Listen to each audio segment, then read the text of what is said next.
remember to hit start streaming on YouTube.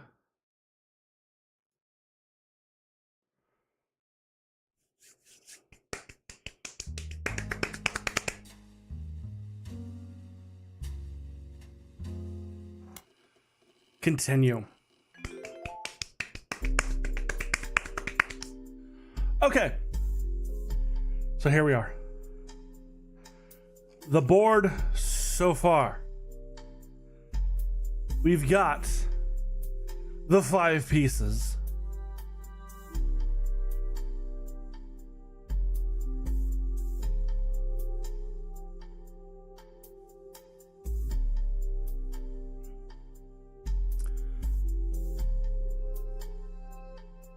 And we have a lot of names for their... I think we have names for all of their children, but just not all pictures.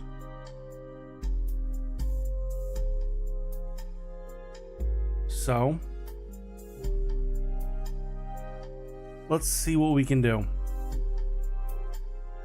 I'm gonna try...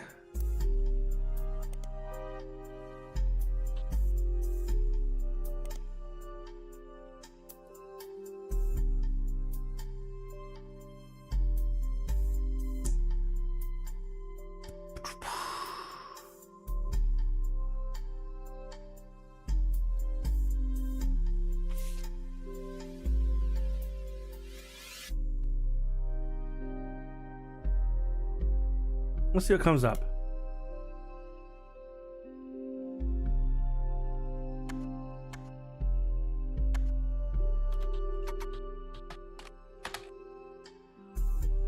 What about Sam? Nope.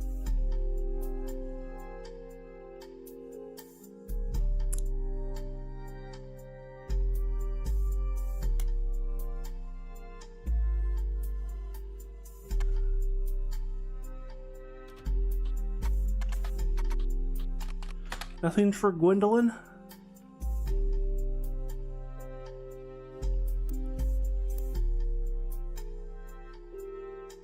I was hoping to see, like, maybe something comes up when you Google the names.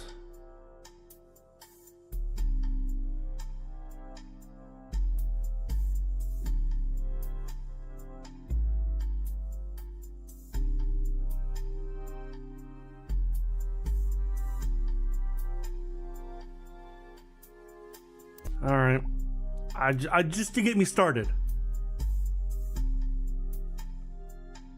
The modern 5-piece letters aren't helpful, but there might be something in the description of the ad that is. Okay.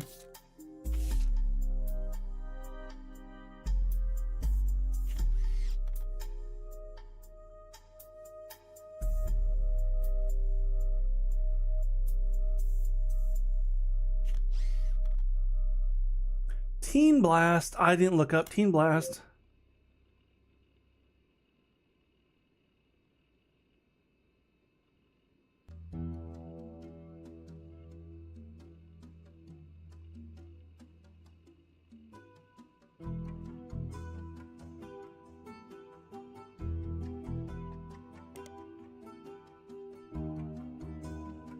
So I got 5 pieces.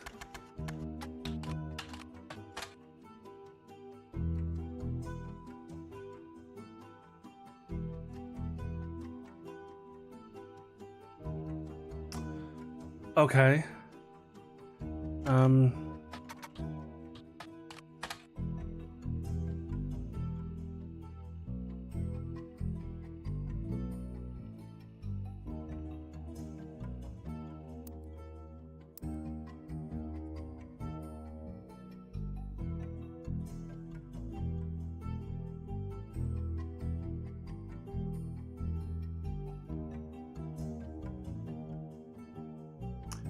That's in quotes.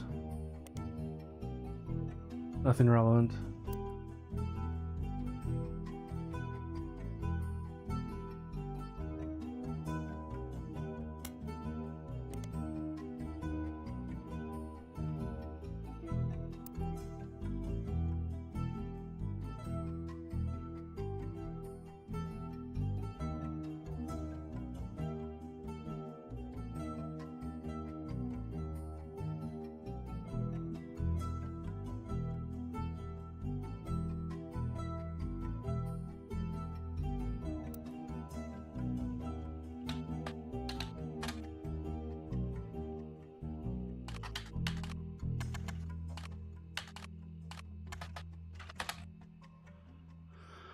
Hmm.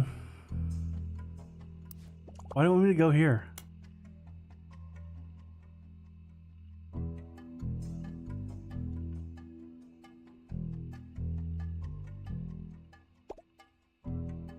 Maybe you just type in Reina?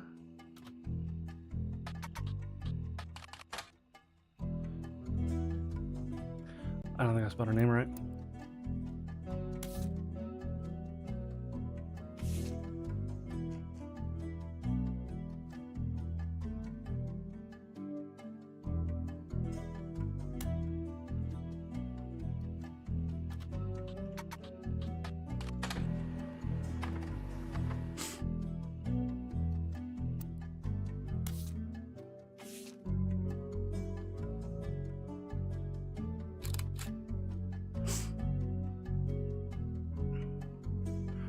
It's an article about Roottrees from 1994 that usually mentions TMS and Brother Trouble. And if Rainer talks about her inspirations. One important thing you learn from an early age is that dreams are not outside of my grasp. My grandpa was a college professor. I now know what he did.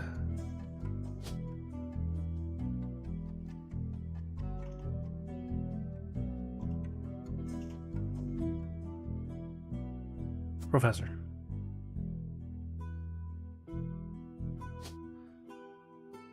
A child is not one. I just had a thought. Student. There we go.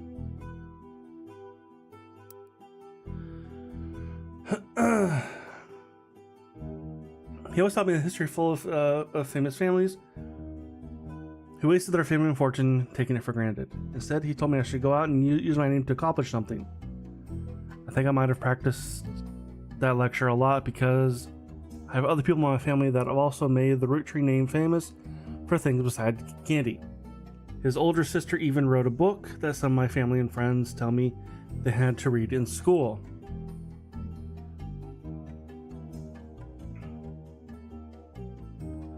I took this advice and now work with my mom designing clothing. I help decide what colors and patterns I want to model, then she designs the clothes with a team of amazing men and women. Although Grandpa passed away earlier this year, Grandma Laura tells me she was really proud of what I managed to accomplish. Do I have Laura? Only Laura.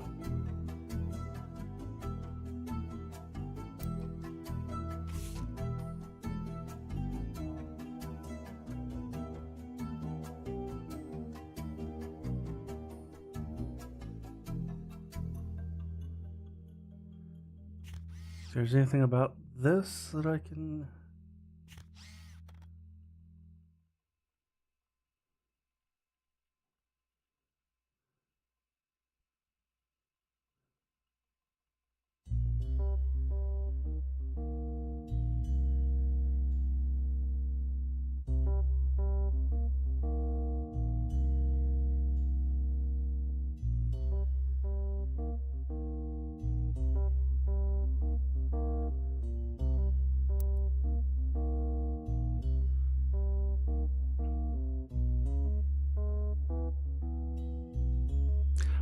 I said Lauren, it's Laura.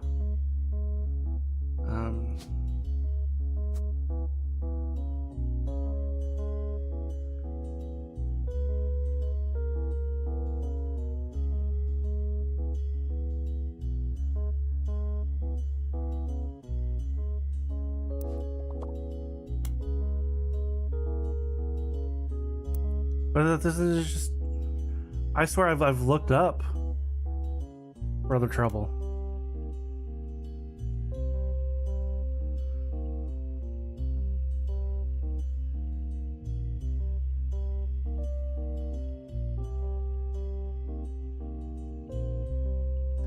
Small director Ron Roottree. Oh.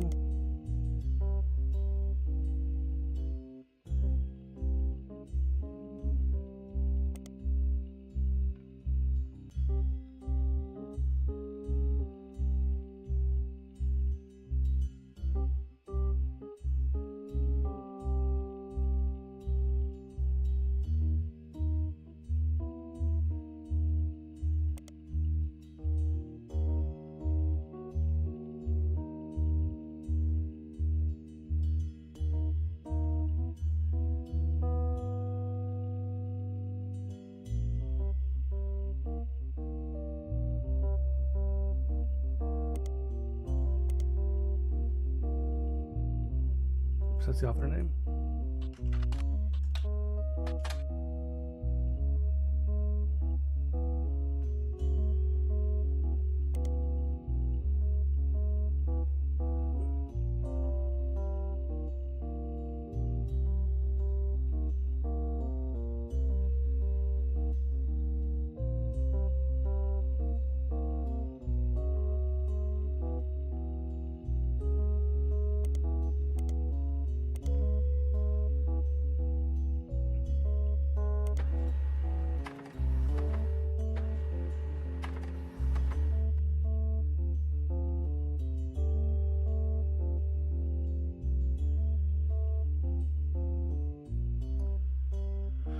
Result from the Laugh Lounge, a club in Reno that claims Penelope got her stand-up and first did her famously raunchy breast milk cheese routine in the 80s before she was a TV star on Brother Trouble. Fucking gross. The site claims she retired for the birth of her first child, but still makes yearly appearances for fundraisers. No more for doing more family-friendly material. See a picture labeled Jokoland Lantern 1997, as well as different pictures labeled Jack watching one of his mother's charity sets 1994. Both have been added to evidence. What?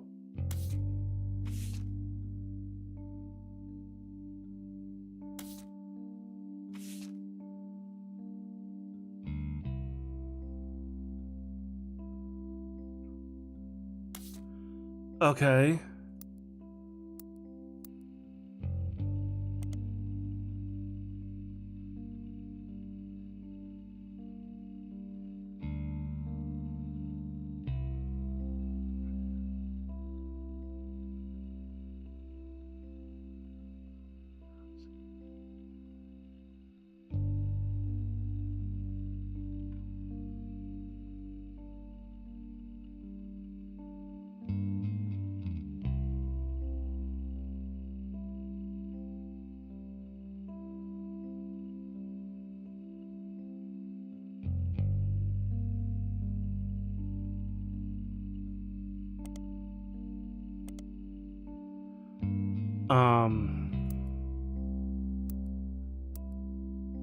Okay.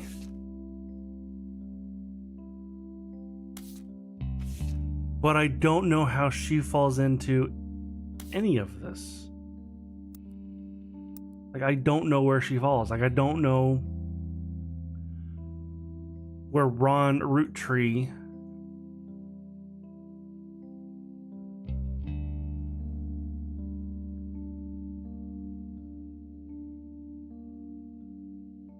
Okay.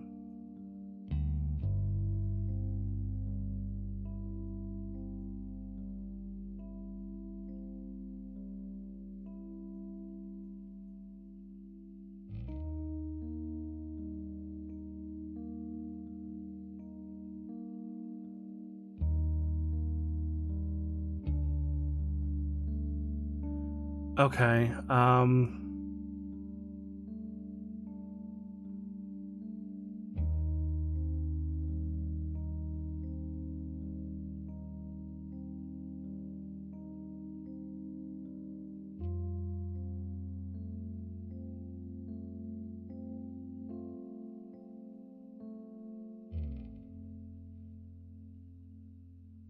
Okay, that doesn't make sense.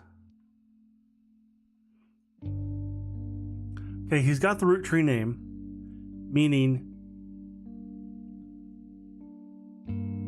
that he's related to one of the three sons. But I've gotten all their names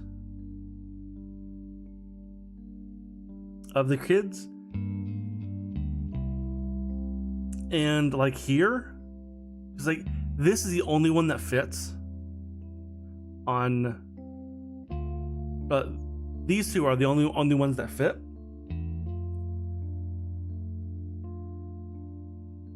Because these two would still have the Roottrees name. but none of them have kids.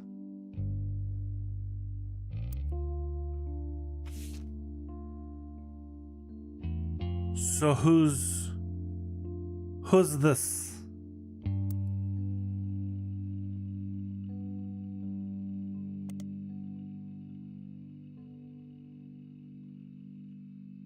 Let's look at the Laugh Lounge. Same thing. Breast milk cheese. It's just okay.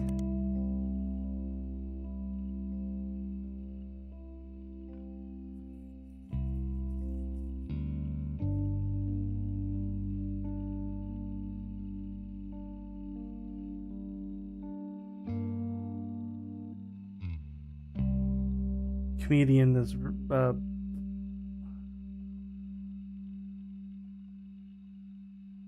misspelled.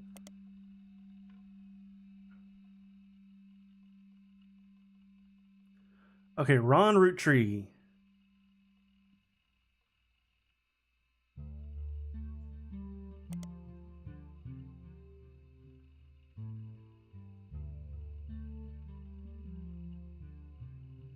Head of R&R Productions.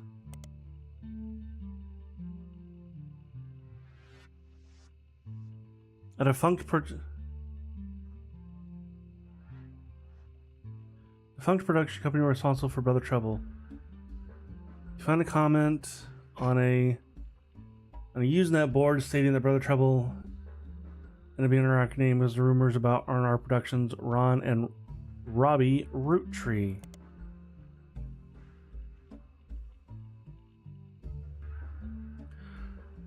There's not much relevant information about Robbie Roottrees in a comment thread on a message board about television cliches.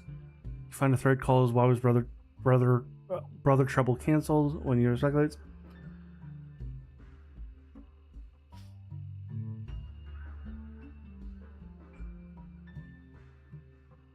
I think it's because the writing went downhill in season 2. They actually had an episode where Roxy was addicted to sniffing markers. Now the person replied, maybe it's due to the rumor that Robbie Roottrees in Silver Screen magazine.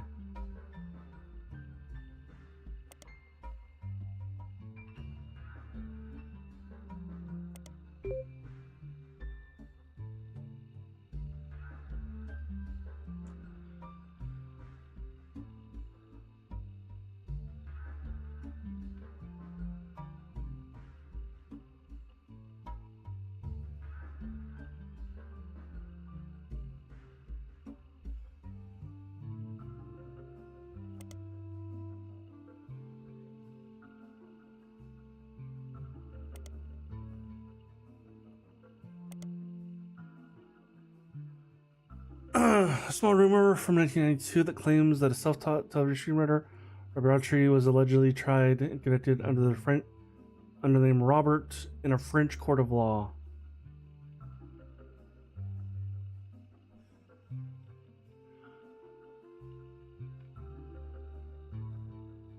Then fled to Paris, where he grew up.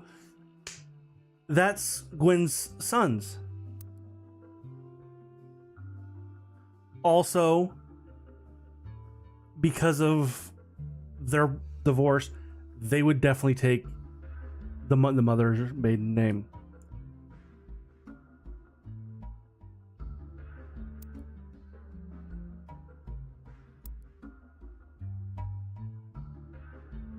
Oh, that makes total sense.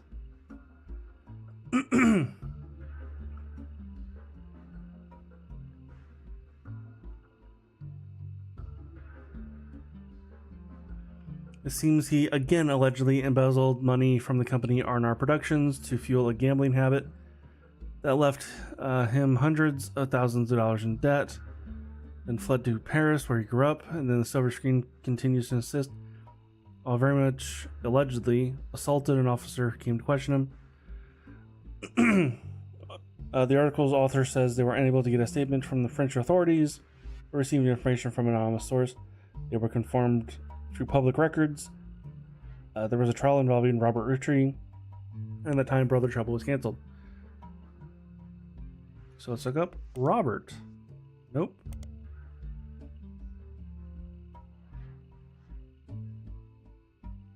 Public records.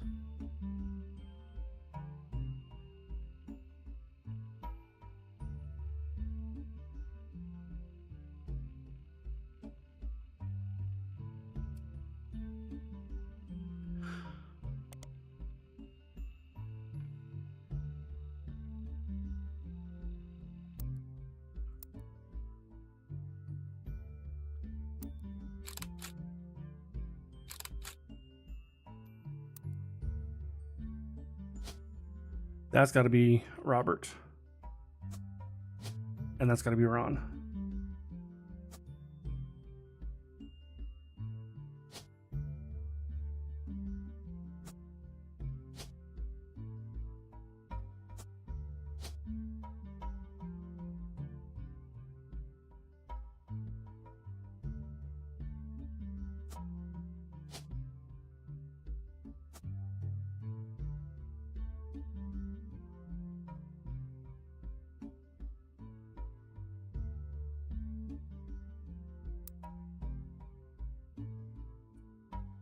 $1997, so that's got to be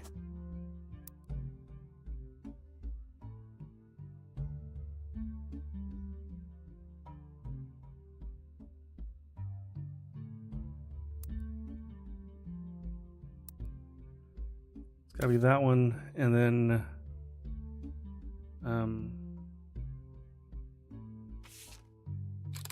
that's got to be Jack, who is here.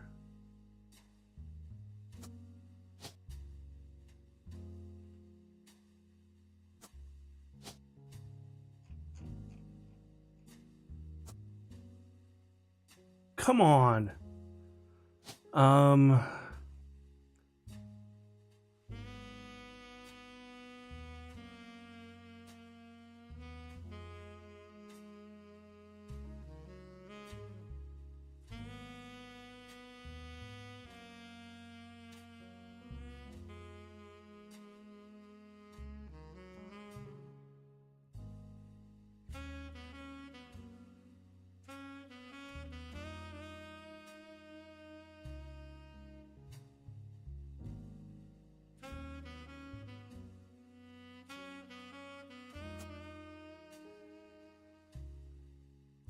I know those two are right.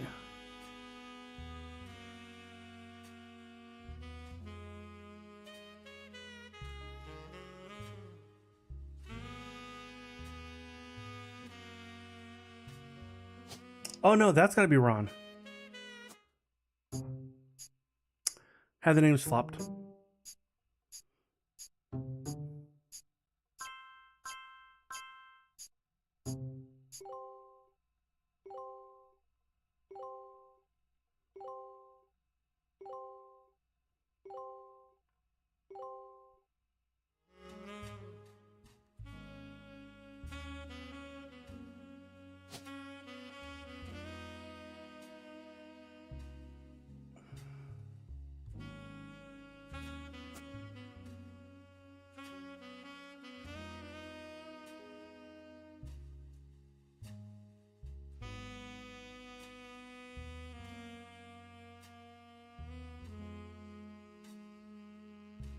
Okay.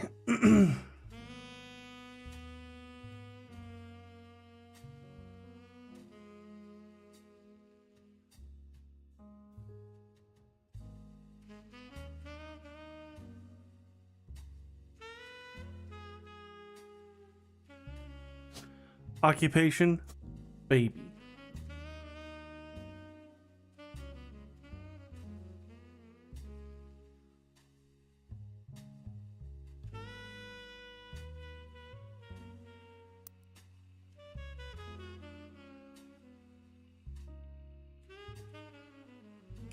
Okay, now where do I look?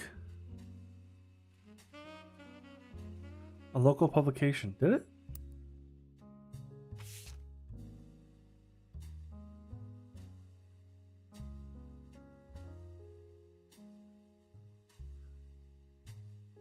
It did.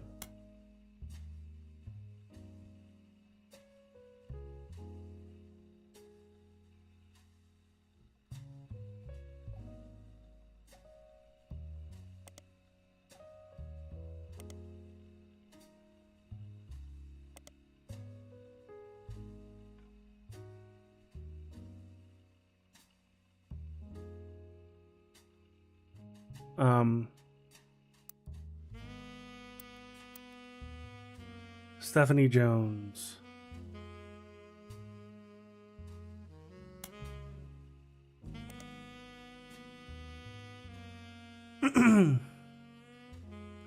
Most recent mention of Stephanie Jones, a small report detailing an election from last month's election.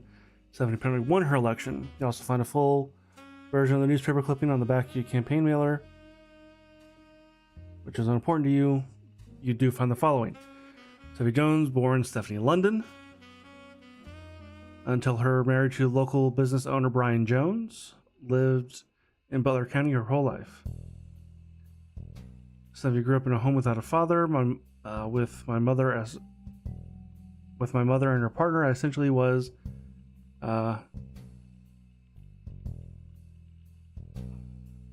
essentially had an entirely female influence. Though she is a distant cousin of the Roottrees, her mother Caroline, a local artist who appears on the front page of the Butler Times in the past, has often come out opposed to the corporation's policies regarding deforestation of indigenous trees to expand their maple farms. Unlike my mother, I'm not a fighter. I want to bring love to the world.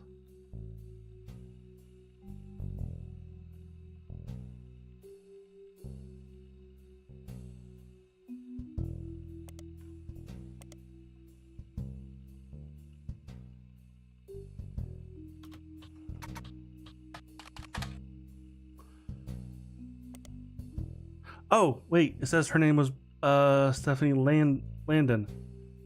So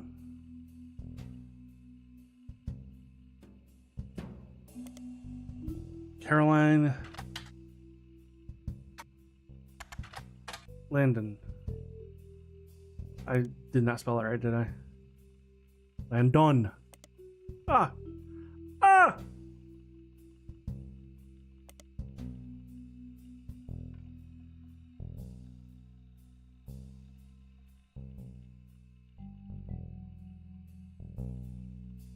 Do this way.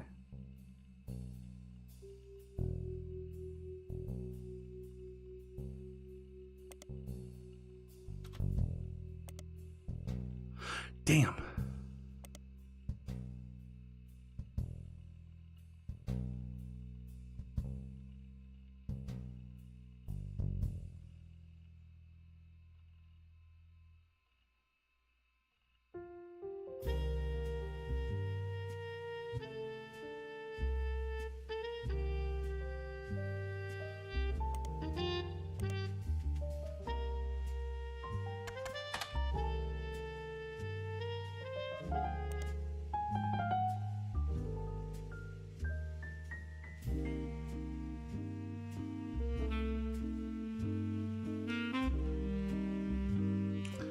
Okay. So my mother was Caroline. Do I have a Caroline?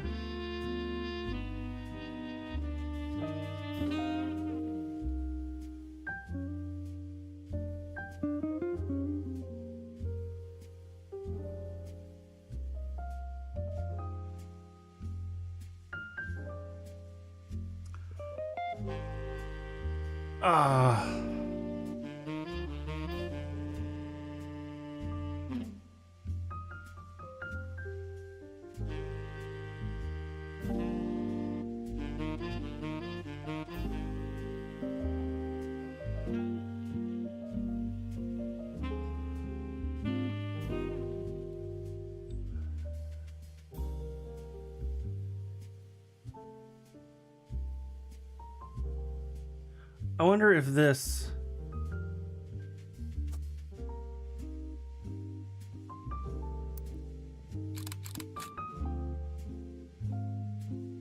I'm gonna go with this. That's Stephanie.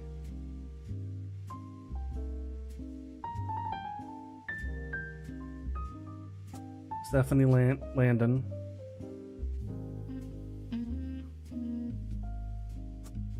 Politics.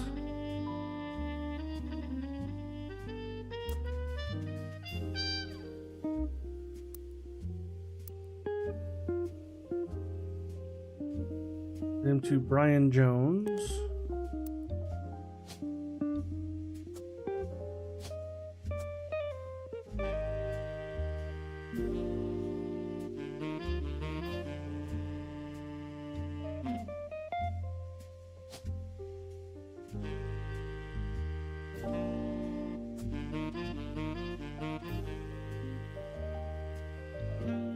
That makes total sense.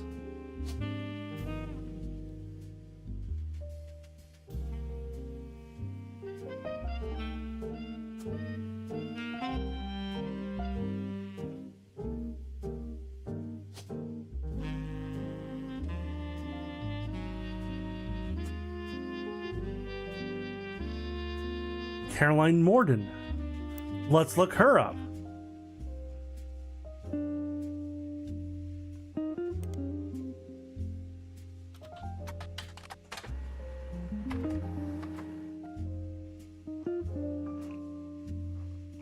Found a cover story about the local art installations, including one by Carol Morden. There isn't much about Caroline as a person, mostly a listing of art in Butler County. She seems to get top billing. According to the story, there's an image of Caroline standing next to a large metal sculpture of a mermaid. It is captioned, Caroline standing next to her sculpture, Atlantis' Burden. The sculpture is one of many works featured in her upcoming book, a self-portrait, Art and the Beauty of Women. According to the quote further down, Atlantis' burden is meant to symbolize a society split by indecision over whether women should be equals or something to protect. The picture on the front page has been added to your evidence.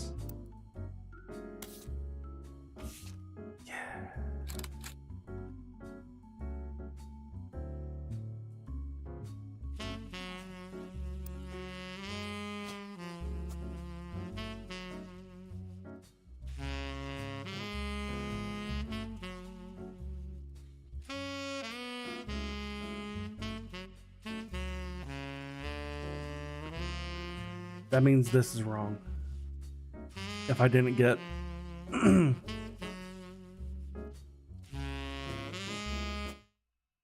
screenwriter.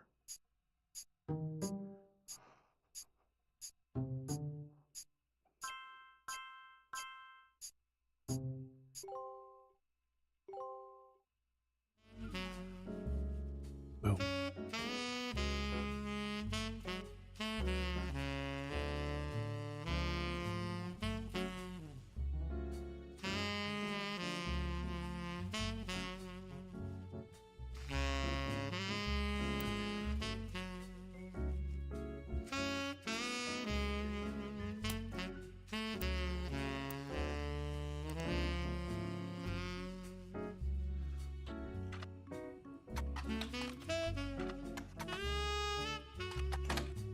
Morphin. Caroline Morphin.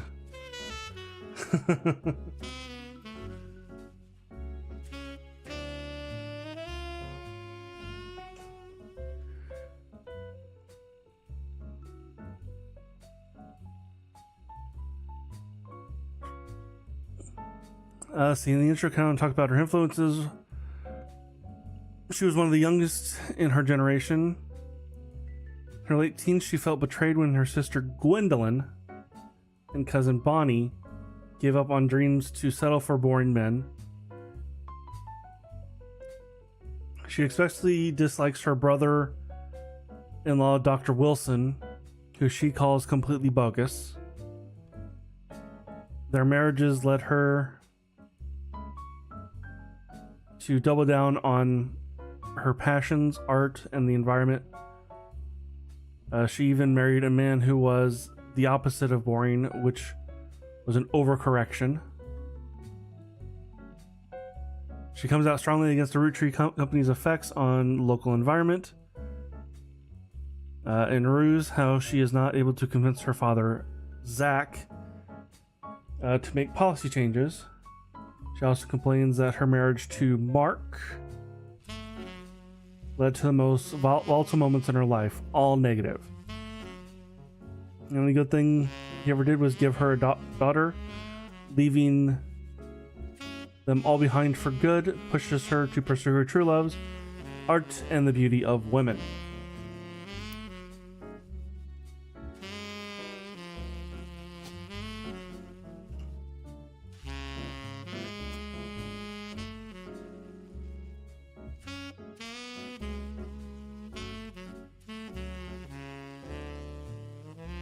Father Zach, that makes total sense.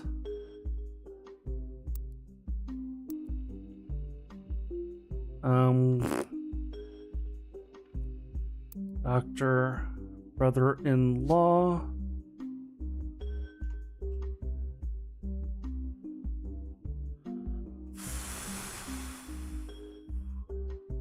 Jason, Jim, Steven, Zach.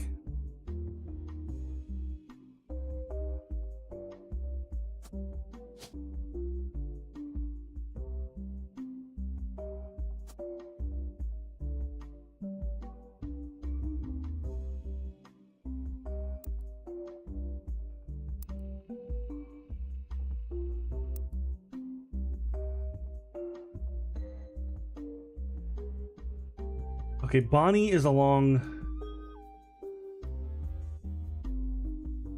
here.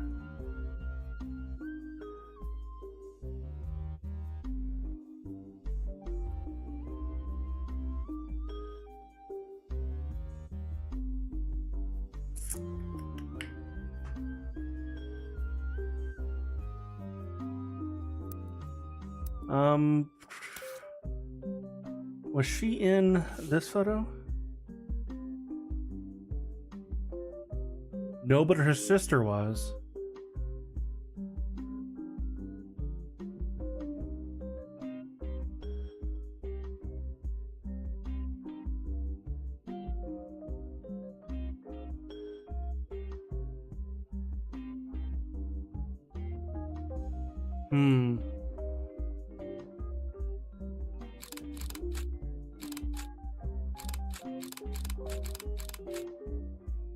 Just go ahead and just get all the faces.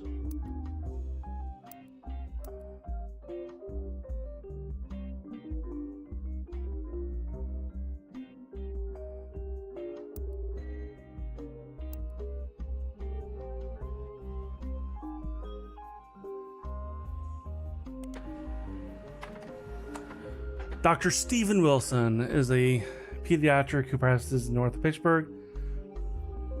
Although there are a lot of Steven Wilsons and Dr. Wilsons, this one is apparently a way to game the search results as he pops up every time. His website's claimed pediatrician to the stars. Only evidence for this is apparently he was the doctor to the Roottrees sisters. There's a picture of him on his website. There's a picture of his 3 children. The 3 of them look as though the photographer was holding them hostage. Regardless, the photo has been added as your evidence. There's also a quote, although credited to his child Jason, that you suspect might not be written by a 10-year-old. My dad is the best dad in the entire world and treats every patient with world-class care. He will treat your children like he would me, my big brother, or my sister.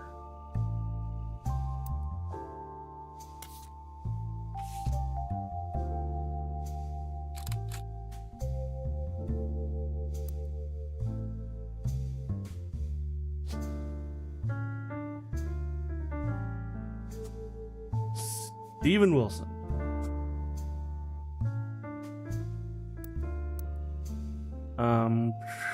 Jason Wilson is the youngest, which would leave Zach and Jem.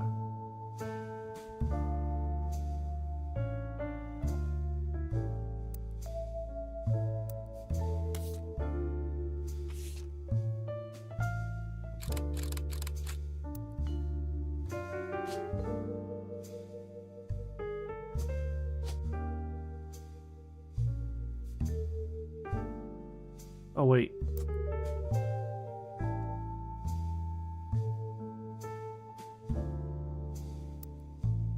Yeah.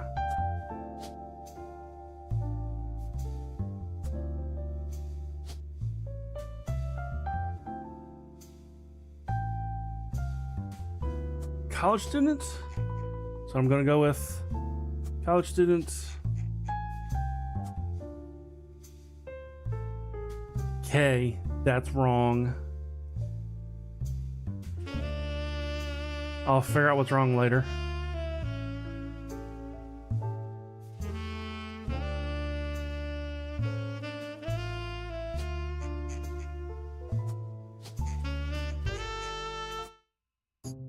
Okay, some was done right.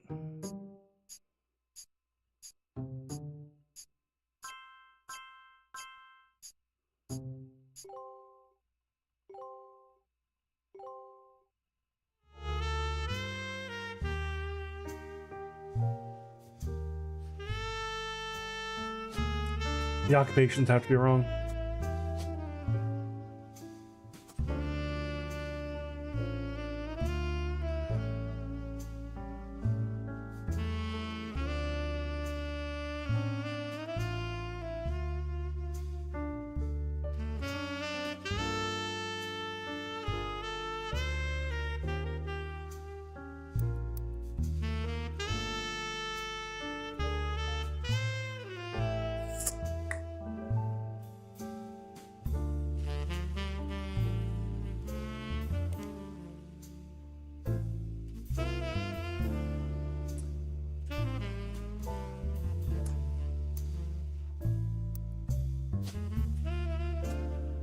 Eloise. I found Eloise.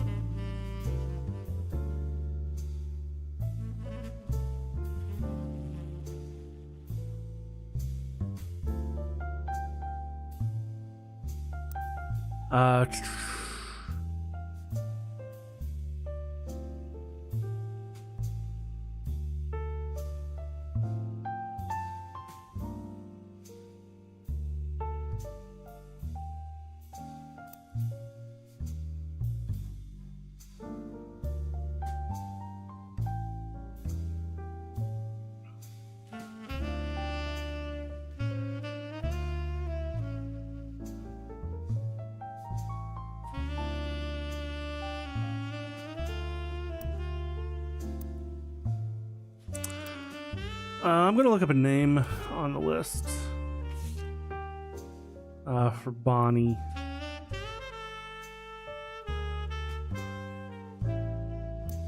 Here's how I'm gonna do it. Hudson, Bonnie Hudson. So let's oops.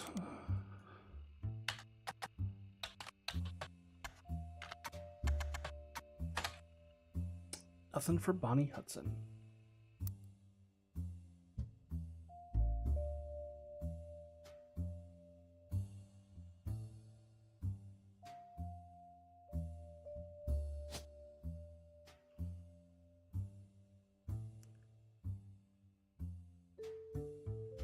Guy Hudson.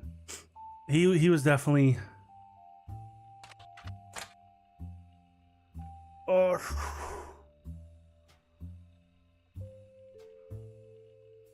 Fancy flavors in addition to the 5-piece product line.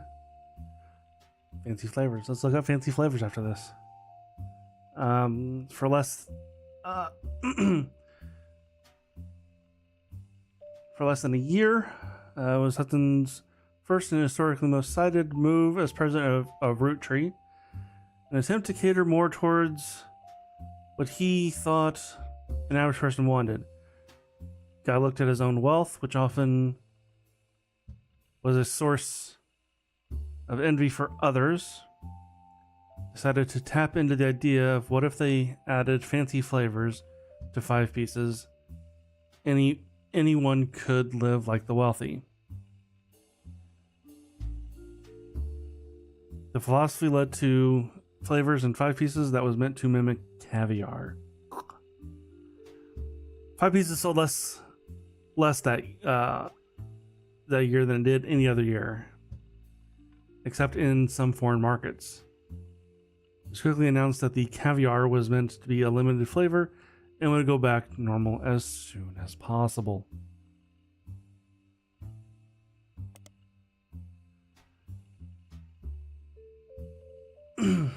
Okay.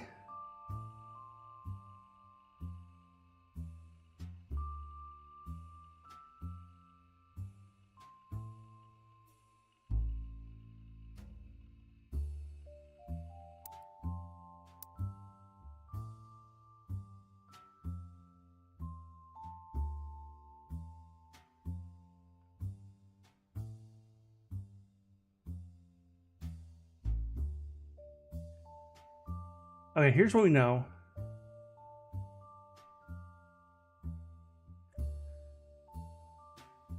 The president went from Elias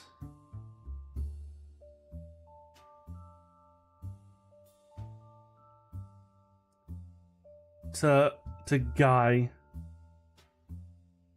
to Zach to Ernie Jr. to Carl.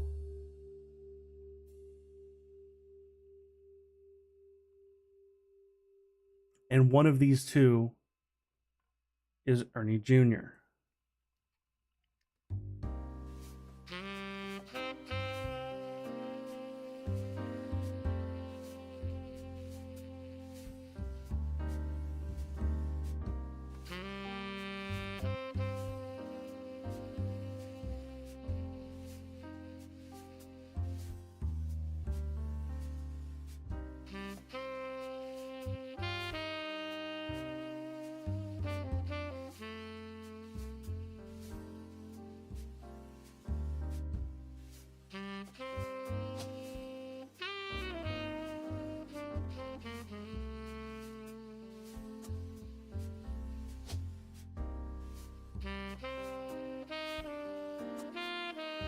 That's how I think it went.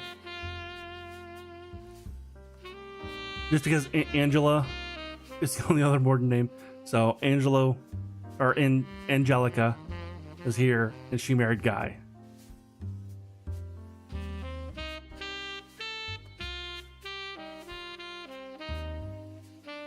And Bonnie is one of these two.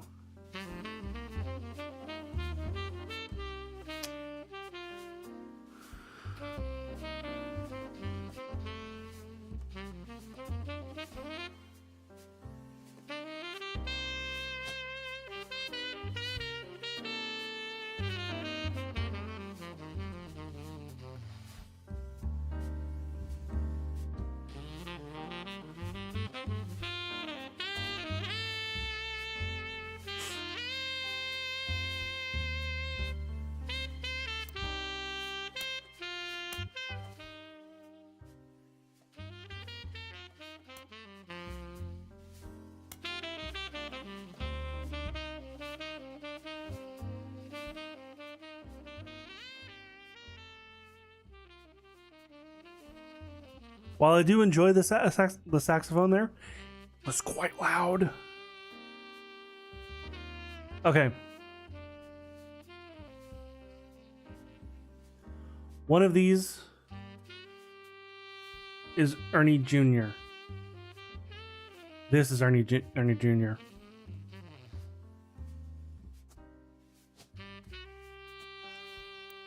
Because we have a picture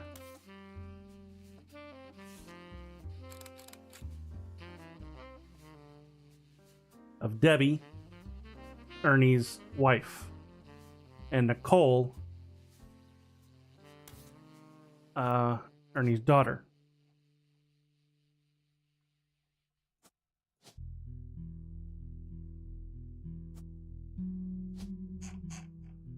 Student.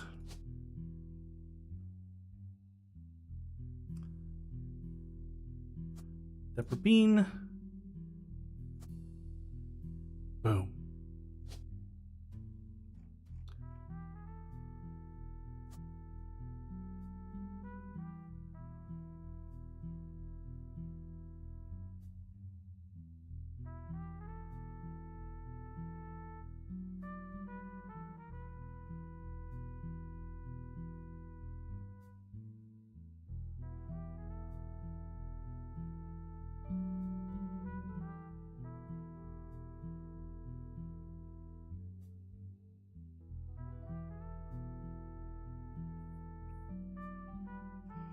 Wait, it did go.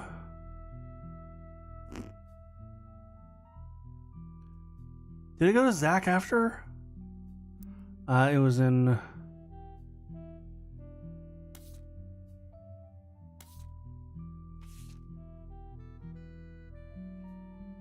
was in this Dynasty.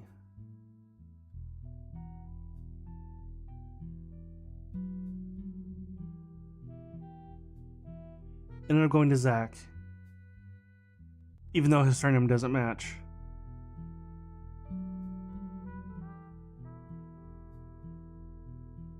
Yes. So I went from Zach to Guy to Ernie Jr. to Carl.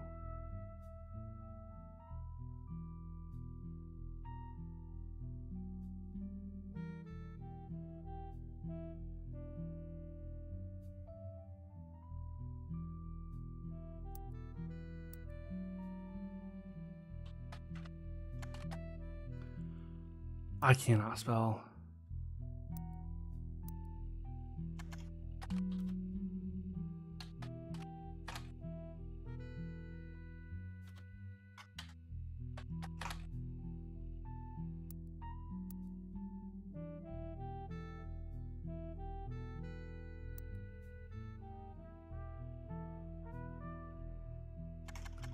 Just Ernest Madsen. Nope.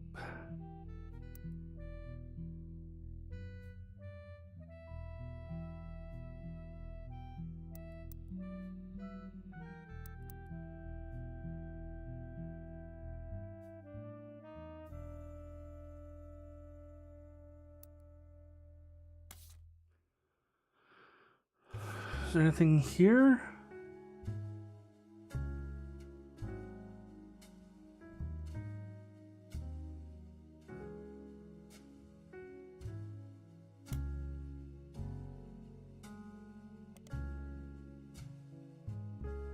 Oops.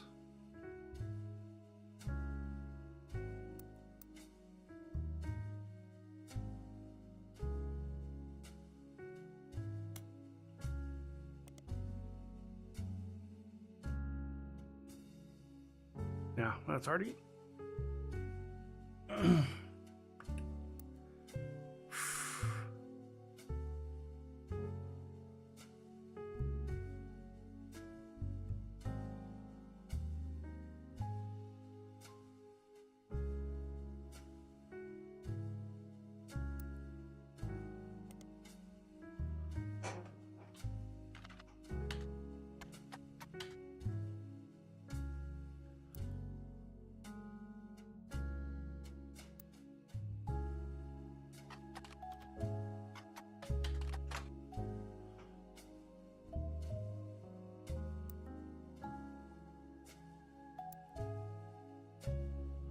I did not spell that at all, right?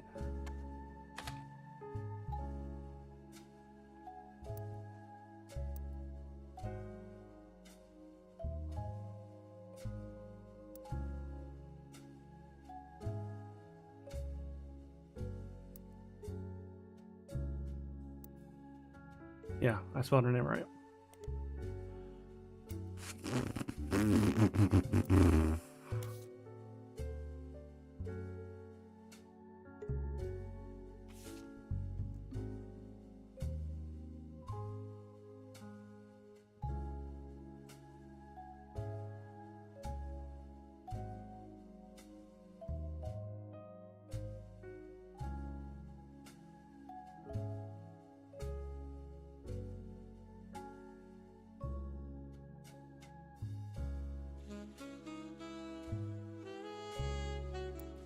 Gwyneth.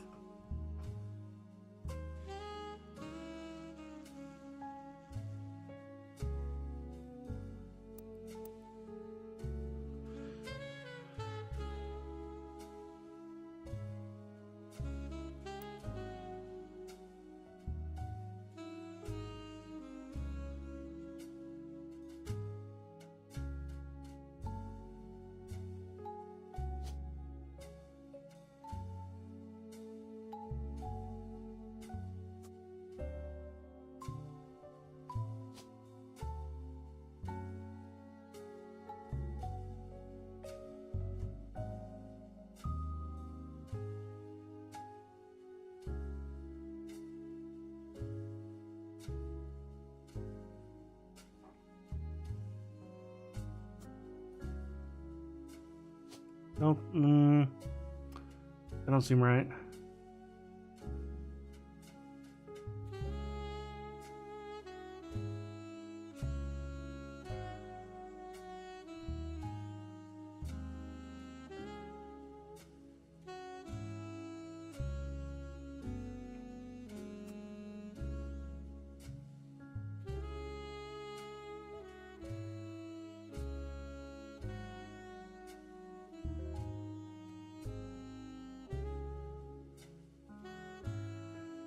Okay.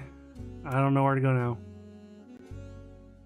There's several people related to the campaign mailer. Have you looked into all of them? Even the spouses. Brian Jones. Okay.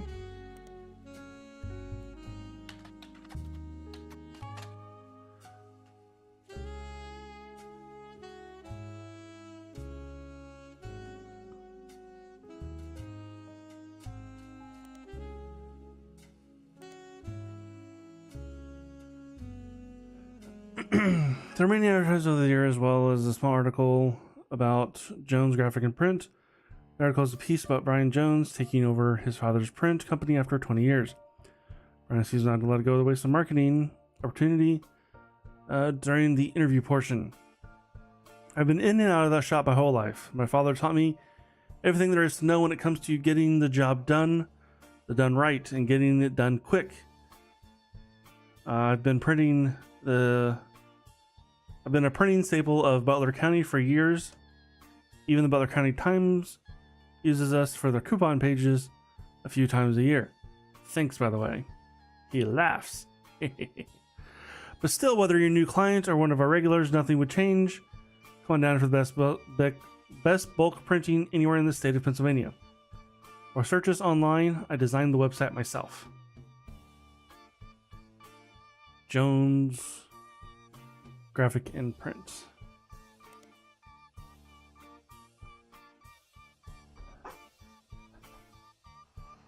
Jones Graphic and Print is a company that is website. Let's see the website. Seems fancy. It even has frames. The website lists address, hours, and example of clients you should now work for. Roottrees Motors.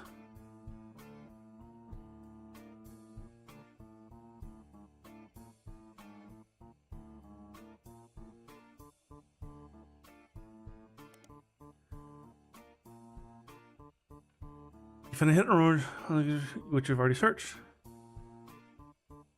So local business.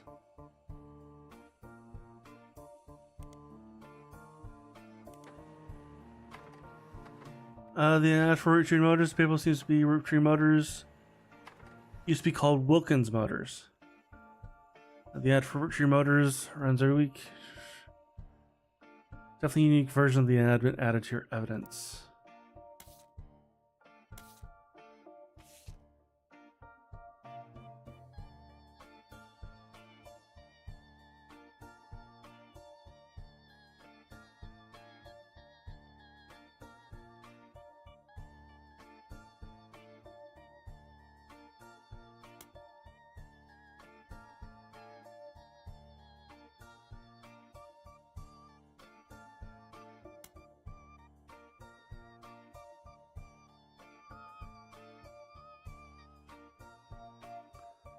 Tessa Roottrees.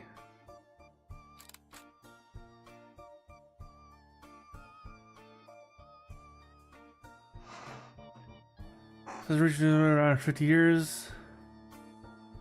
Says Roottrees new sixer. From her Roottrees Motor parents.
That doesn't make sense.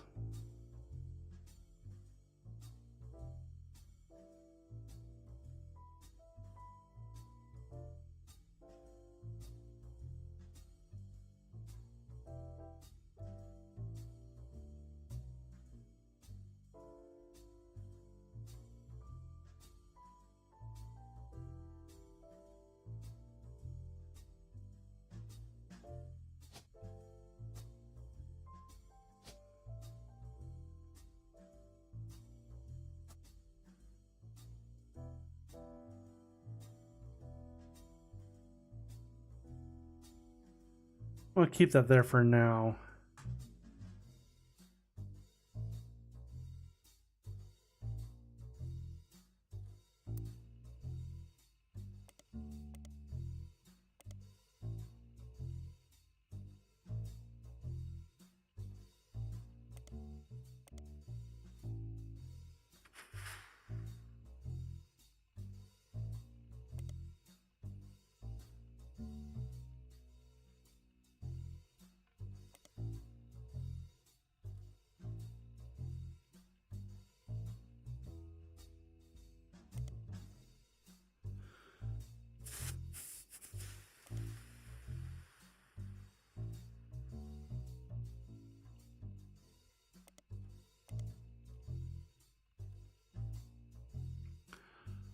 Butler Summer Theater has been around for at least 30 years. They perform plays and musicals with a cast and crew from in all around Butler County. There are hundreds of mentions of their performers, not just in reviews, but many are nearly identical advertisements from their box office and tickets, as well as the yearly announcements of upcoming shows and seasons. They tend to take out a full page ad at the end of every season saying thank you, list of names of the shows they performed, and no additional information. As of this year, however, mentions they have a website. Oops.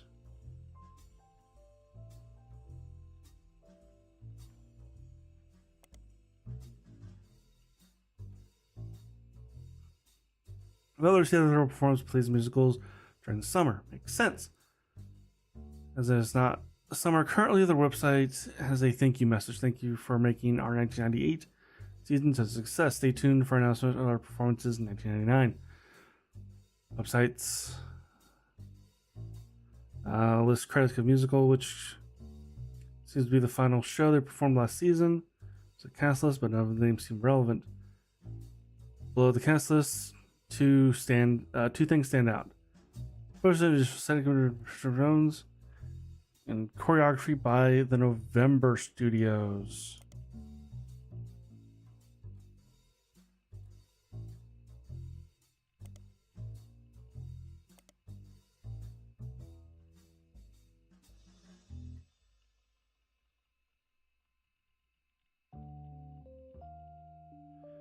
Instead of November Studio, maybe they should call this No Mention Studios, because you don't find any information about it anywhere. Nice thought, though. Well,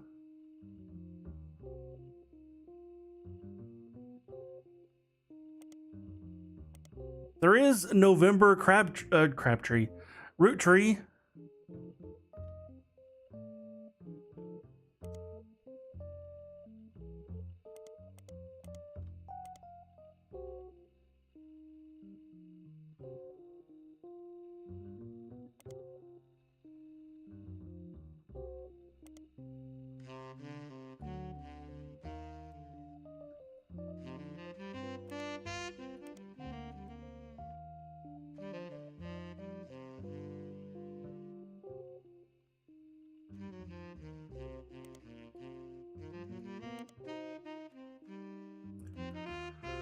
Children's is a musical song by Steven Schwartz, a game designer by the name of Jeremy Johnson really likes it. Realizing this could fit timeline-wise with the game he was making, decided instead making something fake as kind of an Easter egg. You don't need to check it out, but if you do like the songs Hardest Part of Love and Lost in the Wilderness, if you haven't already, She'd hit the back button, go back to Jones Graphics and Brit, instead of searching for Children of Eden. She'll probably search for whoever's performing it. I did.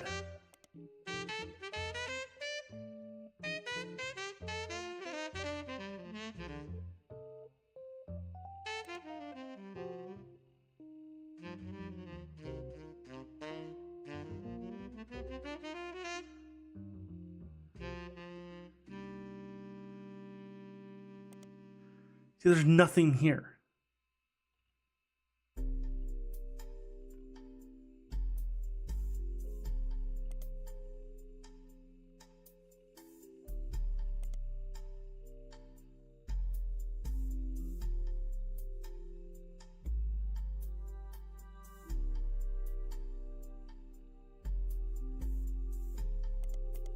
See, I know this goes somewhere, but I don't know where.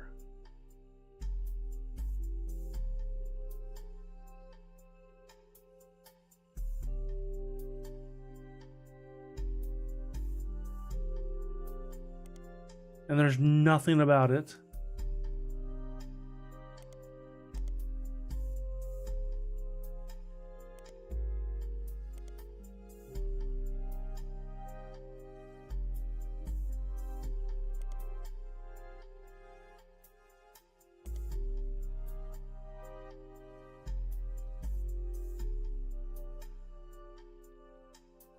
Okay.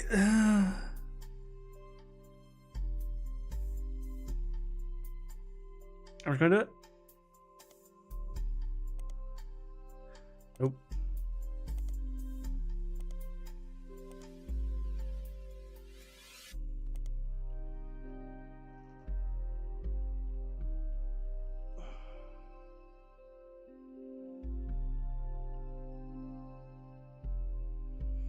November Studios is a thing, and I don't know.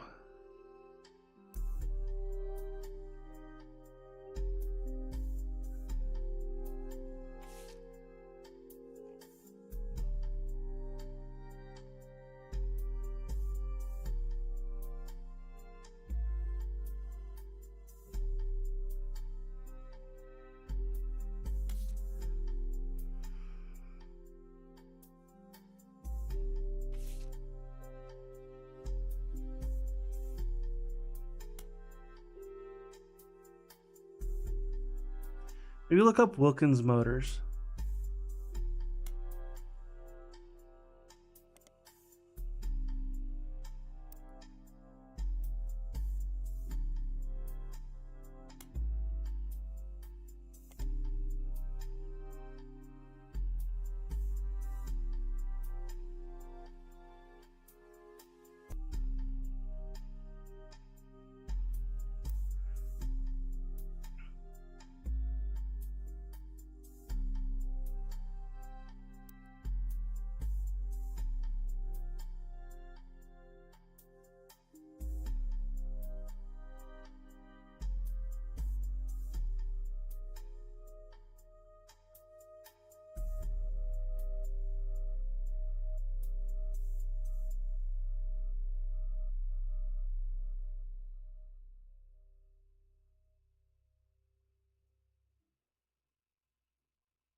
The name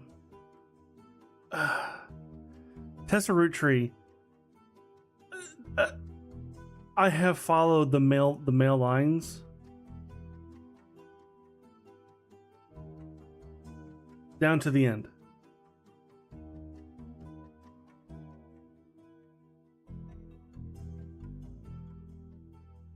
And this doesn't make sense.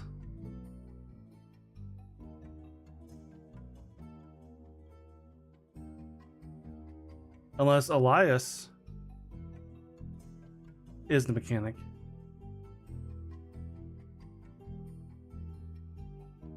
Boy, that'd be weird.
Conspiracy site.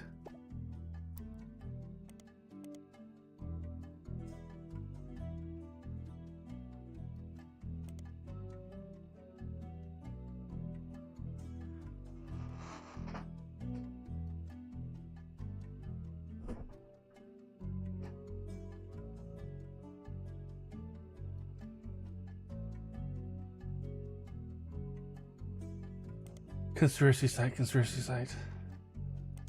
Oh, this.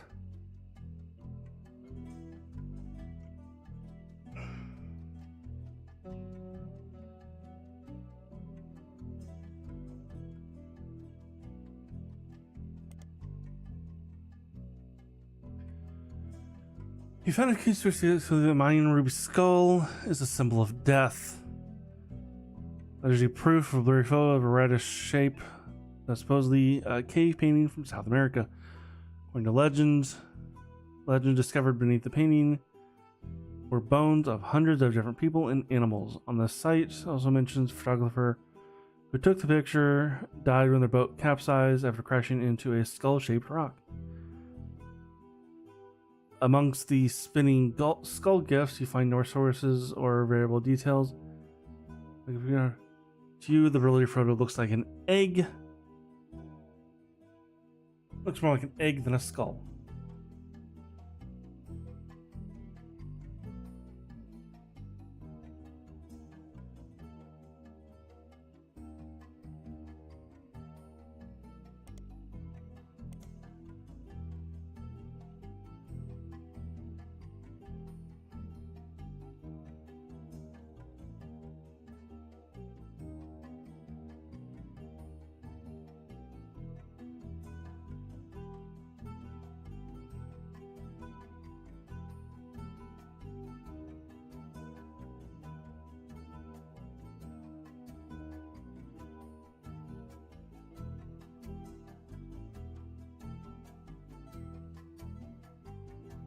Was born out of wedlock, so this has to be against Sam. So that has to be from R&R, which is Rob and Ronnie, against Sam, because Sam was born out of wedlock and committed a crime. That'd be this the top secret thing right here. Maybe.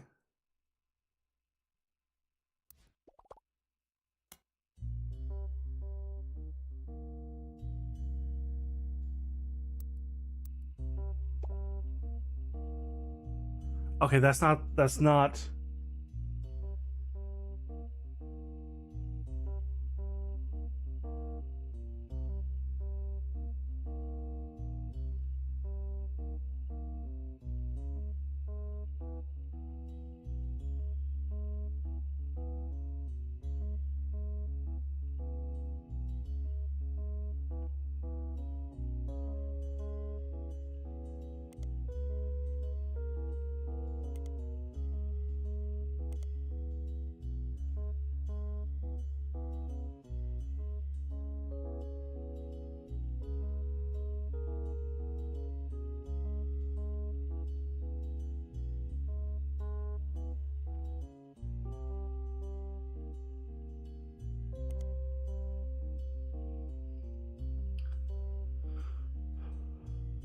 Oh, right. I looked this one up.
You find more conspiracy websites.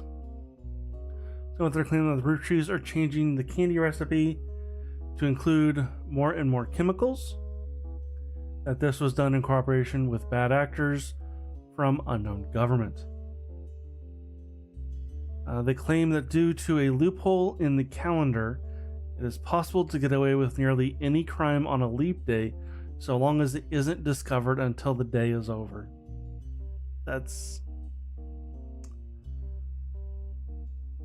And that every 4 years on the leap year, Roottrees Company hosts a meeting with foreign agents to conspire to poison our children. Their proof is that Roottrees candies contain polycitral polysilinase,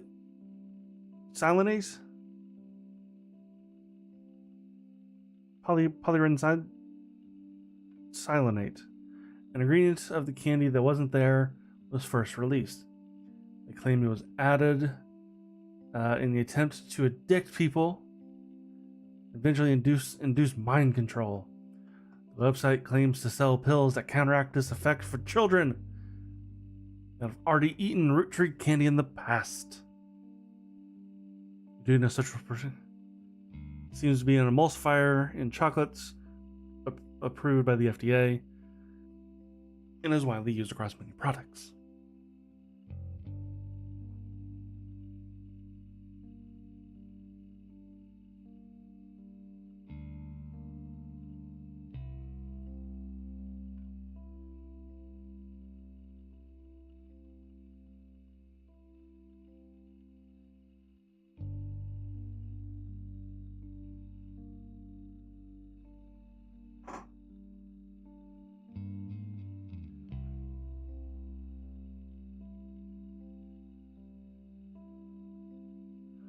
I'm still gonna look it up.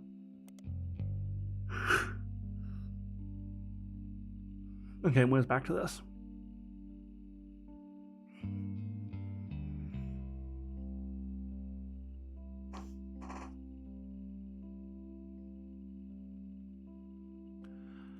Okay, nothing.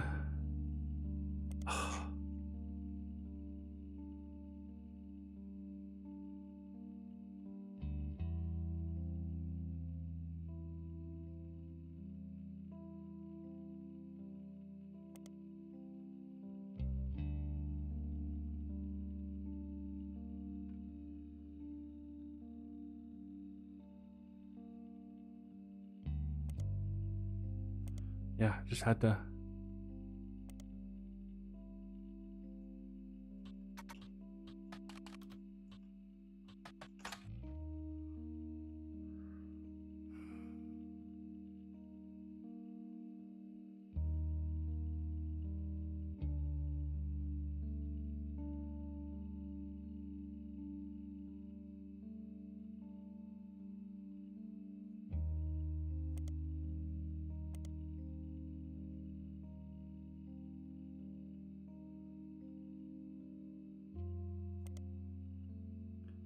Nothing.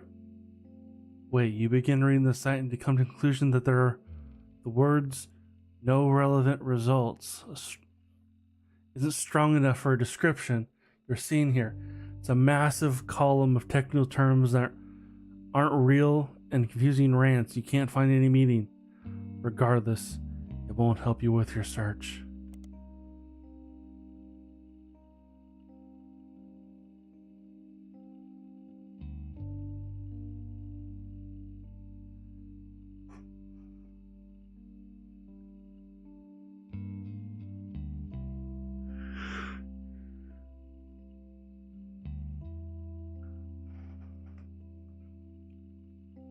There's no way I can look this up, right? Oh!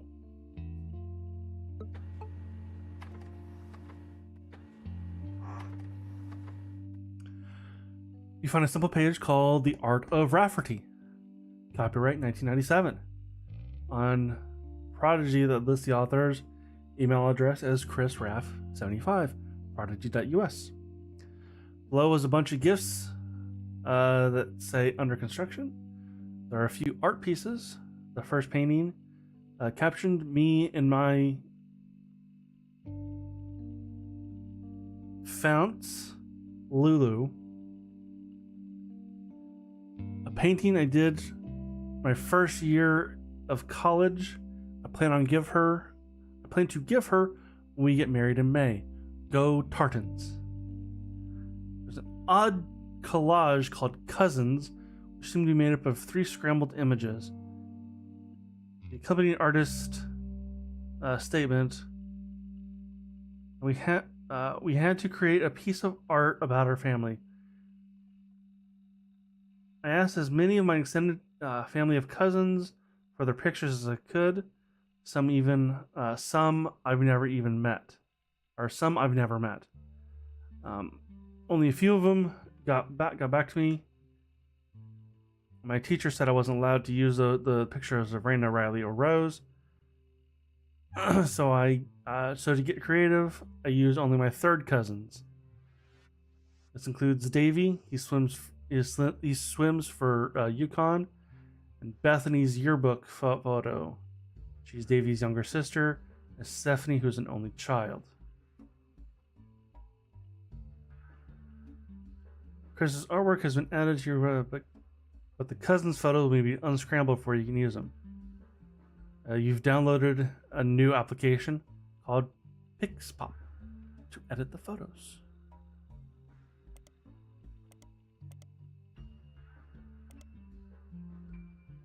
Oh.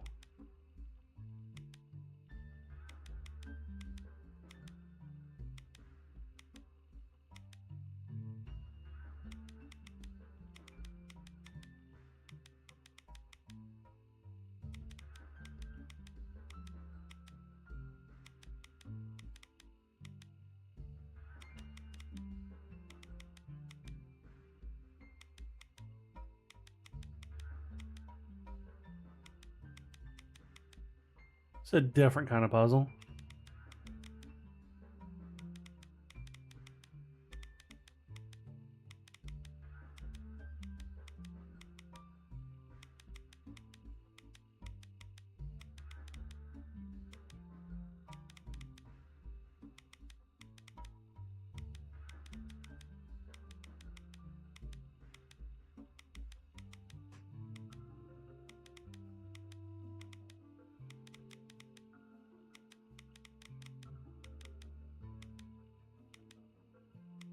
What?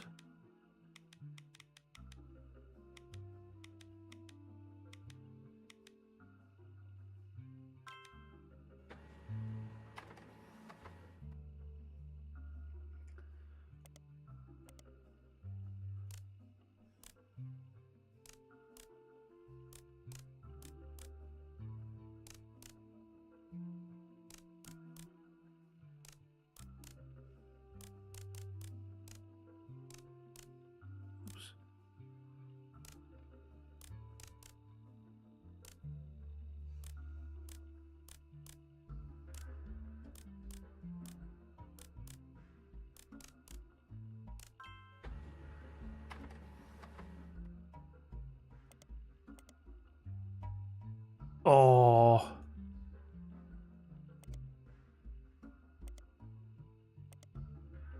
Oh, this one's... Oh, no.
Okay, that wasn't as...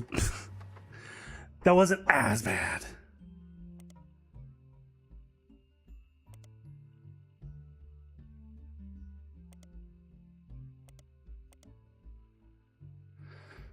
Okay, so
okay.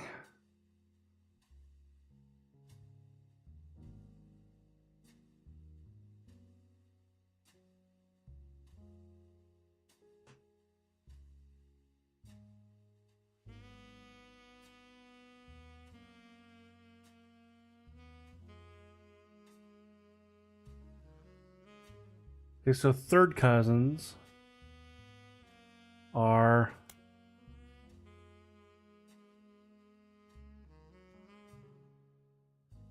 got to be outside of this branch. So it'd be these.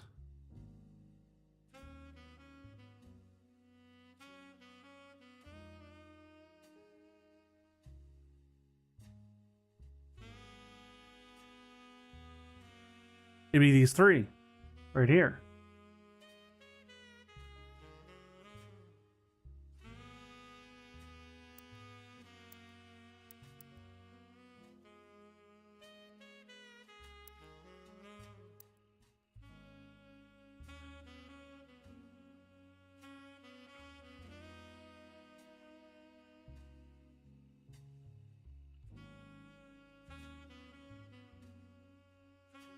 Okay, Davy and Bethany are related, and Stephanie was an only child. Perfect. So this is Stephanie.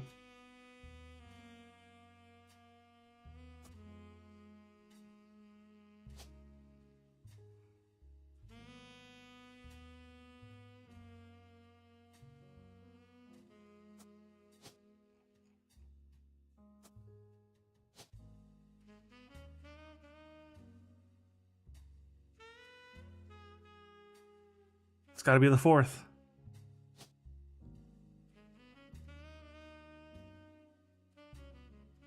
Bethany Kellogg. So this has got to be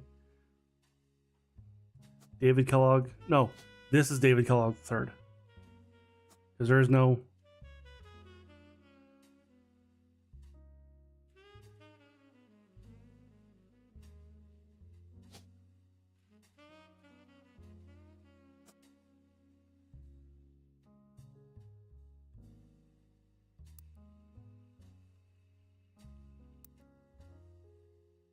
Oh, that doesn't make sense.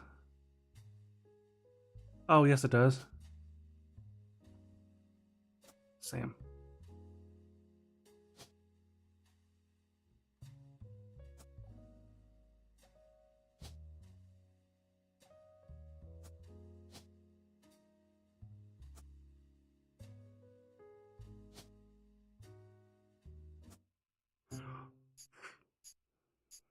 Got something right.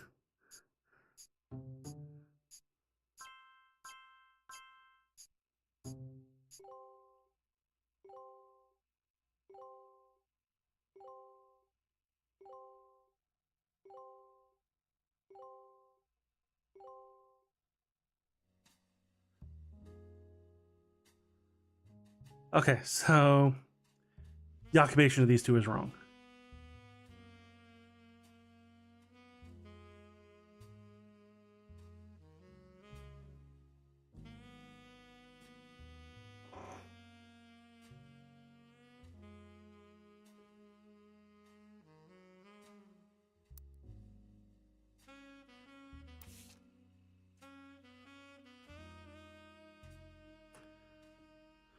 Okay.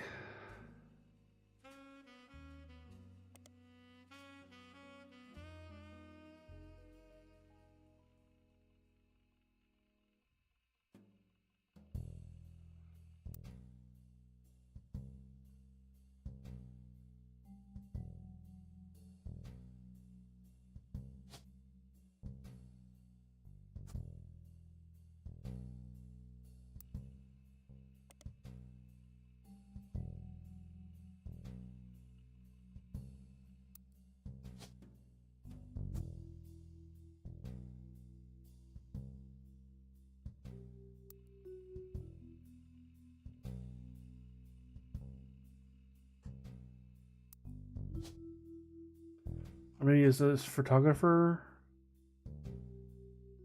No. Yeah, let's go with artist.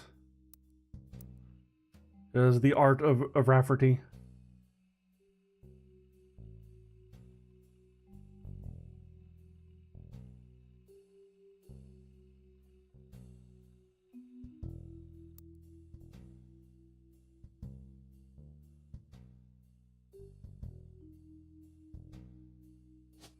Okay, what root tree name have I not?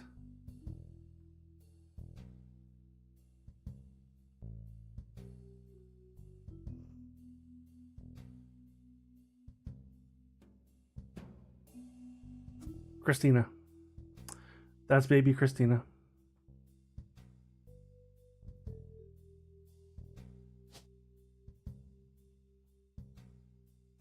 And that's November.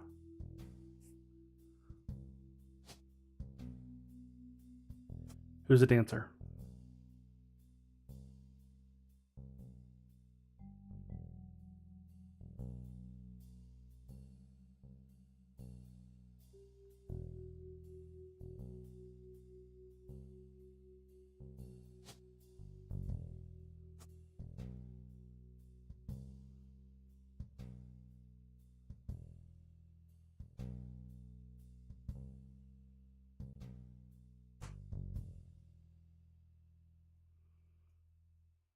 Maybe she's not in college yet? She's in high school.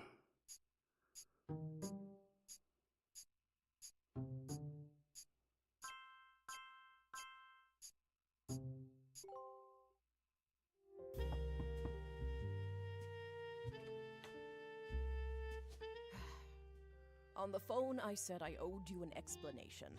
But I can't reveal everything. Not yet. Okay. I'm sure this all seems like deception for deception's sake. So I'll try to explain why. It's true, I'm working with lawyers. But not the candy company lawyers. My publisher's lawyers. I'm on the verge of releasing a book, and it's not kind to the Roottrees. Especially Elias and the Five Pieces. The truth often isn't. But with the plane crash, the publisher is rightfully worried it'll look like I'm making things up to exploit a tragedy. So they're doing their due diligence. That's why you're here. To be sure there's enough evidence for an expert to unearth the whole story. If I tell you the whole story now, we can't prove that. I hope you understand. That said, I can say that the work you're doing is very personal to me. To my story, one spot on the tree is more important than the rest. You've likely noticed it. It's locked for now. I'll return one final time, after you fill it in. Also, there are fewer Roottrees left. In a sense, that makes it easier. Use process of elimination. Already done. It's also harder to verify when you're right. You'll need 4 blood relatives before they lock from here on out. Damn it. I don't have any more evidence for you, but trust your intuition. If something has a high number, it's not a mistake. You're getting closer and closer to the truth. I look forward to seeing you soon.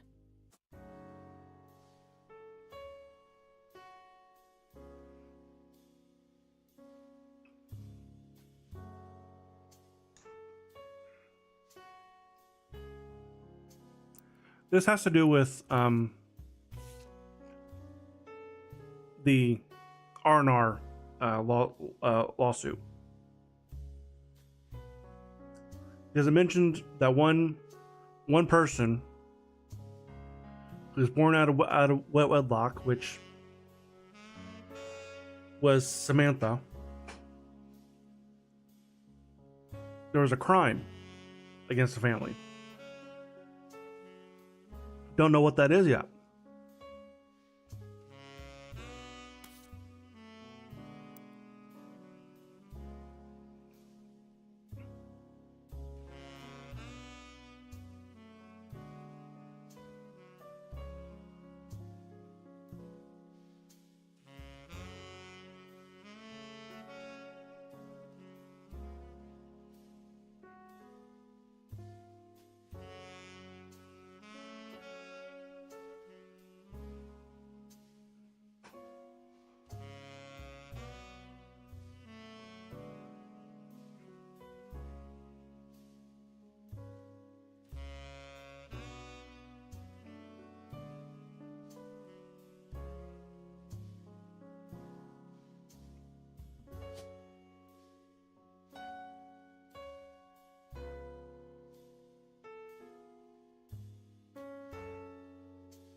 Yeah, I've placed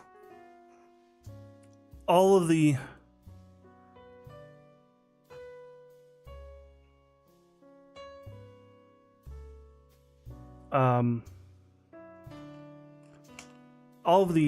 members of the root that have the last name Roottrees.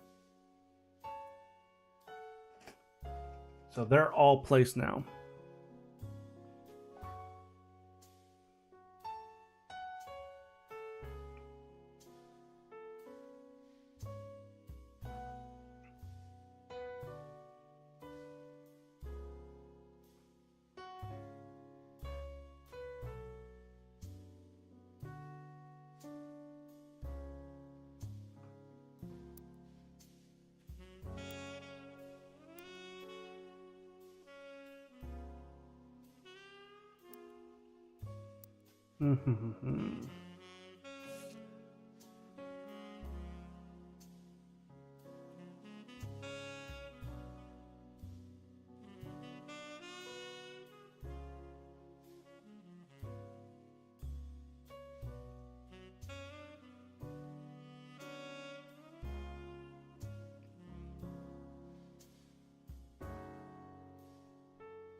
That's November.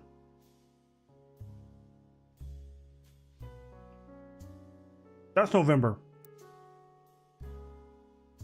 Ah.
Alright, McCurch.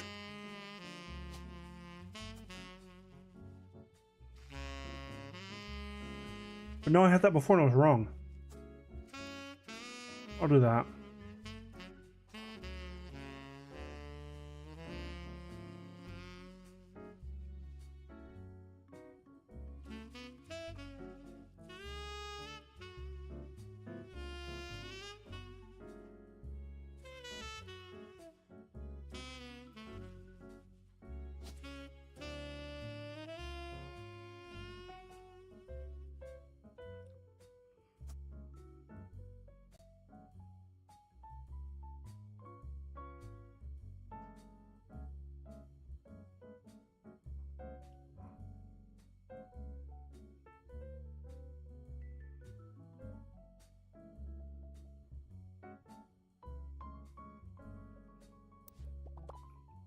Alright, where do I go from here?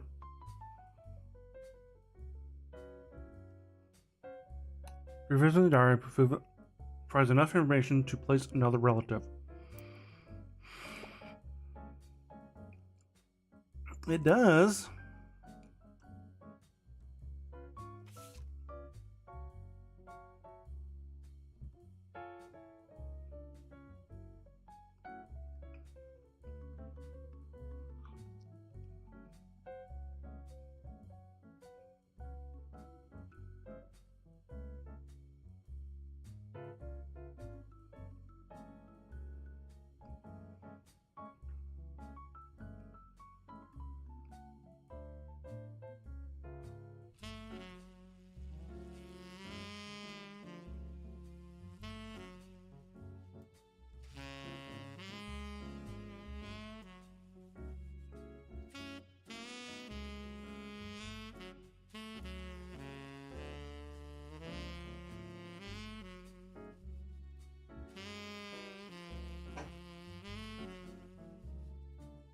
Jet black hair and green eyes.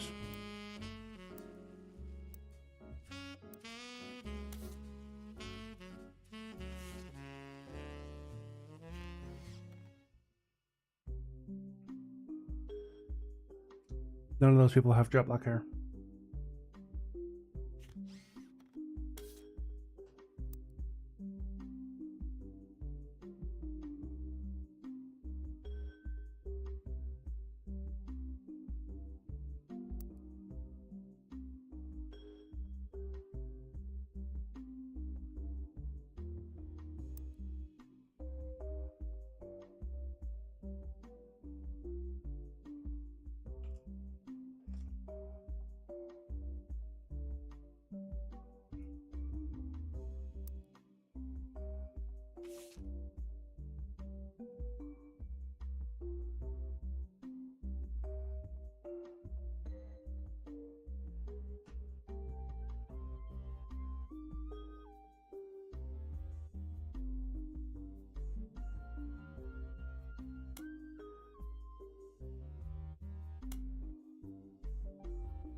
Wait, who's Patsy again?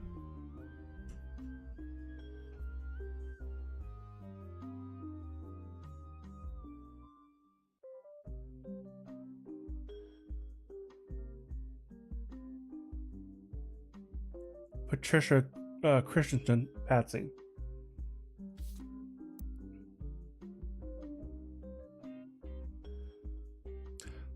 Was her mom.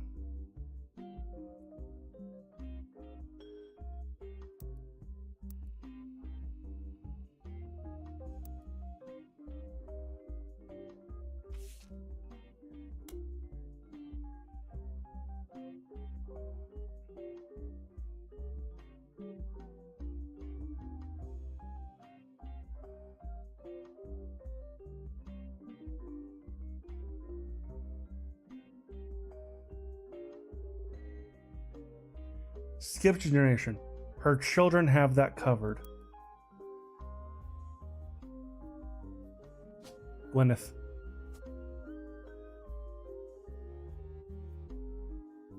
It. Boom. And I don't know Gwyneth's occupation.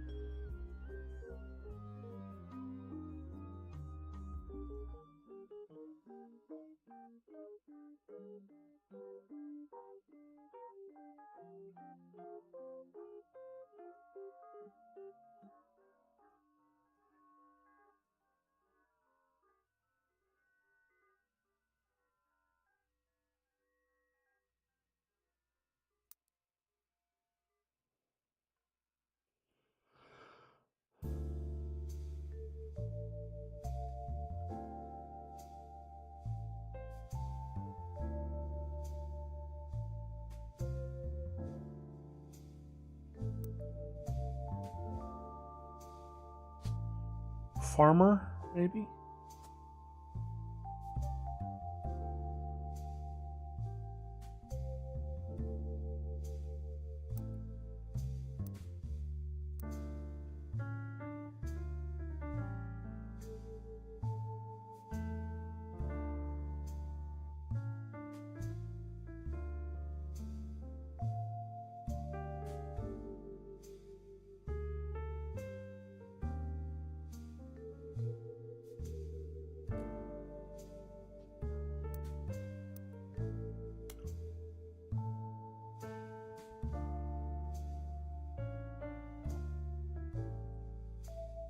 Because Samantha runs the farm.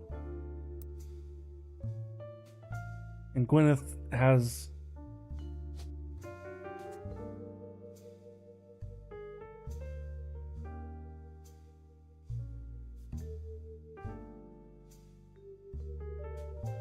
Let's stick with that for now.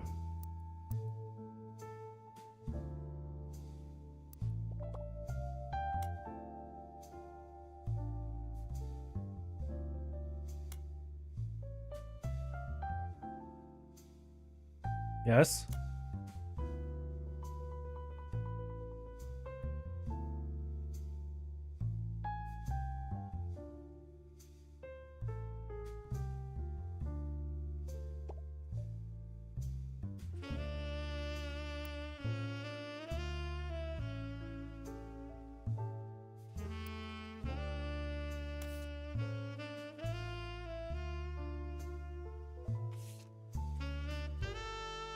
Oh, that's Samantha.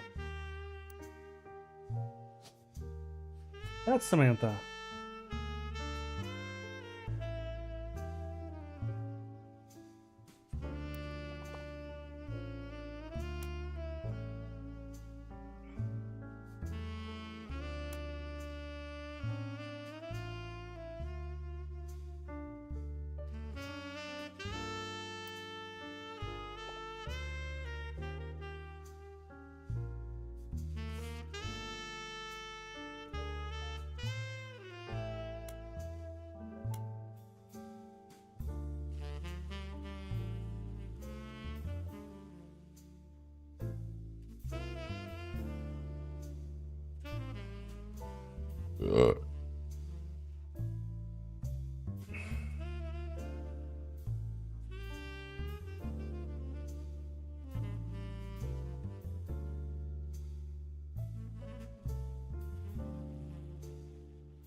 Okay. That goes along with that Eli became a mechanic. Because, see, Sam gave him some more tools to taught him how to make the bike's engine faster. None of us think that's proper multitudes of reasons, but Eli was certainly seemed thrilled. That definitely tells it that he was a mechanic.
Okay. Oh, oh, oh, oh, oh, oh.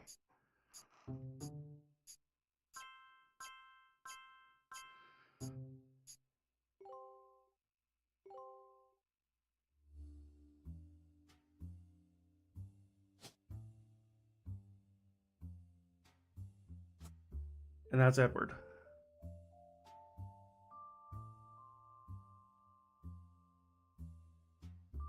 Then these were wrong again. That's wrong too.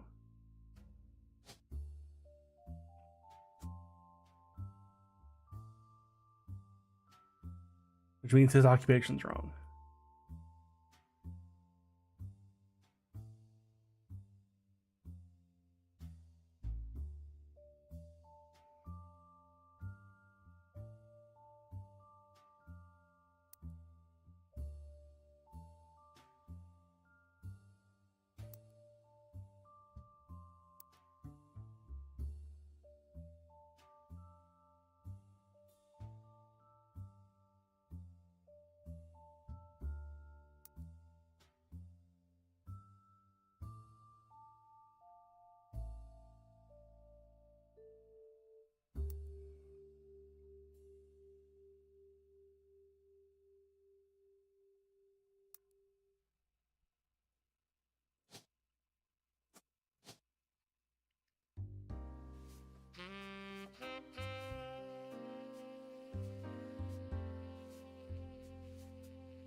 Nope, still talking with somebody else.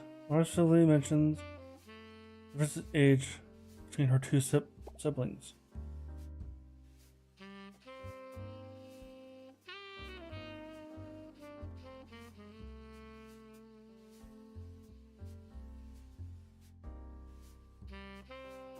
Yeah, I've got those locked in. Like I've got those.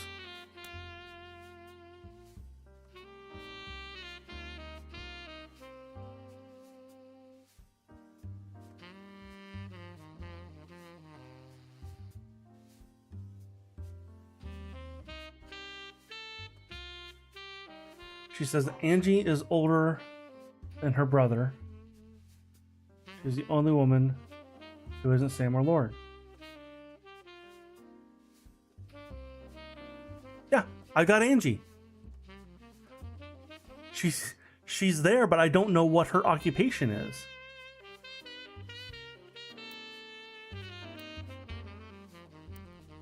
Oops. Unless it's mentioned.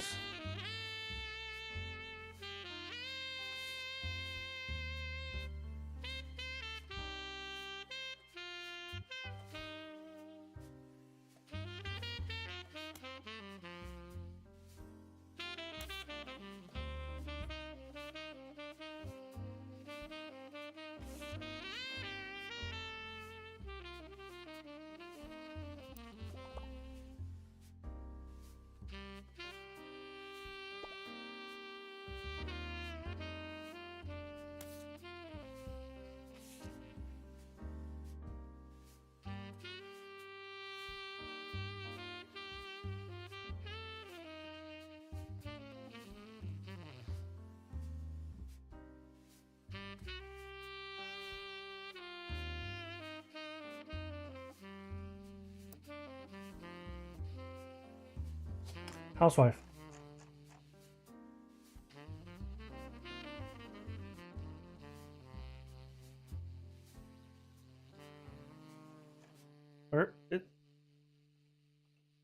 Housewife. Because Gwen was the first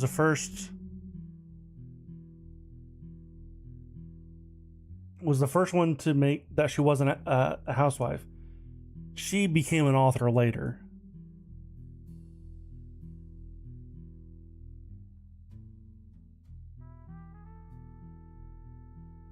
So she's a housewife.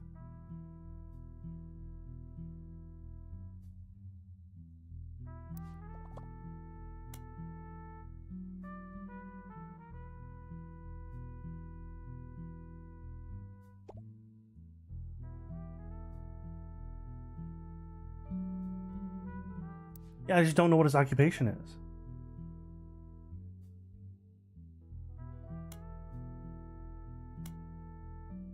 College student.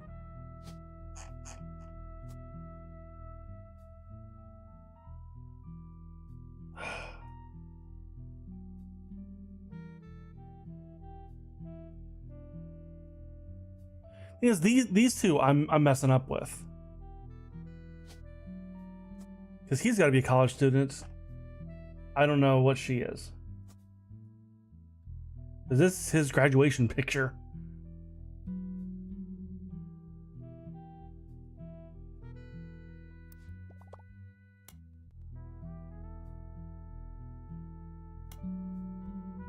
Yeah.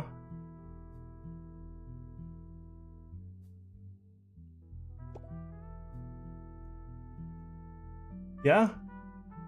Elias M, but I don't know. Free spirits.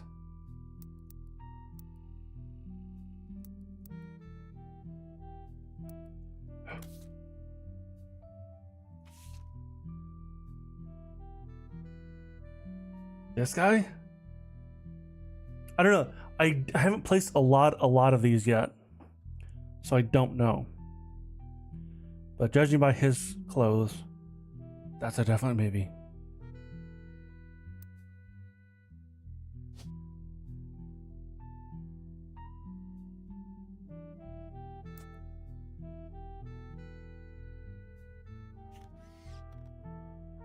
Eli says his name on the goddamn shirt.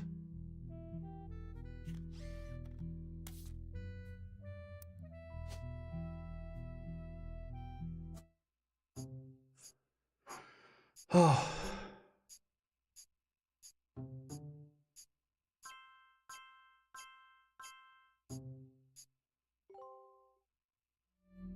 God damn it. This one's still wrong, so he didn't go to college.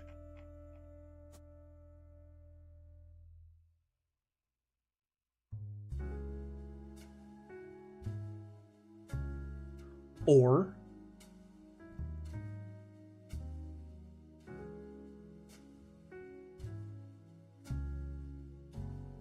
they're flipped. And this is Zach.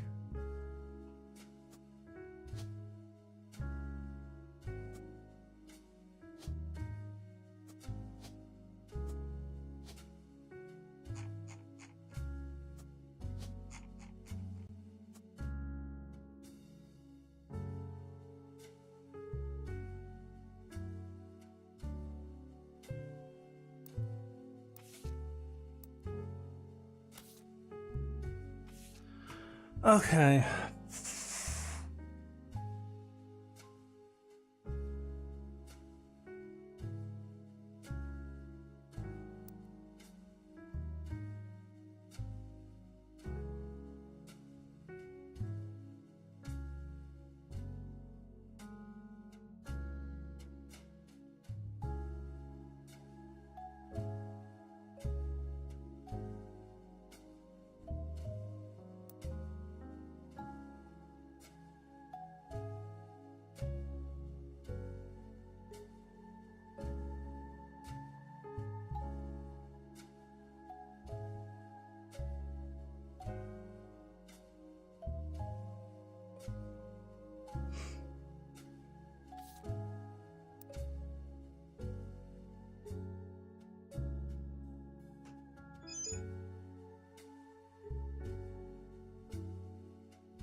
Okay, Guy Hudson's wrong. Otherwise, that would have locked in by now.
See, no, I thought Guy was from outside of the family.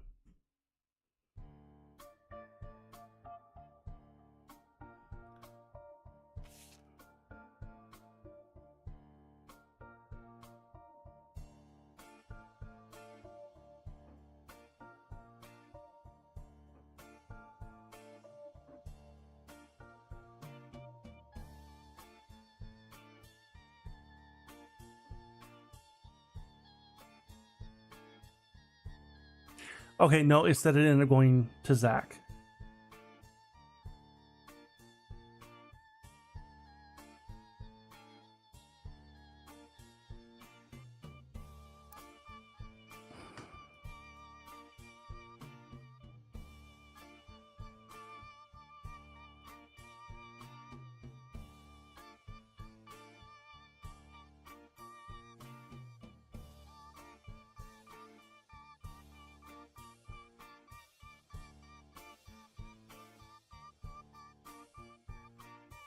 Okay, this is Guy.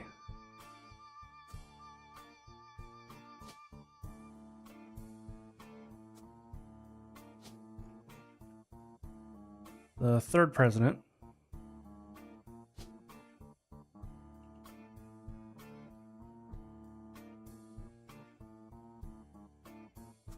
Christopher. Bonnie.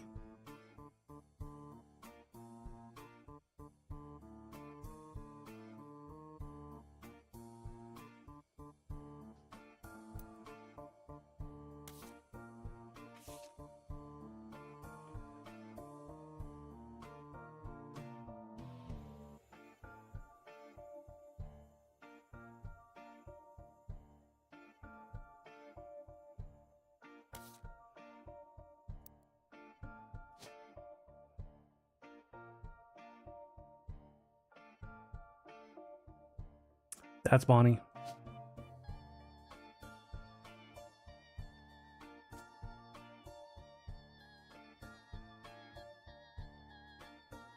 Look at the hair right there.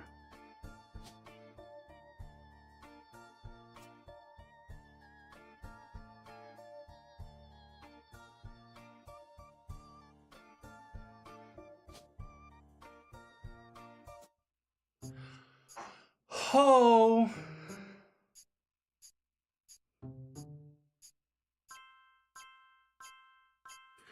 Finally got those two.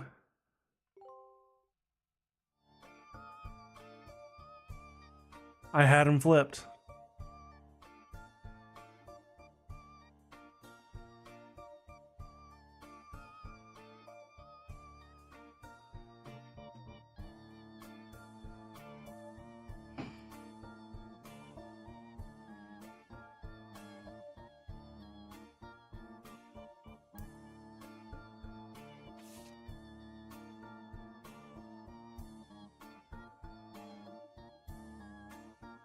I don't think I placed him at all.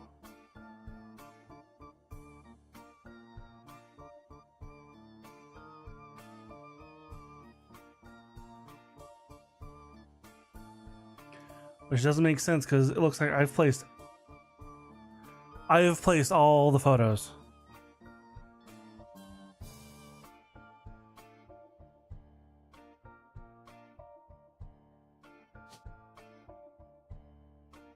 Unless that's Clark.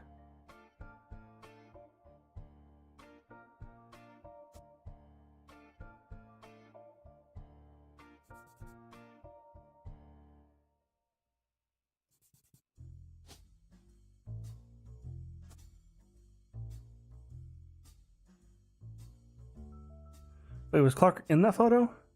Clark was in the photo.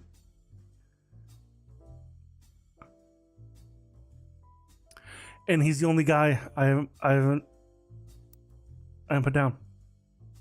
So yeah, so that's Clark.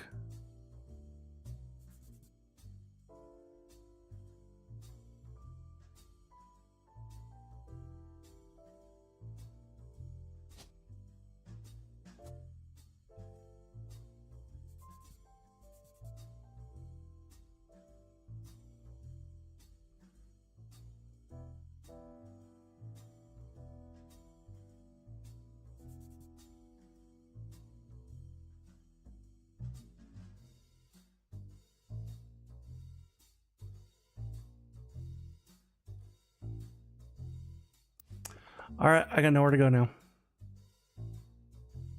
One of her brother's occupations in her diary. Which one?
Or maybe it was in the first one.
Over his department once he retires. So is Edward. So lawyer.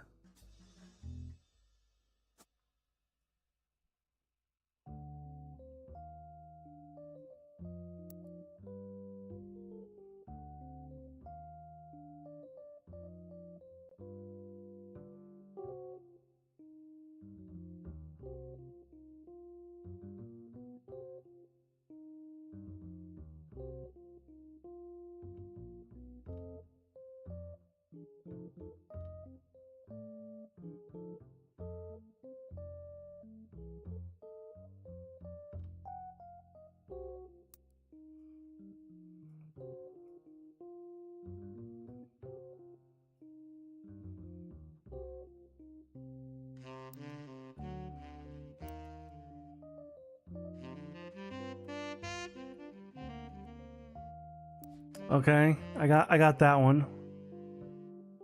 One mentions the name of Jim's father.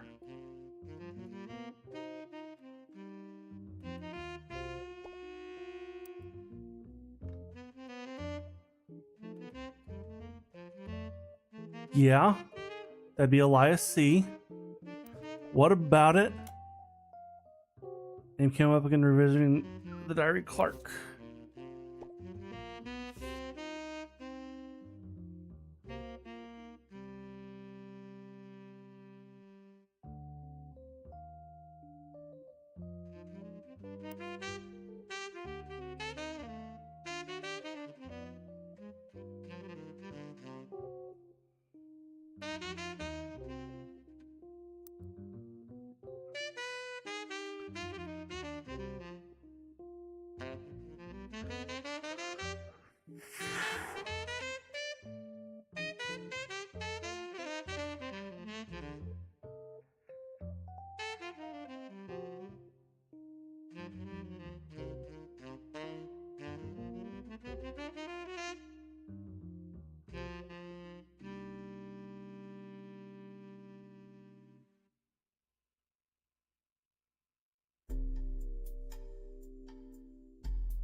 Yeah, but it doesn't talk about like what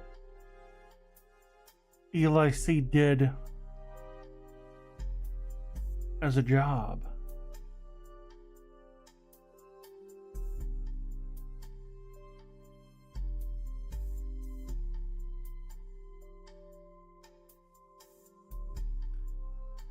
Just that Eli stepped up to help raise Clark because Jacob wasn't around.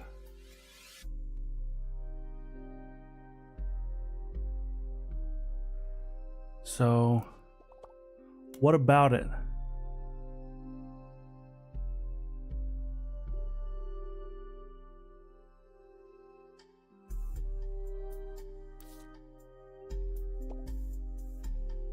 Read the description.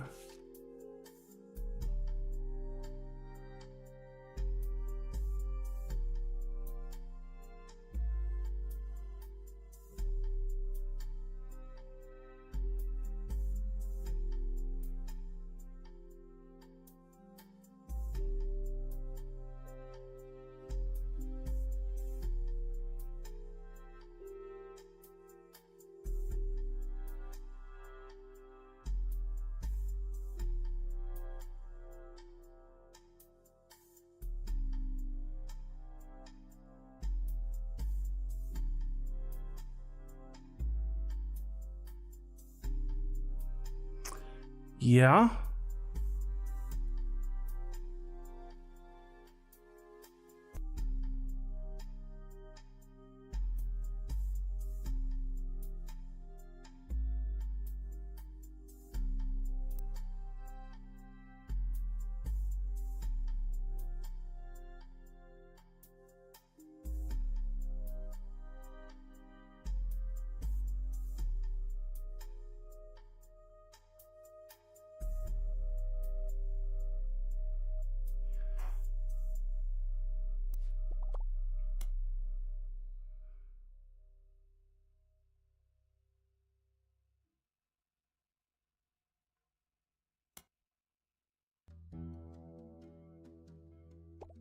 Okay. His occupation. Okay, you can find his occupation.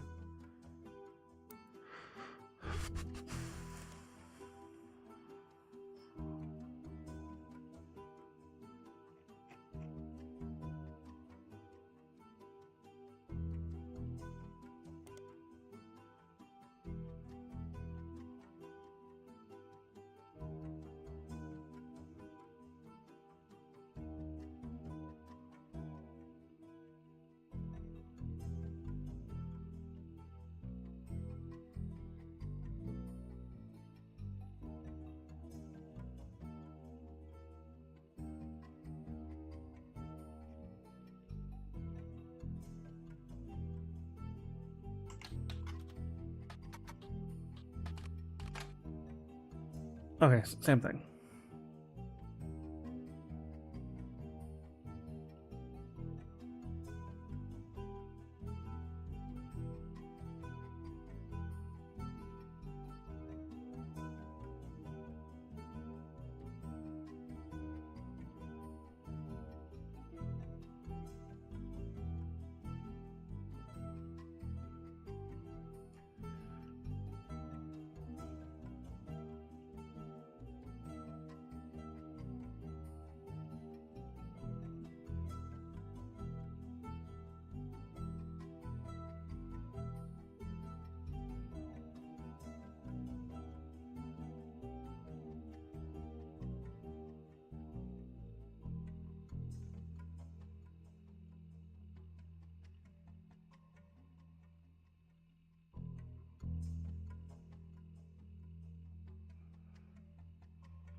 Advertising.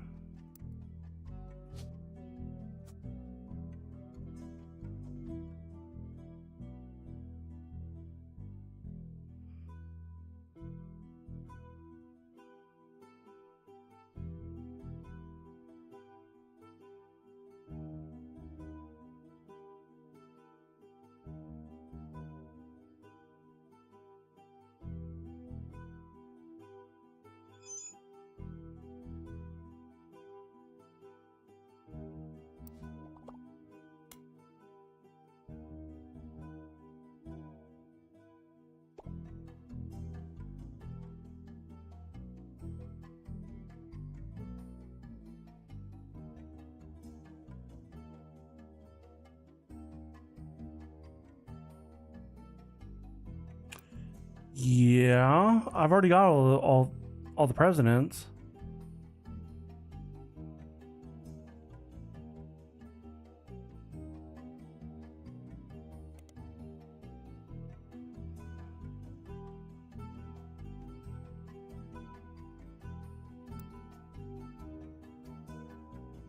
Yeah, I've got Guy Hudson.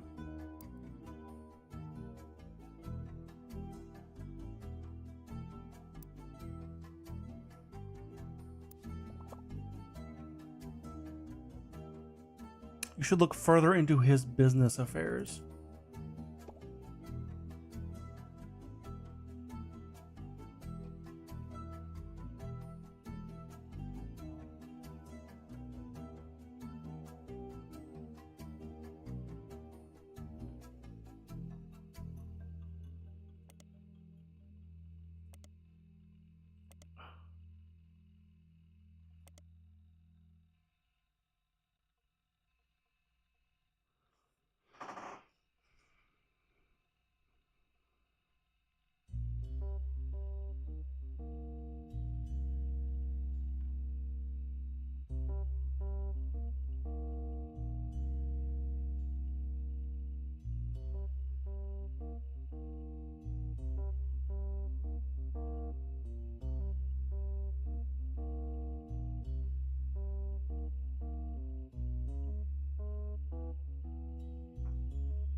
Okay.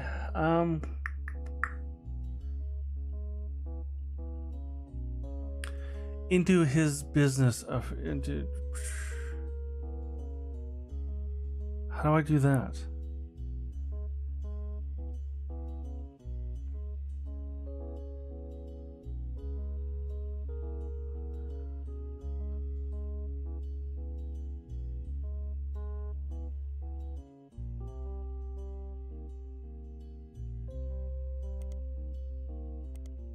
Yeah, there's nothing.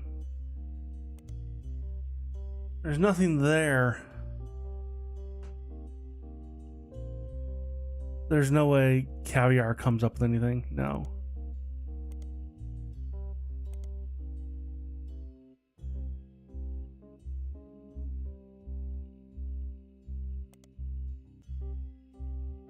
Yeah, just Guy Hudson just comes up with this.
Okay, what about like in Business Watch? I didn't. God damn it! Did I not think of that?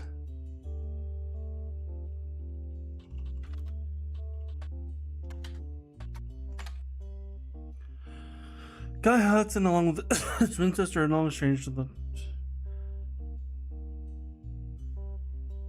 Both appeared in the company's advertisement as children during the Boys and Girls Agree era. Now Guy's taking over PW at the end of the year. Who would have known that one of the two adorable redheads? Guy credits his mother, his father, Christopher. Yep.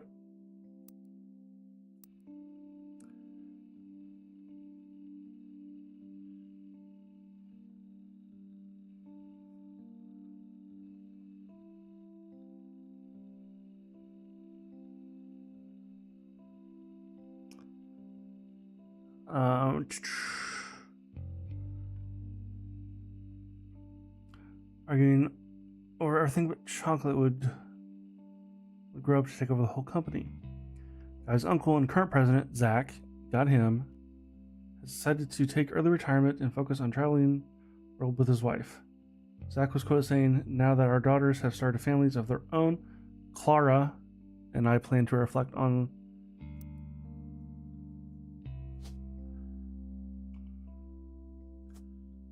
Clara?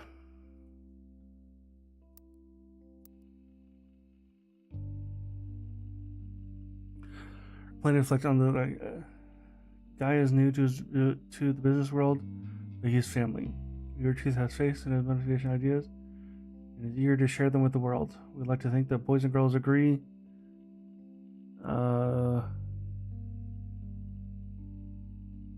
he's ready to succeed. You find a site about a successful ad campaign. One of the ads listed from the late 50s, Boys and Girls Agree, a series of television and magazines ad for Roottrees chocolate bars. The ad campaign is described as having the premise that the boys and girls are often diametrically opposed, except when it comes to one thing. Both of them agree that the root tree is their favorite. The first advertisement in the series is most memorable due to the fact of the bright red hair of the boy and the girl involved. One of the magazine advertisements has been added to your evidence.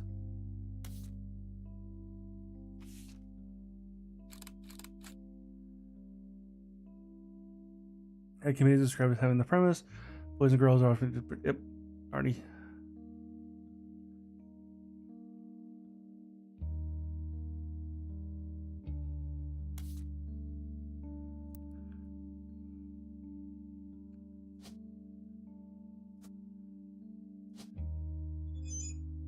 Like that, I know that's Bonnie. Red hair.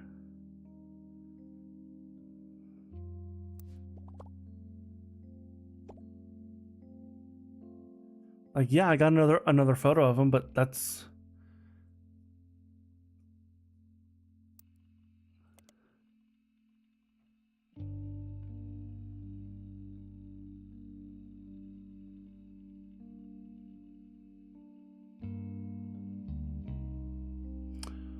what about Zach?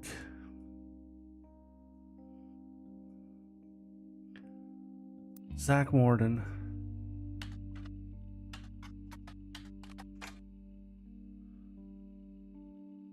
There's a small blurb about Zach Morden, son of James and Gwendolyn Morden. Did I have James? Yes. Inheriting the company is supposed to analyze trusted me with carrying his legacy. What I plan on doing, along with 5 pieces, our chocolate maple products are selling incredibly well. We will not be making any changes. Okay, what about Ernest Jr. Madsen?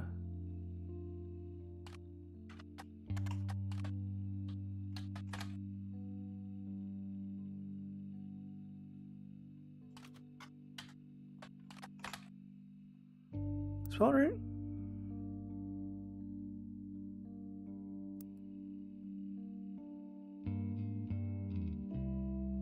Just Ernest Madsen. Okay. An article from 1982 announces that Ernest Madsen Jr. is taking over the day-to-day operations of Roottrees after their previous president died unexpectedly. Little is known about Ernest, but sources close to the family who have asked me anonymous made it clear that he is more than qualified. Rumors that Ernest had originally trained to succeed Zach Morton, but has been passed up for unspecified reasons. Business Watch also managed to get a quote from the company's publicist.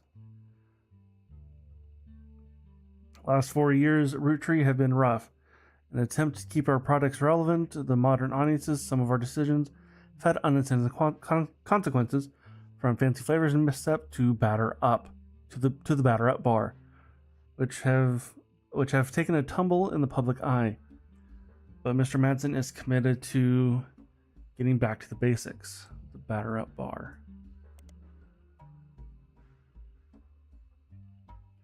Batter Up Bar was a failed candy bar released by the Roottrees Company.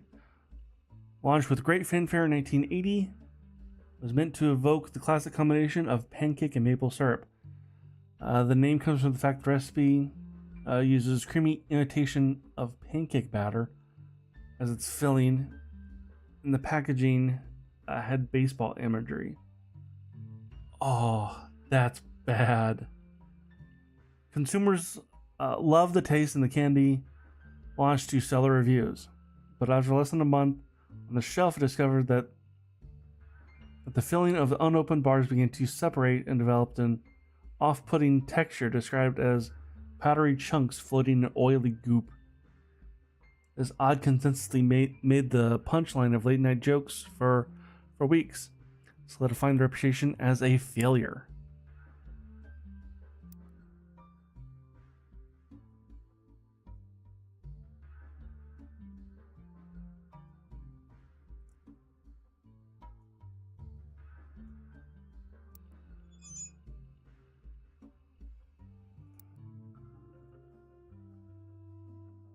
Okay.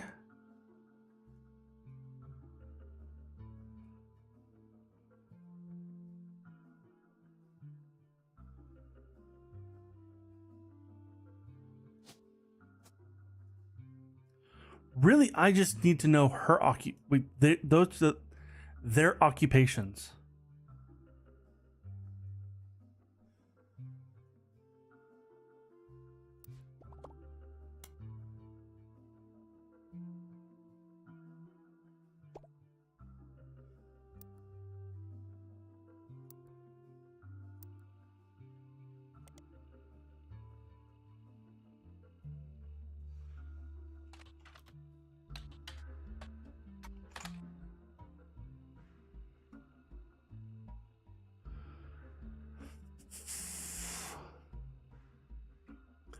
Although Butler County Times does not archive their obituaries, they did a front page story in 1982 about Guy Hudson and his wife, Patricia, dying in a car accident. Do I have Guy's wife? No. Patricia Jones. The story itself is surprisingly light on the relevant details due to the recency of the accident. Police reported that the crash was caused by an unidentified driver who swerved in front of Hudson's car, causing him to brake hard and veer off the interstate. Although Guy was a somewhat controversial president, foul play is not suspected. There were witnesses who reported the vehicle, which instigated the wreck, was speeding, swerving between lines, and cutting other drivers off as well, at least 5 or 6 minutes before the tragic accident. One witness says it could have been any one of us who eventually ran off the road. The aggressor fled after the accident. Police have few leads other than the make and model. Guy has been president of Roottrees Company for 4 years. Through undoubtedly volatile period of the company's history, he and his wife had no children.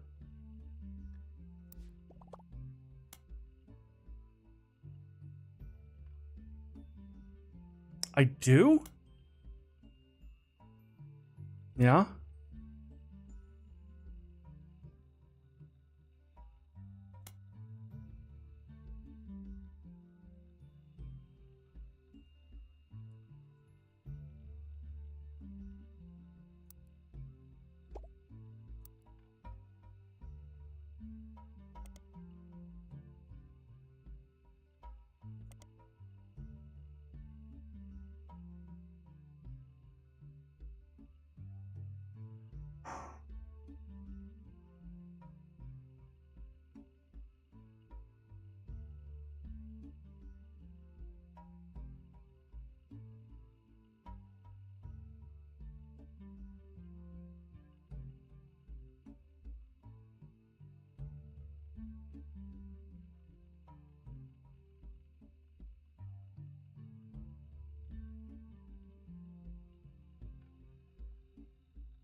it doesn't say anything about Bonnie's career. What are you talking about?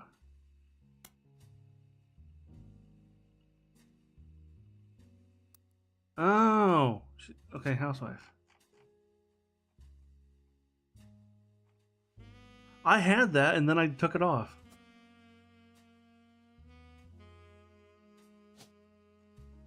Housewife.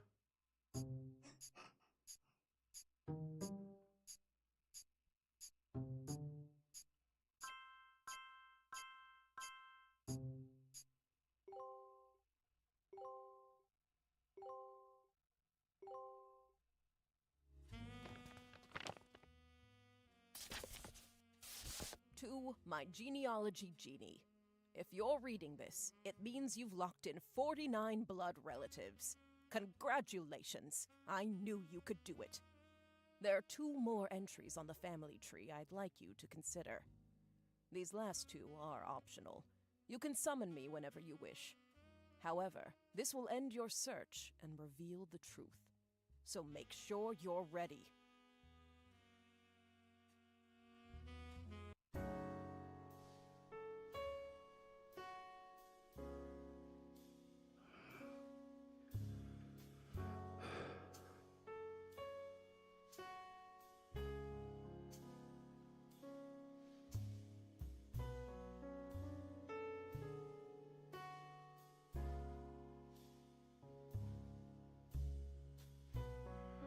Who is EC?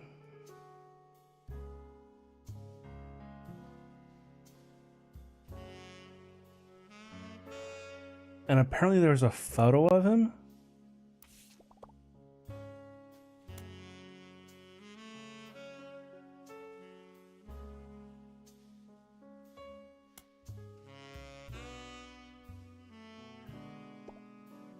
Dummy?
This one's been egg cream.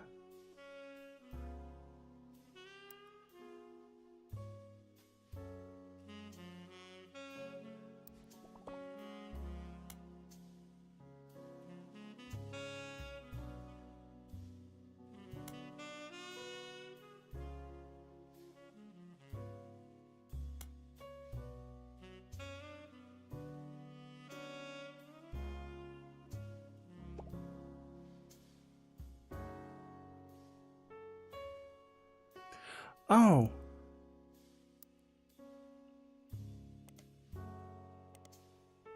Oops.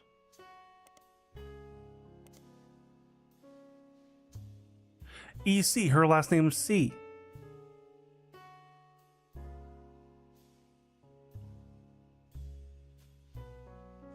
Um,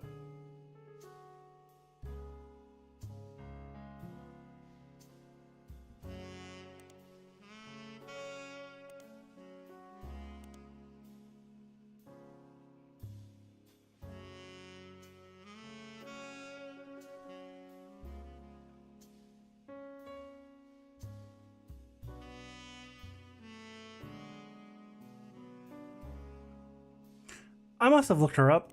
Yeah? Patricia Christensen.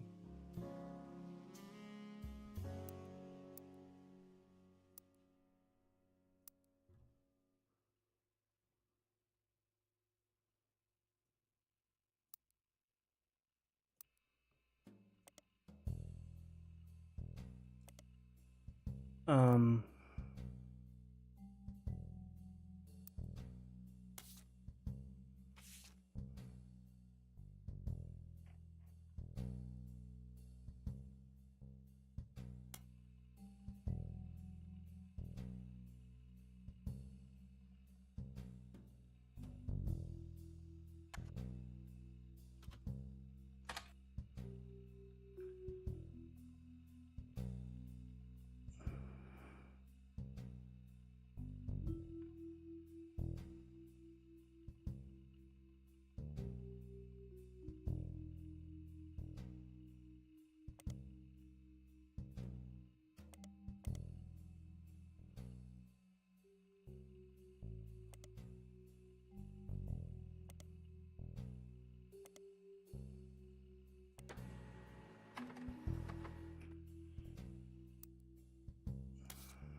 In 1934, someone who goes by Patch wrote a letter full of innuendo to an unknown gentleman who is clear she had a romantic history with.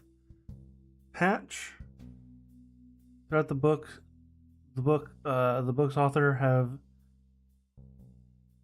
Patch is thought to have been the book's author, to have been Patricia Christensen, a daughter of the owner of Kristen Steele. Her nickname was Pat, and CH, the first two letters of her last name. Patricia Patterson is well known to appreciate wordplay like this. Patricia would have been around her mid-20s when the letters was written. Was married to an older man of no notable status. This letter was definitely not to him. There was a few passages after the steamy bits that mention a daughter leading Tina and Angelina to theorize that this letter was written to the father of the child she hid from society in some way. The letter ends on a mention of a twisted twin that seems to evoke the imagery from classic literature.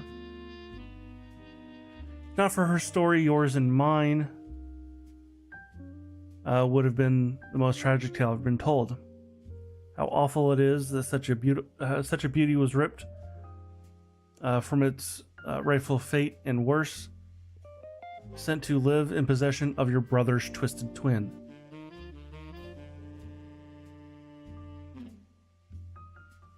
Left an outcast, forced a life of labor under a wicked relative. It's like something from the start of children's fable. She deserves not the life she has been sentenced to. I can't stand to be apart from you both. Someday I shall return to you, and I pray that he has not corrupted her to know his sins. I swear that on this joyous day, with all of the strength I can muster, I will fight for our child's freedom. Let's pray her fable has a happy ending. Tina has no theory on the cryptic parts of what that means. Okay, I do. I know what it means. But this does not lead to who EC is.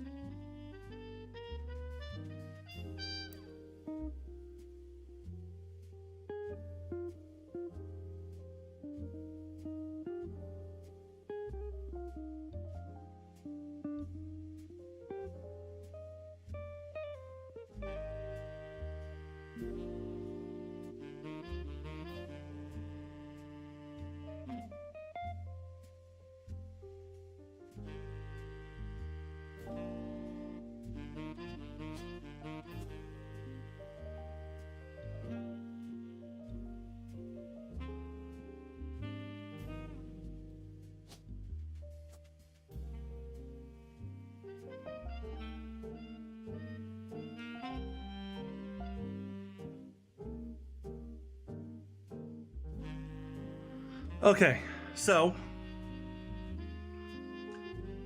Elias and Patricia had Sam out of wedlock, and they sent Sam to, Elias sent Sam to live with EC, who's a farmhand on their farm.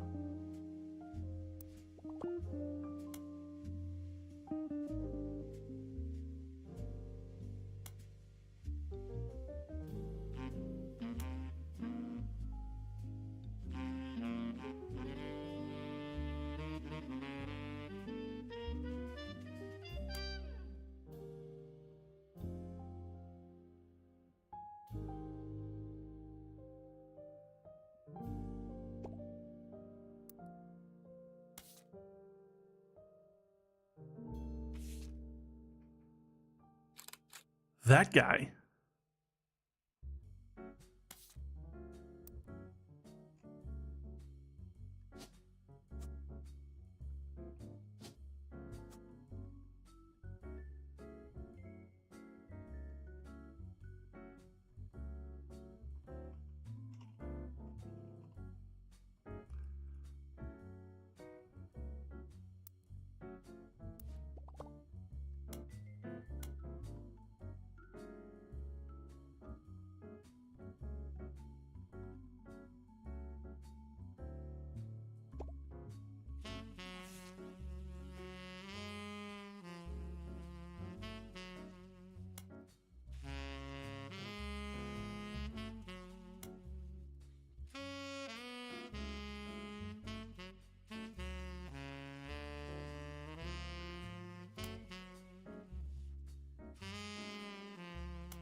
Yeah, right here. That Clancy swore he saw Sam working alongside the farmhands EC and John.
Clearly, I did not know a true family history when I wrote this. I didn't even know Sam was a root tree. All my doubts were ill-founded. She's a fine woman. She has a chance to grow up with us. Sam might have even been the sister figure when never was. Our new kids are lucky to have her, and her children seem to be eager to help the family with her own ways. Ernie Jr. has been learning the day-to-day from Zach. It's been a long long time since any real root tree was excited and interested in actual candy as Ernie. As a bonus, Gwyneth has the green thumb of her mother and her adopted grandfather.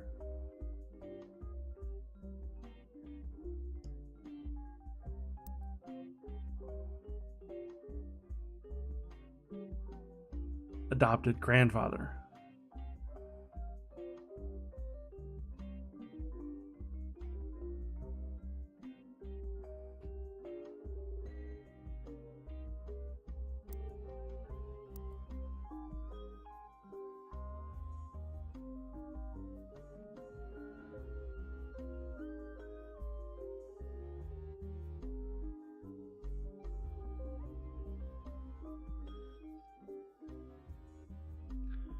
What I'm most ashamed of not figuring out myself. Sam is a spinny image of Patsy with her jet black hair and green eyes.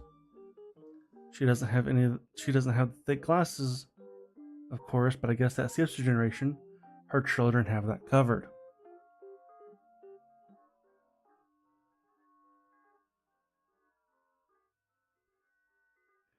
It's hard to explain the look on Pop's face when he read the farm operations would pass Samantha Roottrees for as long as she was willing. I got a flashback to when Zach was made president. Mother reframed it a bit to calm him down. Sam wouldn't receive any candy money after all. It was essentially inheriting the right to rule over the peasants for eternity. Pop warned us away from that farm for years. I never met EC in person, but Pop once confirmed he was a confirmed bachelor.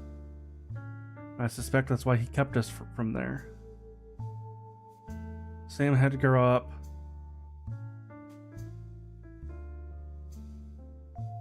in a house with him and his roommate, John Miller, or Mr. Miller, John.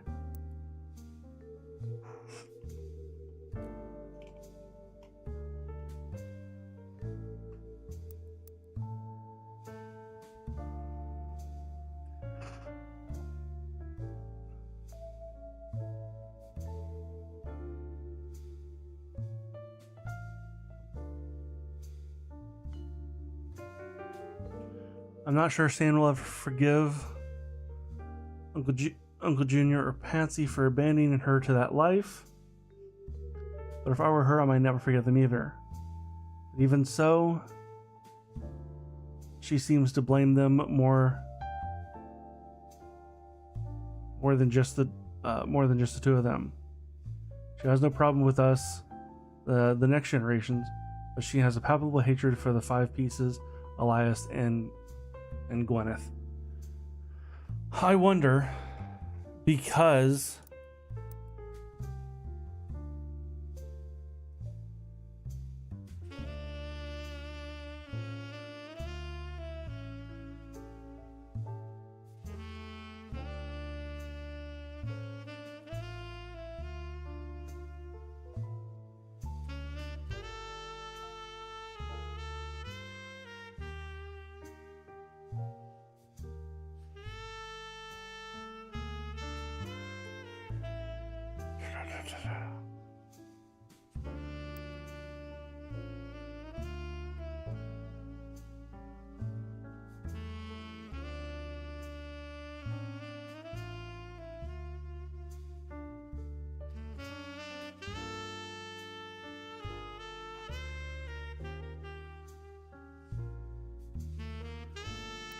I'm gonna look up the Anderson farm.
Twisted twin. So, Elias Jr. had a twin.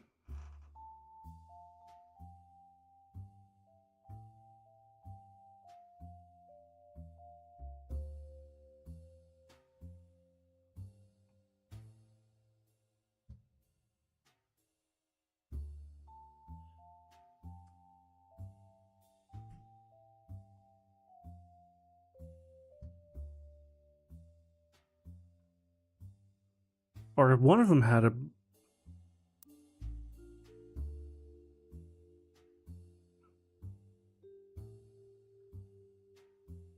Your brother's twisted twin. Maybe.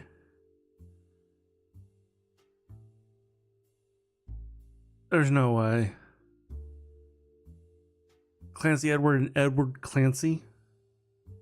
There's no way.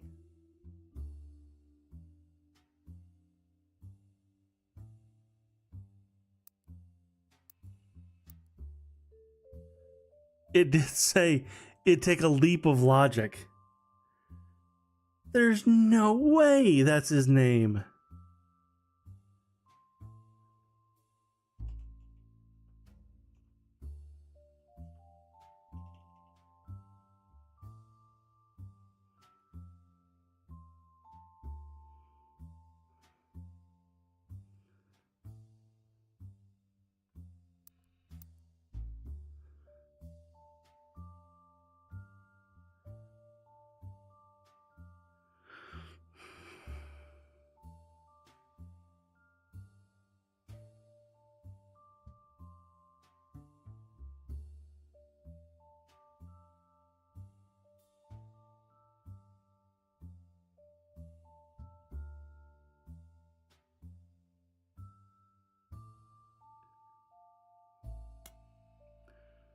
Look up the term twisted twin. No.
Yeah, egg cream is EC.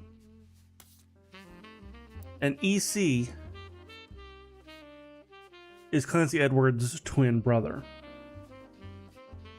But he's gay. And because of that, EC was disinherited and basically removed from the family tree.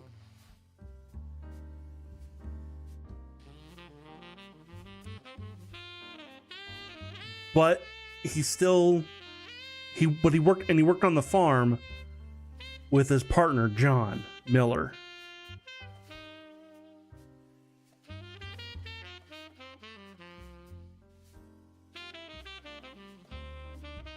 There's no way his name is Edward Clancy.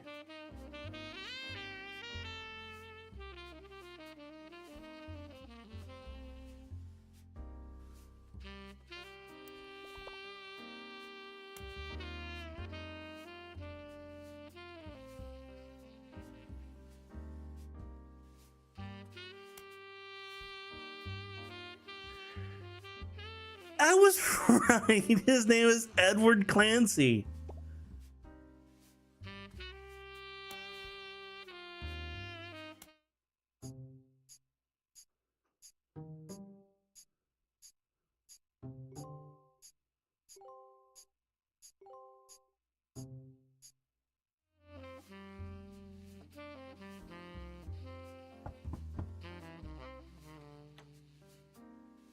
So, you had a guess for EC, and identified his partner as John Miller?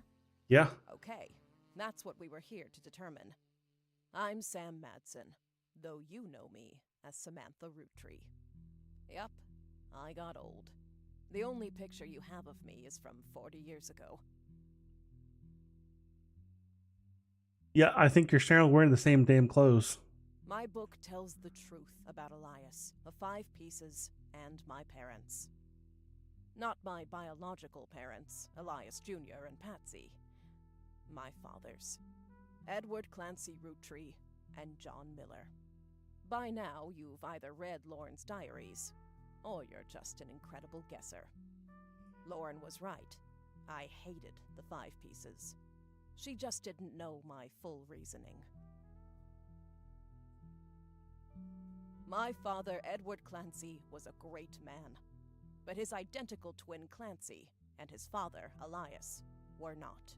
At age 16, my father was caught kissing a farmhand. Back then, they wouldn't even acknowledge gay people existed. Having one in the family was unthinkable. The same year, I was born. A bastard granddaughter. 2 stains on Elias's perfect family. He decided to fix both. They tried to erase Edward Clancy. They even removed his 5 pieces flavor. His name was deemed a dirty word. He became EC. We were sent to the farm, and the 5 pieces did their best to keep the next generation away, to isolate me from family. But Elias couldn't erase us from existence. Laura never realized I was the little girl from her diary.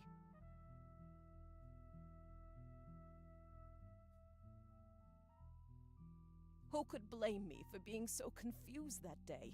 Her father was an exact copy of mine, except without the beard. And while the 5 pieces celebrated a new factory, farmhands did the real work. It's a fluke there's a picture of my father at all, but there he is in the background. The 6th 5-piece. Patsy returned, and things got complicated for Elias. She fought for my freedom, from a life she deemed unworthy. Elias relented, so long as I never learned the truth or receive inheritance. They knew I'd help my father. At Elias's will reading, I learned part of the truth. The rest I learned at home. I began to hate the 5 pieces. My father made me stay silent. He was worried history would repeat, and that his grandchildren would become outcasts. His fears weren't unfounded. As you know, my son Ernie died a few years ago. He had trained to take over as president, but due to family politics, or perhaps hubris, it went to Guy, a real Roottrees. He nearly ruined the company. When Ernie took over, he saved the operation. Over 13 years, he made the family billions. Ernie earned about $36. They got by on Debbie's salary, but when he fell ill, he couldn't pay his medical bills. His death was my tipping point. Originally, my book was meant to expose Elias's hypocrisy. Until I started to look into the other dirty laundry. Ron tried to have Robbie removed from the trust, but couldn't. Robbie was a blood relative, even out of wedlock.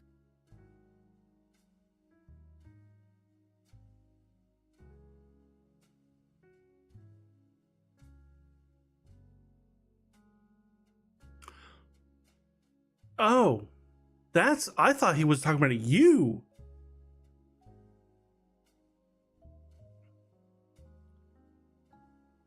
I thought Rob and Robbie were trying to get rid of you from the trust. But I guess you're not in the trust.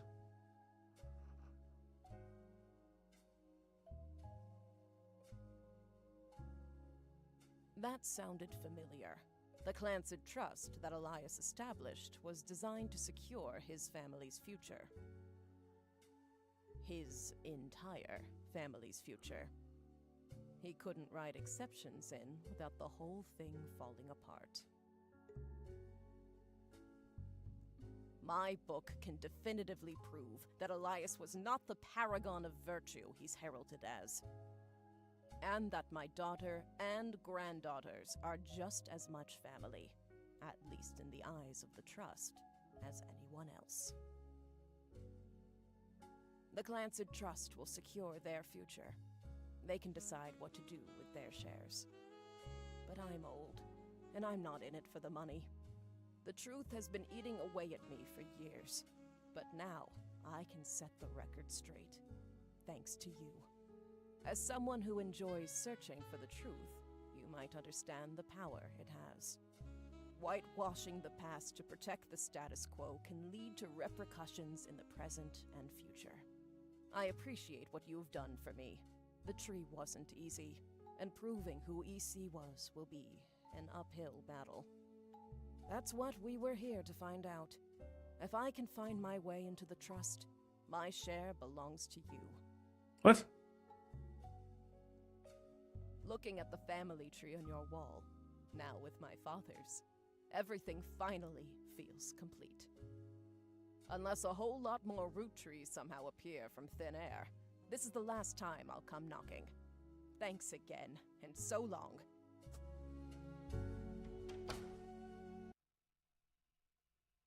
We're rolling, rolling, rolling on down to the sea.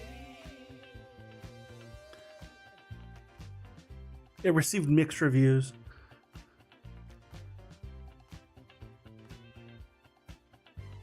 Saturday night and you're quite a sight. The world might be burning, but I'm feeling And then everything changed. There's another mystery to solve. gas, so we skate in the street. Root Tree Mania is now unlocked as a new game. Say that I'm pretty.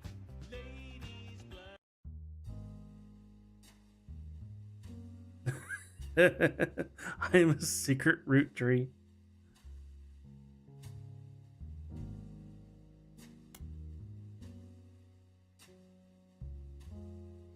Find out what happens to the infamous family in a whole new mystery.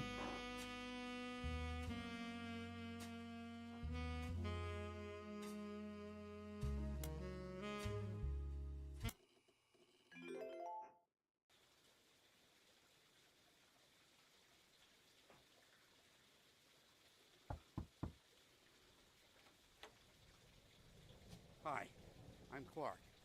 Probably not who you expected to be knocking, but life's funny sometimes. You've done well staying anonymous. It took us a while to track you down. A lot has happened in the last year. Far too much of it public. But there's stuff going on behind the scenes, too. I never wanted to be president. I'm not great with stress. With my mother's deteriorating I'm sorry, I'm rambling. I'm not here for sympathy. I'm here because part of the fallout of Sam's book is that everyone's coming out of the woodwork. Now that it's public knowledge the Clancid Trust covers any root tree despite their history with us, a lot of potential cousins have surfaced. You may have seen that man on the cover of News Time. It was a disaster for us. And then Miracle went and made it all about himself. The long and short of it is a lot of potential cousins just showed up. Sam's helping some of them, but she's not really going about it the right way. And she's not taking calls from anyone in the family. I let it slip through a mutual friend that I found you, and I was stopping in. It's manipulative, but I'm hoping she'll reach out to you. You can let her know I'm on her side. In the meantime, if you're willing, I can share our files with you. Pass them along to Sam if she reaches out. I'm genuinely hoping she'll realize I'm an ally. Feel free to do your own research. I've been told you enjoy things like this.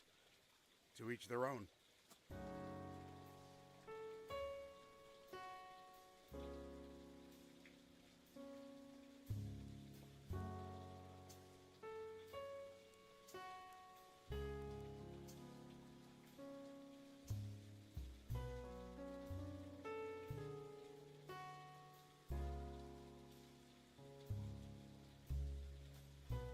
Wait, what? That I didn't know. And there was... Never came across that name at all.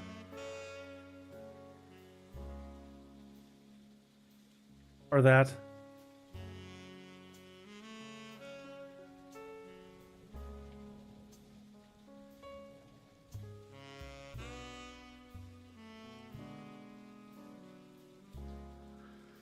Possible infidelity 1, 2, 3.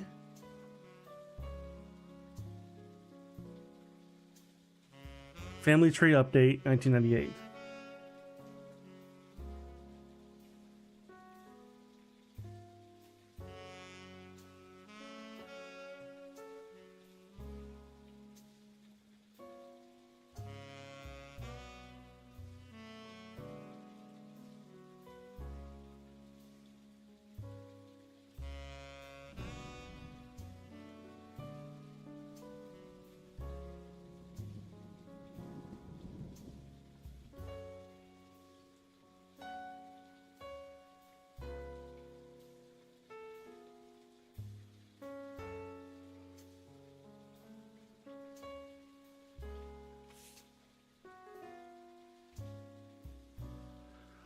Today is August 3rd, 1999. It has been 8 months since you helped Sam Matson with the research necessary for her book. Sam was true to her word and paid you an incredibly large sum of money. She never mentioned you by name, however. You managed to keep it low, so you managed to be a low profile. The Roottrees, on the other hand, have not. Below is a summary of notable events since the book's release. Though you can refresh your memories in full detail by searching online. Sam Matson's books about Elias Roottree was released in February, was a bestseller for a few months. At the time, Carl had not yet been replaced.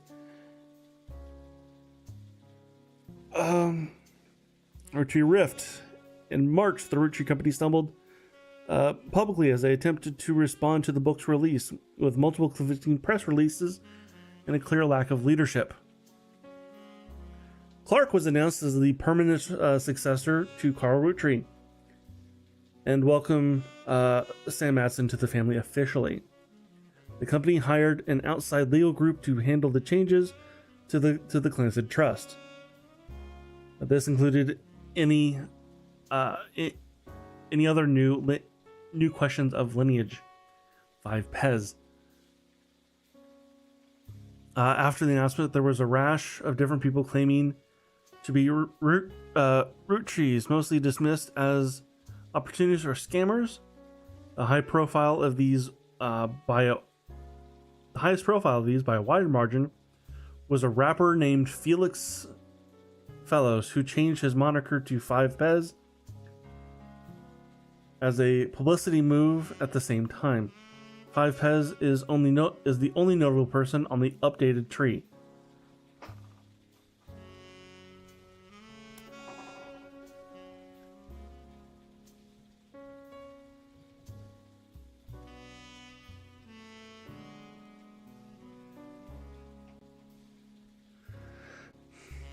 This is a new investigation with new focus after many months of the newfound interest of the Roottrees.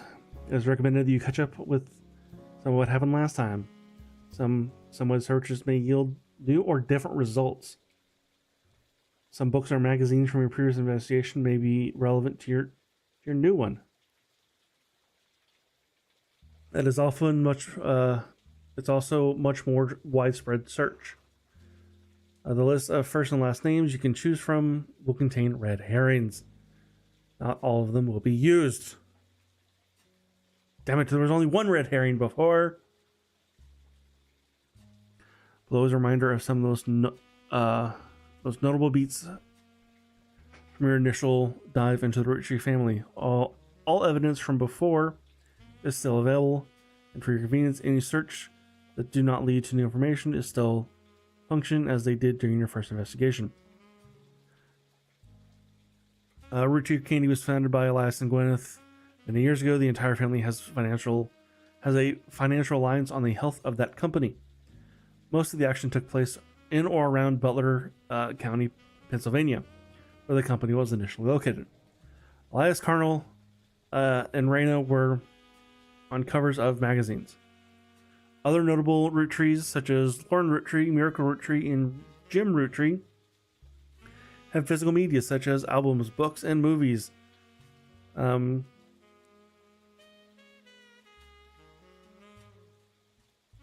forgot Gwen.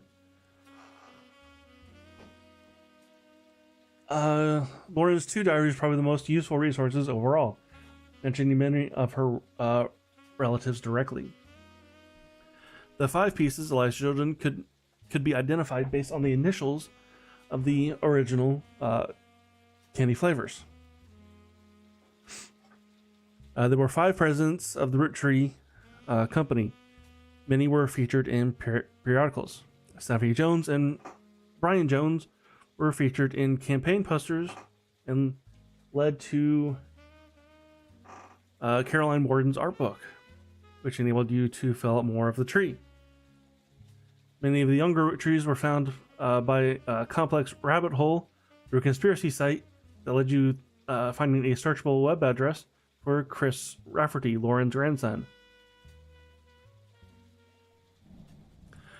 November Roottree was really difficult to place. Her occupation could be found on via Brian Jones's company website. Ronald and his brother Robert Roottree go by Ron, and Robbie. Both worked on a TV show called Brother Trouble until Robbie embezzled money and fled to Paris. Ron unsuccessfully tried to have his brother removed from the clans of trust. That makes sense on why he did that. Sam and her father were cryptically mentioned in a book about historical letters. There were also a few dead ends and red herrings.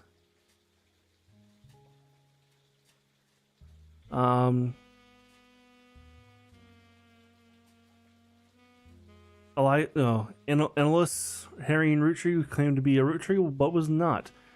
Family Man, a book about Elias Roottree, turned out to be propaganda and not useful.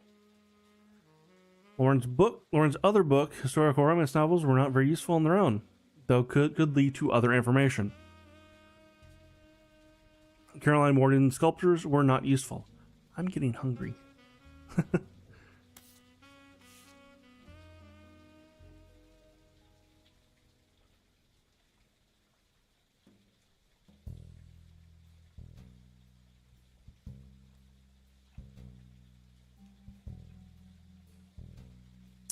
I'll be right back. I'm gonna go get like a bowl of something to snack on, because I have finished my Twizzlers. So I will be right back.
All right, I can assure you I'm back, but I can't get the stream to unpause.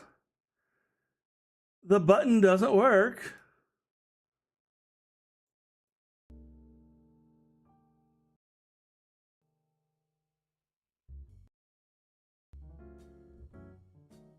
I just every button I a ton of times.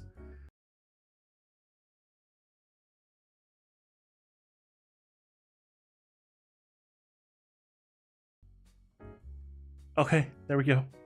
I pressed it a ton, and I guess it all decided to queue up and then work at once.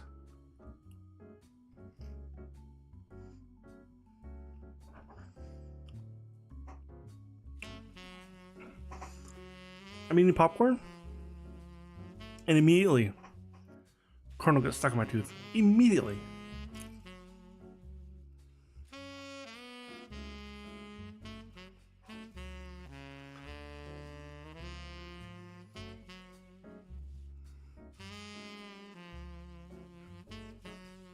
The company I hired to help us with the Cleansed Trust is busy pouring through the entire family history,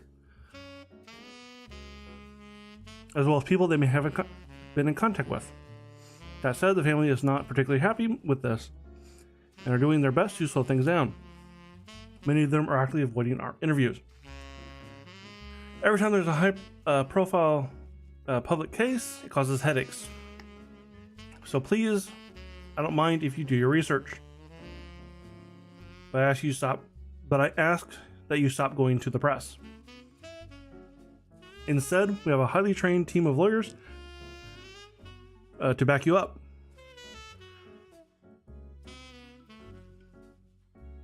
We are willing to verify anyone and everyone you believe it to be realistically part of a relationship that led to a birth of a new root tree. Just tell us who to investigate by filling out the new sections of the root of the tree, and we'll take the time to handle and verify the timeline checks out. But keep in mind why we're here. If someone didn't have a child or has already been disqualified by our lawyers, like in the case of the girl with the negative DNA test, there won't be any place for them on the tree. They were not just looking for affairs and infidelity. We're only looking for the ones that could lead to a possible new root tree.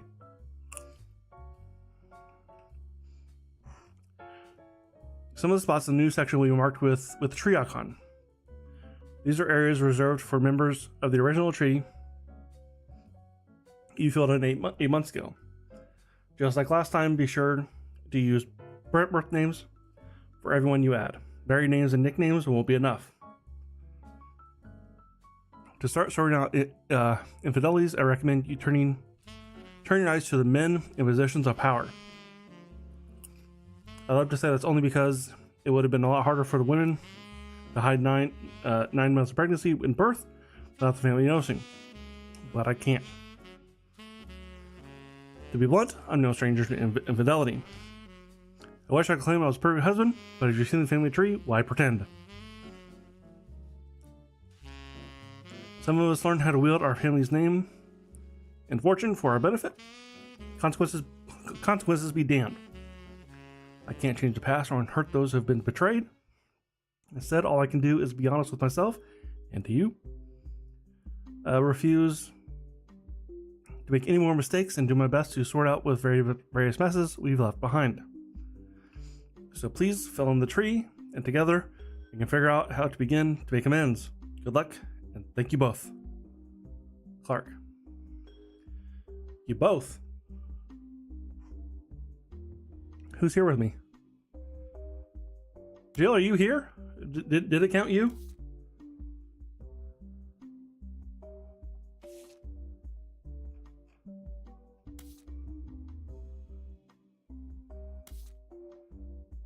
Oh, this is the old stuff.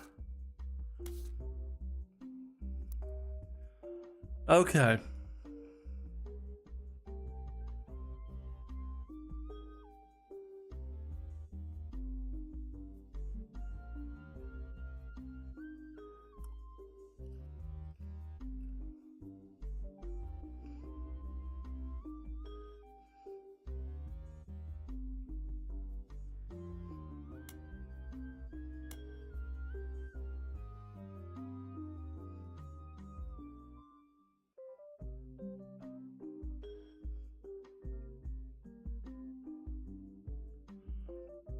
1921.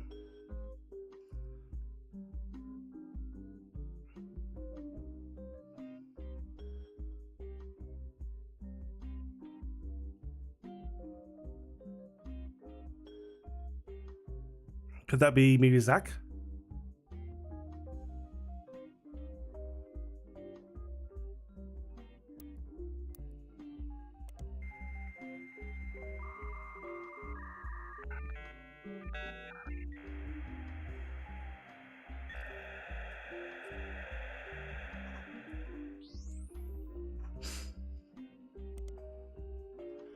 Let's just look up Roottrees.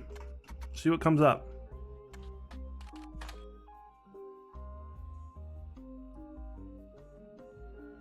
This page has not been updated in at least 8 months and may now be irrelevant.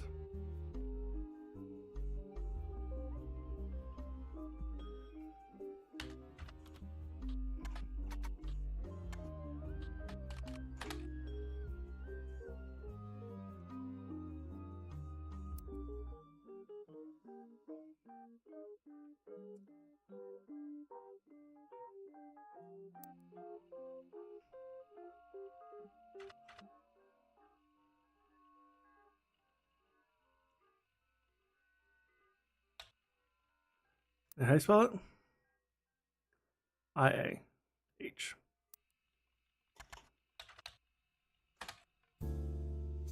Nope.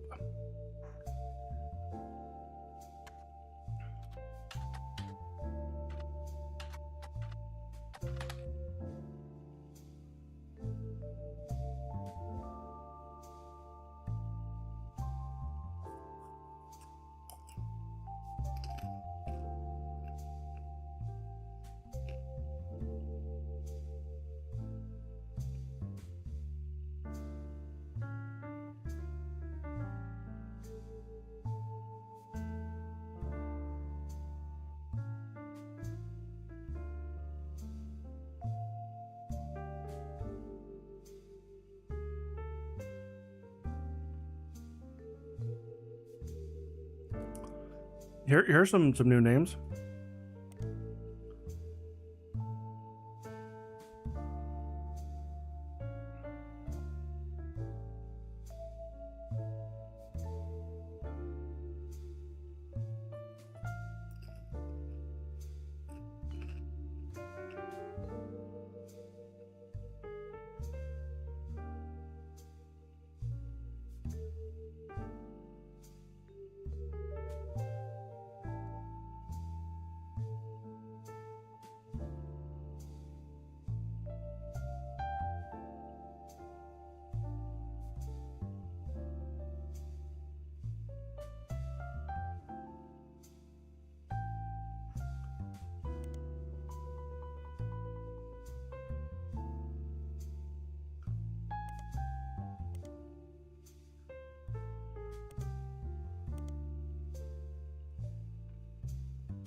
All right, let's look up 5 pairs.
That's exactly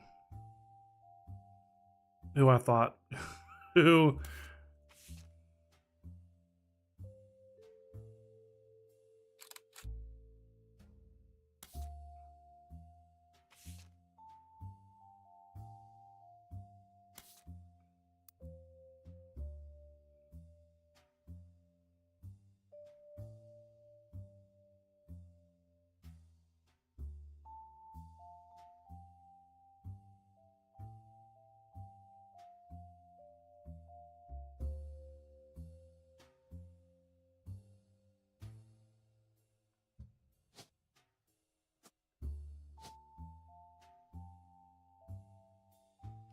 Whoa! Oh no!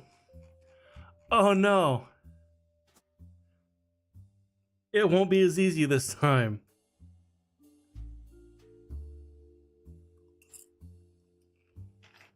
Ah! I hit the bowl. And the popcorn went flying.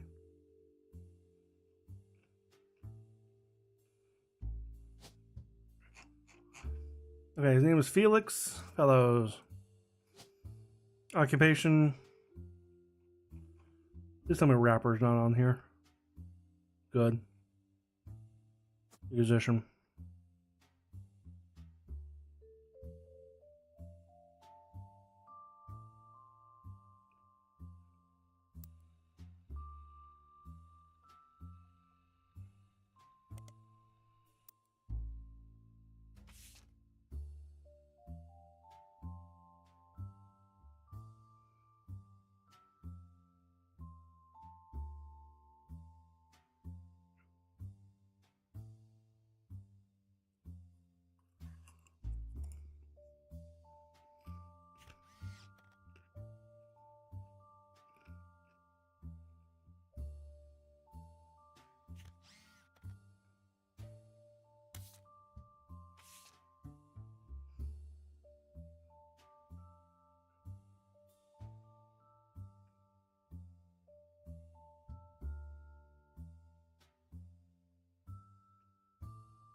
Okay, her name is Joanna. Oops.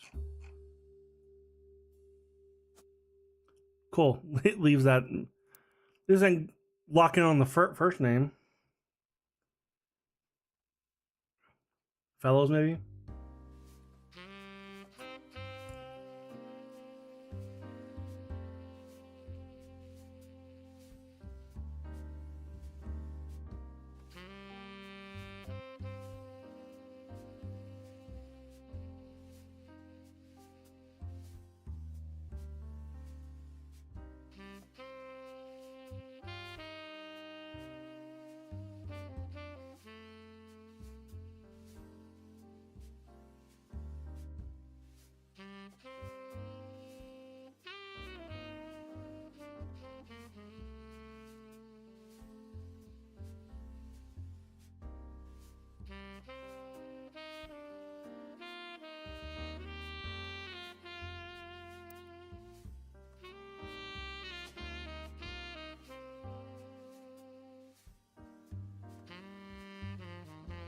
Retail.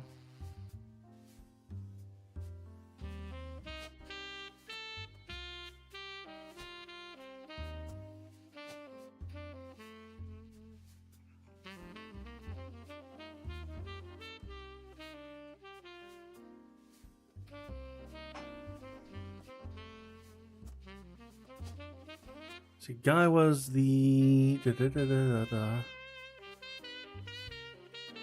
president.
You know, it's funny.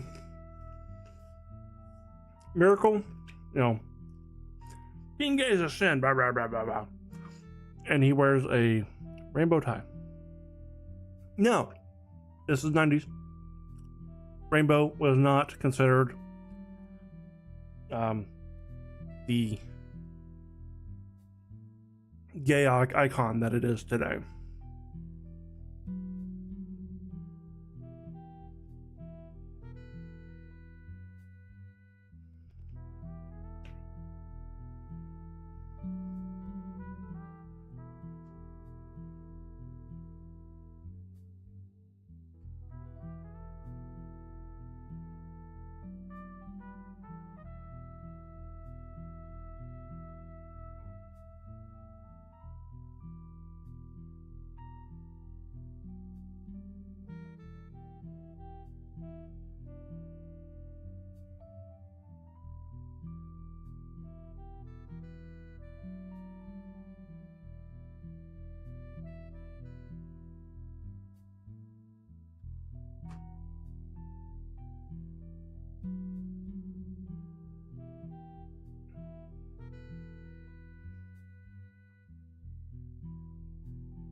There's no way anything comes up.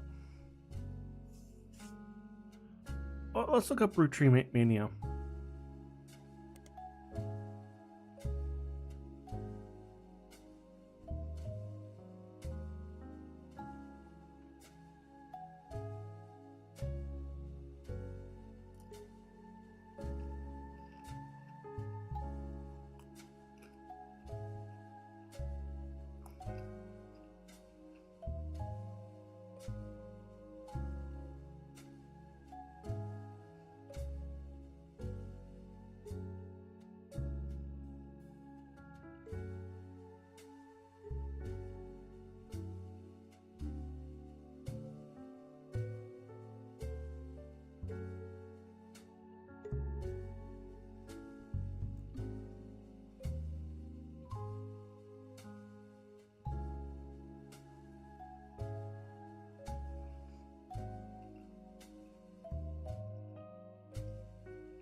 First, it was fairly standard. They stated there was no president of the Roottrees company, but the entire family was made aware of the release of the book, that they'd be meeting as soon as possible.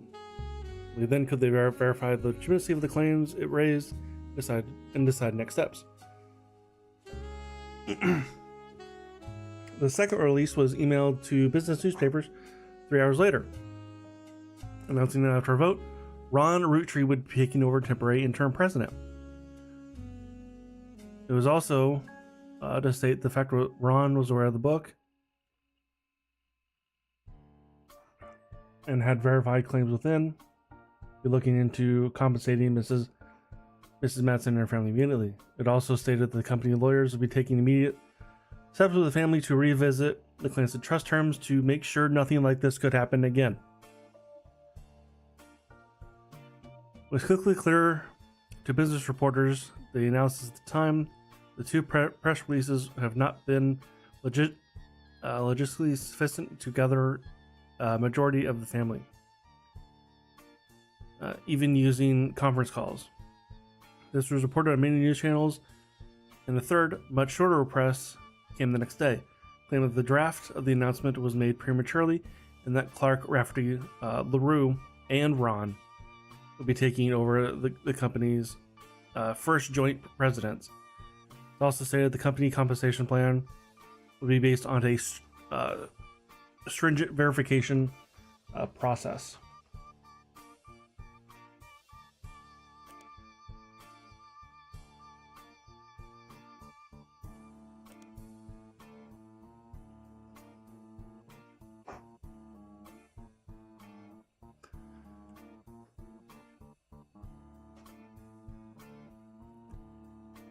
Indocyanonitis was a disease coined by the popular sketch show as part of a fake pharmaceutical advertisement for Jit Together. While the statement isn't fully about the Roottrees Candy Company, it was released in the weeks after the bizarre response to the release of 6 Pieces by Sam Madsen and references the recent news. In the sketch, a woman ordered a number 5 at the drive-thru speaker. After pulling around, she changed her mind at the window, asking to change it to a number 3. This caused a lengthy backup and annoyance among the restaurant's employees and other patrons. After she pulled away, the employees began helping other customers. The same woman barged into the restaurant, passed the line to current, and loudly complained she didn't receive her number 5. After the sketch transitioned from the restaurant scene into a pharmaceutical commercial, doctor claims the woman was suffering from indecisionitis, a disease which causes extreme confusion and irritability, and has been recently found to severely hinder leaders of large corporations, but could also spread to humans.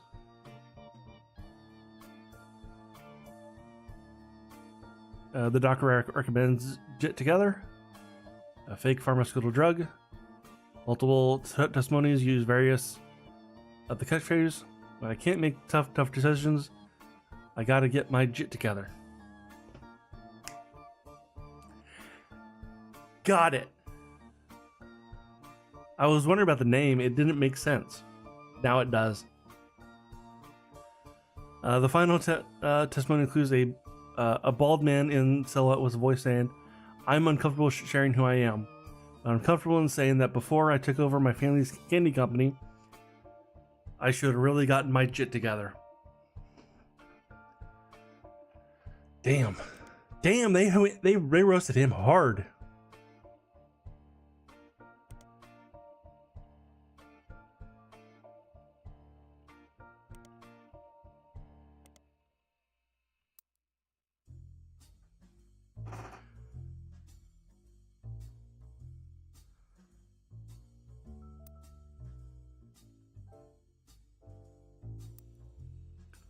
All right, what else can I find about? Oh.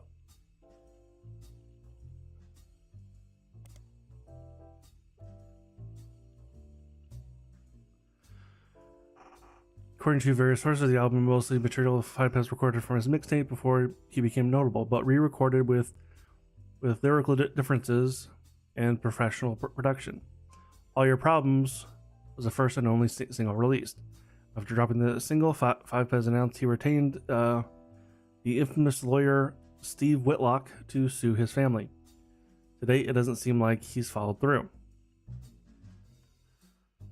At first, the single didn't make much splash, but Whitlock, known for publicity stunts, paid thousands of teenagers a few dollars an hour to call in to request the video on MTV, which increased its profile. MTV eventually caught on and banned the video altogether, which in turn received national news coverage, made the song even more popular.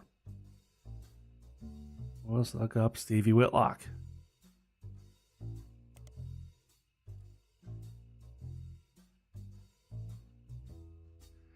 Stevie Whitlock is a lawyer, history of publicity stunts and grandstanding. Still, she managed to rack up quite a few legal victories for C-list celebrities and athletes. She became famous in the mid-'80s after successfully suing a multi-international sandwich company whose 12-inch sub was actually an average of 11.5 inches long. Stevie argued that since the company was sold over 1 billion sandwiches per year, there was enough missing sandwich to make a sub long enough to span from New York to Los Angeles. The jury rewarded her a paltry $5,000, but the news coverage of her crusade turned out to be priceless. Gee, I wonder what sandwich company that was. See what it says. Nothing. Okay.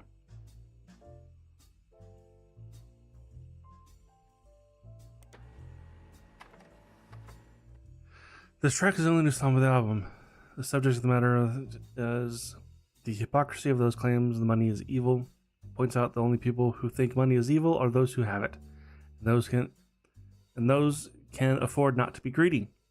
In the song, 5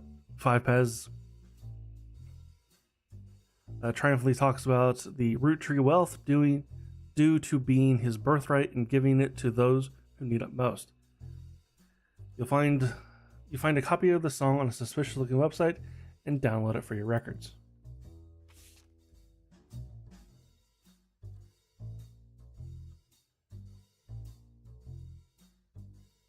It receives some replay, but still, it's kind of catchy. I'm scared to listen to it. Attention, Roottrees. This is 5 coming at you from the real world. You know, the place you ain't ever lived in. You say money is the root of all your problems. Root of all your Man, problems. y'all are hypocrites, sitting back in your massive estates, built from the cash that your ancestors gave you, acting like you somehow deserve it, based on your family's creations. Yo, but looky here, sonny, don't you come for our money, or you might burn bright in hellfire someday, like that Madsen chick and her 2 dads. My pappy's cleansing trust should keep you away. Yo, it's disturbing, catching a sermon from a geezer who's never known hurt, but blurts out these claims that somehow we're sinners cause we didn't earn it, when all of your worth it came free with your name. You expect me to treat your lectures on greed as You know what? creed from he without I wasn't looking forward to it.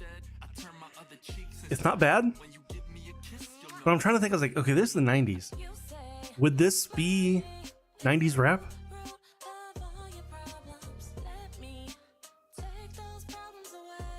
I don't know enough, but I have my suspicions.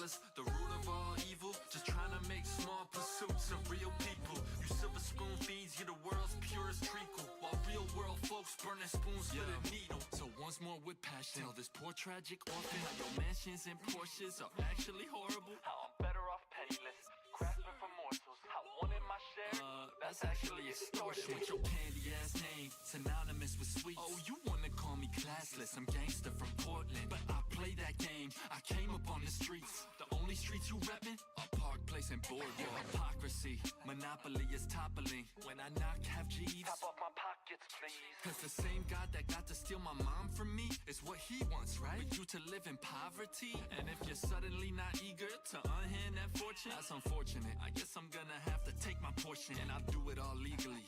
Class action, courtroom, decorum. I'm way past your fancy ass dormant. You say money is a root of all your problems. Let me take those problems away. Bring the choir in. You say Really? Like, it's a root of all your problems. Let me take those problems away. You say money is a root of all your problems. Let me take those problems away. Whoever calls dollars the root of all evil, just trying to make small pursuits of real people. You silver spoon feeds you the world's purest treacle, while real world folks burning spoons for the needle. Whoever calls dollars the root of all evil, just trying to make small pursuits of real people. You silver spoon feeds you the world's purest treacle, while real world folks burning spoons for the needle.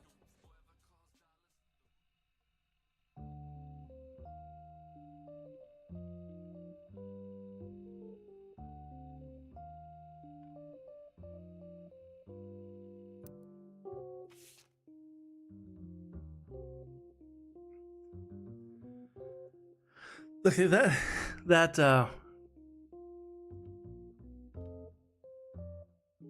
was actually much better than I thought it would be. Like, I was not expecting it to be decent.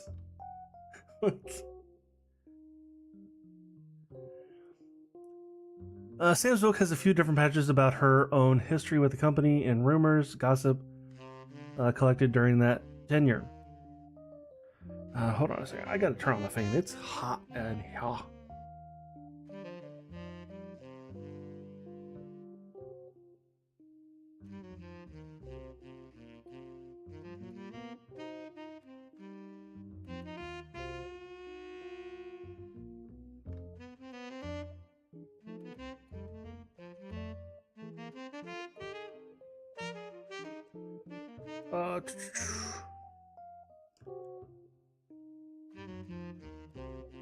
Where's the app for my fan?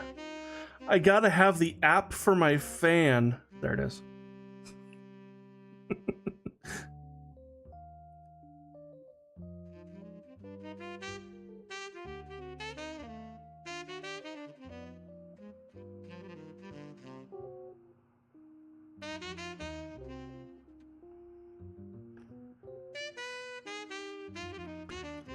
And actually, the fan is actually not pointing in the right direction. 1 second.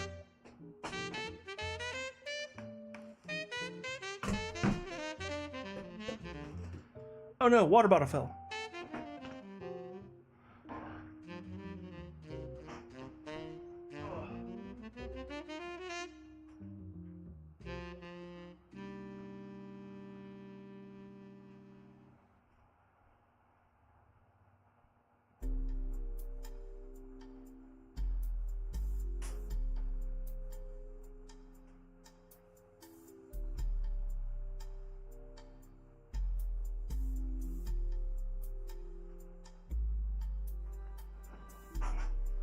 Okay, there we go.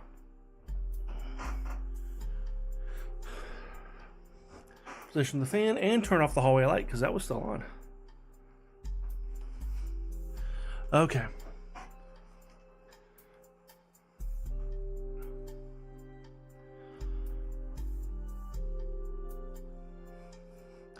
Sam's book has a few passages, a few different passages about her own history with the company and the rumors and gossip she collected during that tenure. She ran the farm for a period starting around 1968, after the death of Elias Roottrees, until her daughter Gwyneth took over in 1984. Most of the relevant rumors coincide with the reign of Guy Hudson, who took over as president in 1978. Sam was very much not a fan of Guy, and according to 6 Pieces, it was an open secret within the family that Guy was very much not a fan of remaining faithful to his wife, Patricia. Ooh. Many of their hires at the time were single young women, and Guy often spent lavish amount of money on private parties. It was 20 years ago. Sam warns that most of it is hearsay, but you still find the following information might be relevant. One of Sam's farm supervisors was named Elizabeth. Elizabeth had a daughter who Sam never met, but one who worked as one of Guy's secretaries. According to Elizabeth, the caterer of the local restaurant called Antonellas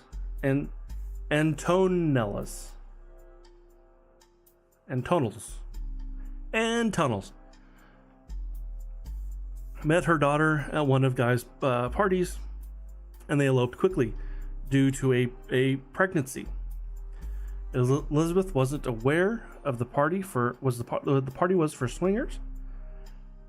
A rumor is it that her daughter showed up with Guy and didn't seem comfortable switching partners.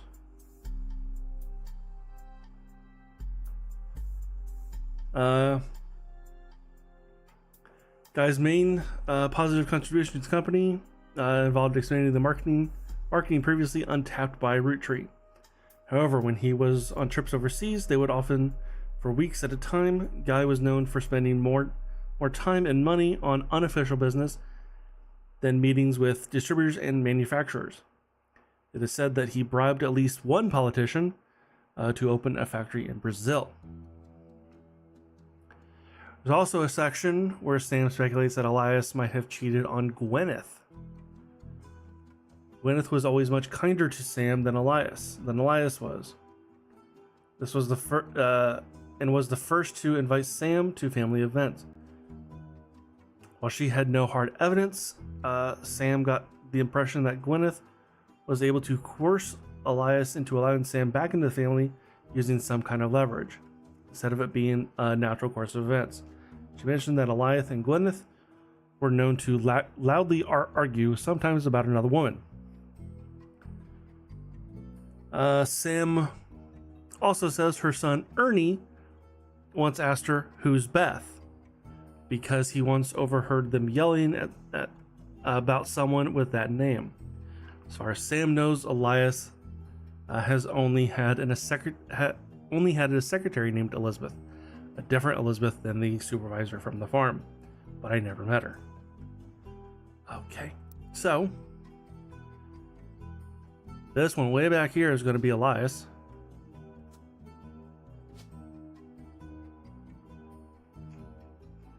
I kind of thought so with the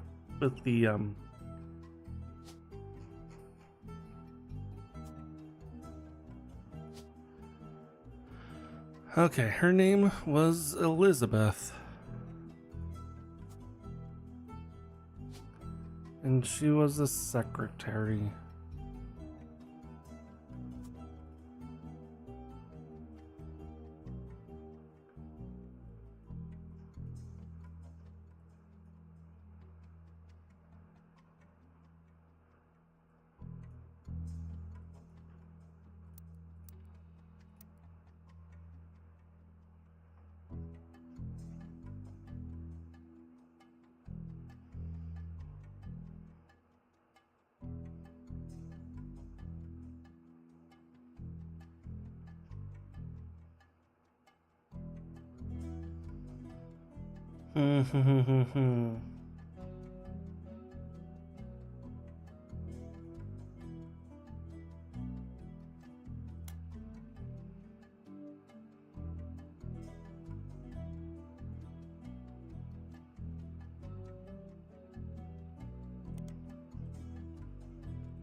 Nope.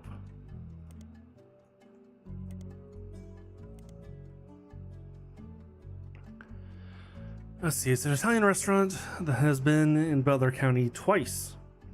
The most recent one was closed in 1992. The owner, Rochelle Zimmer, sold the land the building was on at the time of the article. She was unsure if the restaurant would move to a new location or if she would retire. Many before that, there was a puff piece on Valentine's Day, 1978, that asked recently married residents of Butler how they met. Christine Garland responded. She and her husband, Steve, who was a chef in Antilles, met a couple years ago when she delivered produce from her mother's farm.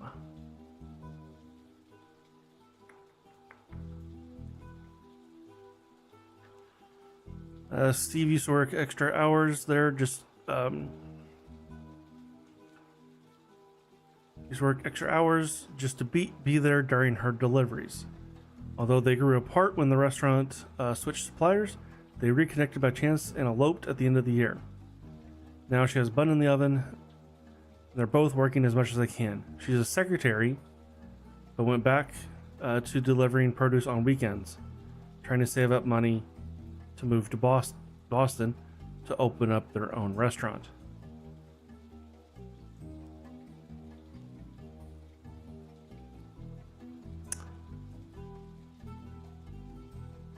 I wonder.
Okay, so this has to be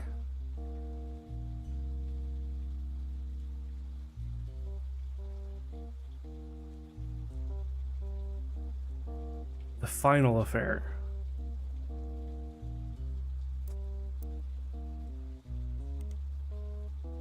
Periodicals.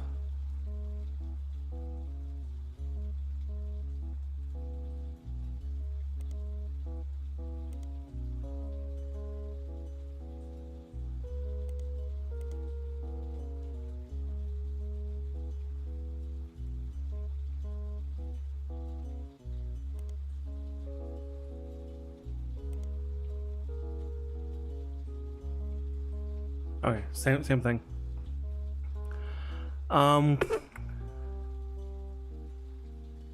Okay, so it was Steve Garland.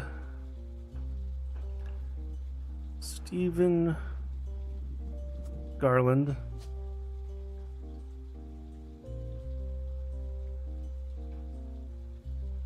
This was Christine something.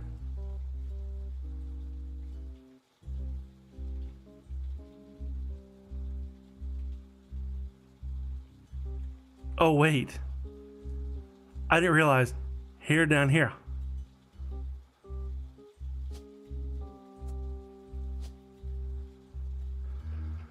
So maybe not.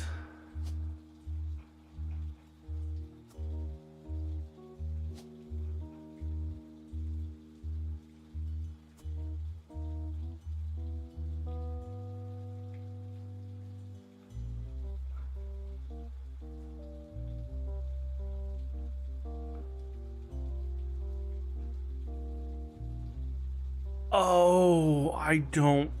The order of things. Okay, we know because of the star that Felix's was the first affair. But now Christine, was she the second, third, fourth, or fifth?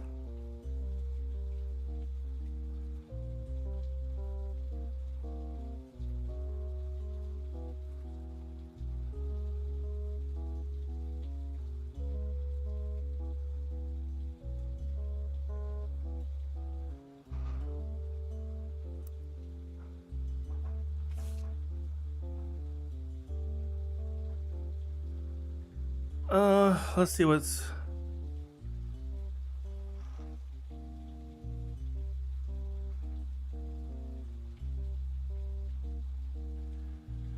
Clark Rafferty LaRue is the new president of Roottrees Corporation.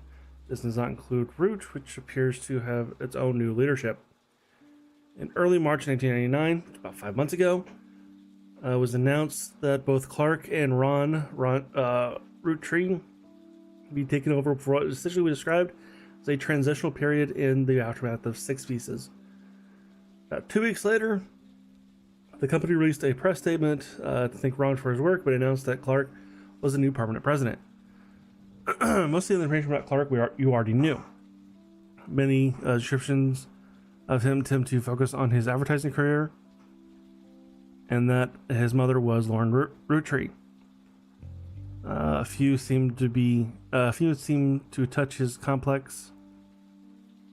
Few seem to touch on his complex and volatile marital history. Since taking over, Clark has tried to remain out of the spotlight, but did have one notable foray in the public eye. He gained a lot of support when his first move was a statement in favor of accepting Sam and her family into the trust. This also served as an announcement that the Clancy Trust would no longer be handled by anyone in the family, since due to their financial motivation, none of them could ever be impartial. Good call.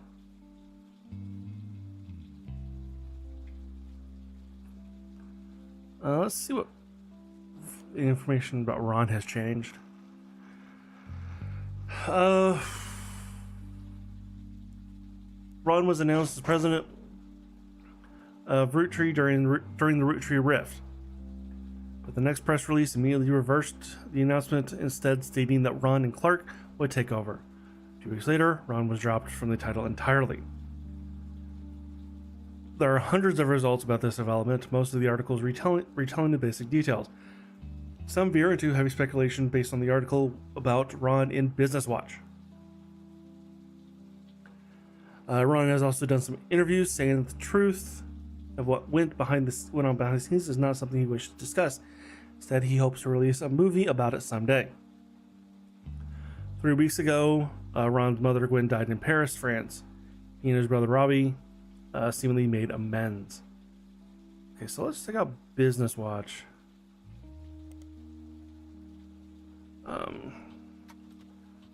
Ron Roottrees.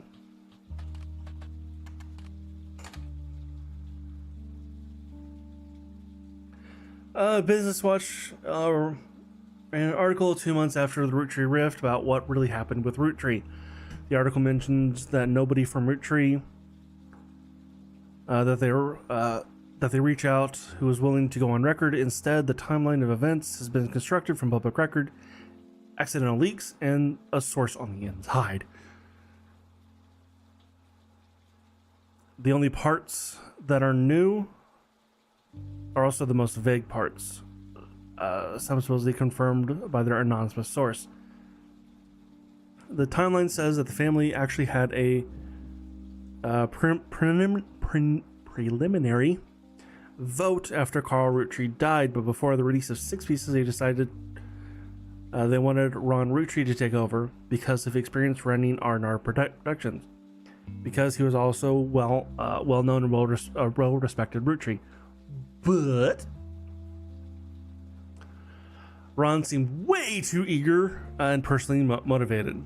They worried that he would gut the Clancy Trust to remove Robbie Roottrees. The family was notoriously unwilling to do anything that could risk their wealth. They stalled, and Ron became frustrated with the delay. When Six Pieces came out, he saw the chance to force action while his family was in the limelight, and released a press release himself in an attempt to get the ball rolling faster. This caused chaos within the family. They tried to save face by allowing Ron to take over as co-president with Clark, but according to Business Watch's source, Ron was impossible to deal with. He seemed like he was unwilling to protect the Clancy Trust. They eventually let him go. After that, the role passed solely to Clark, who nobody was excited about, but seemed the safest choice. Oh, Don't worry, Clark. You're the safe choice.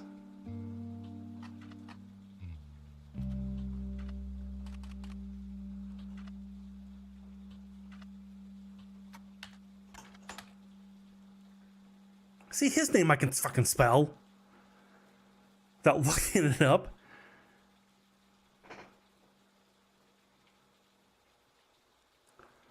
Clark crafted as well as Ruby Spratt and her company, Ruby Legal Enterprises, were featured in Business Watch after the company took over the keepers of the Clans of Trust. There's an article about that process, interviews both Clark and Ruby. It seems Ruby actually approached the Roottrees sometime in late March after the Roottree Rift, but well before Roottree Mania.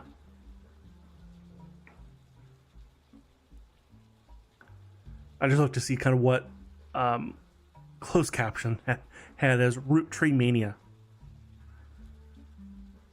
Okay.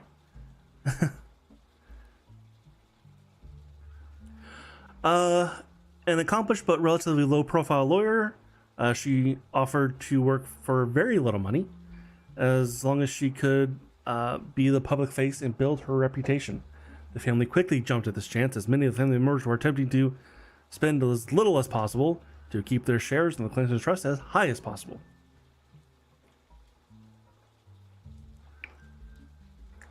After looking over the Clancy Trust more carefully than anyone had in years, Ruby came to the conclusion that Clancy Edward Roottree's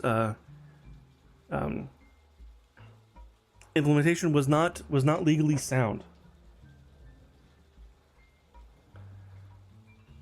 The family decided to put her in charge of the trust, both legally as well as the public face, to prevent further issues. Ruby Legal Enterprises has been described as a mix between a law firm and a PR firm. Her first move, a sort of a trial run before she was hired permanently, was to help them draft a public statement accepting Sam into the family and declaring that they had begun to address the Clancy Trust. This went quite well. They officially hired her in early April. Okay, so let's look up Ruby Legal Enterprises in Business Watch. It's the same damn article.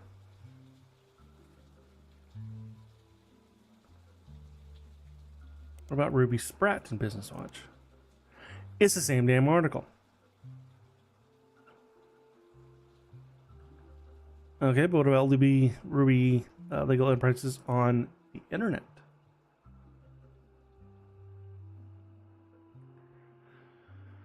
Ruby Legal Enterprises is the name of a law firm that has been hired by the Roottrees Company, candy company. The company is named after her head, Ruby Spratt. You can find much about the company from before. You can't find much about this company before this year, although all the articles tell the same tale. After the fiasco of 6 Pieces and the revelation that Roottrees' internal law group was compliant in such cover-up, they hired outside counsel. Ruby Legal Enterprises, it now seems to have ties to multiple aspects of the Roottrees Corporation, including the candy company and Root. They were recently in the news due to a hyper lawsuit that they raised against Cicely Sanchez. That's the woman who had the heart attack. But because of the storm, right? No. This is something else. Cicely Sanchez was an author best known for Portrait of a Changed Man, released in 1979. Her follow-up, Foreign Gospel, from 1984, did not perform as well critically, but sold quite respectively. She has written a few more books since then, including the biography of Van Gogh.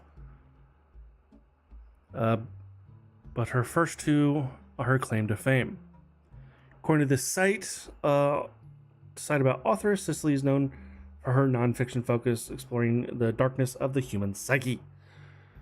Recently, Cicely appeared on a magazine called Picote.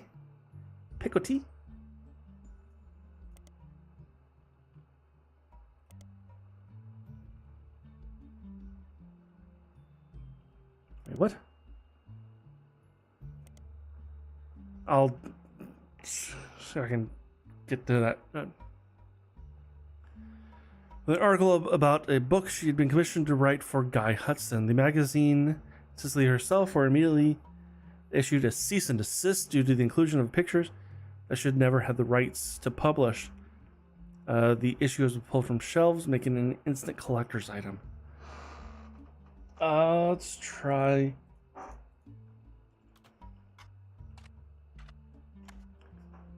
I can't spell magazine.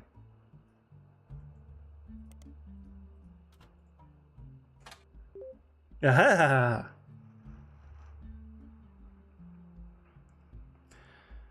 Publications like traditional tabloids that doesn't specifically feature celebrities on the cover, but instead tends to snatch on whatever popular given in recent years included Beanie Babies, Magic Eye Images, and even Red Bull. Right, because 1999.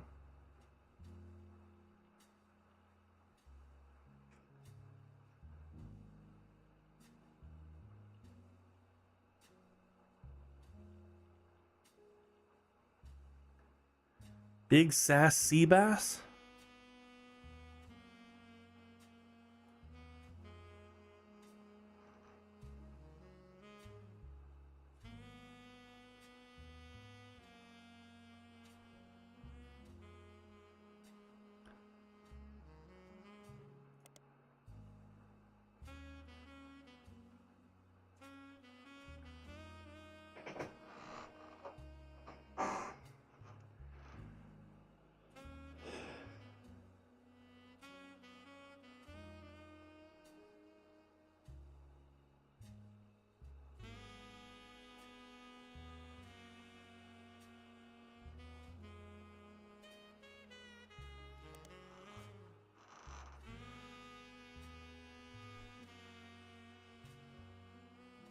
Oops.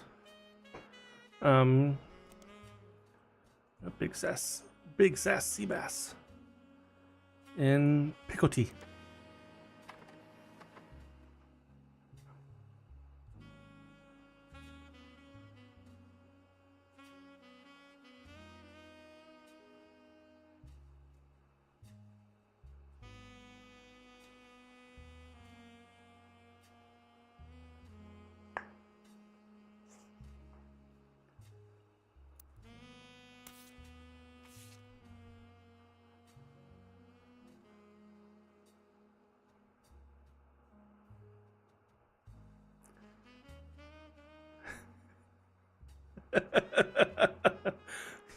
Good God.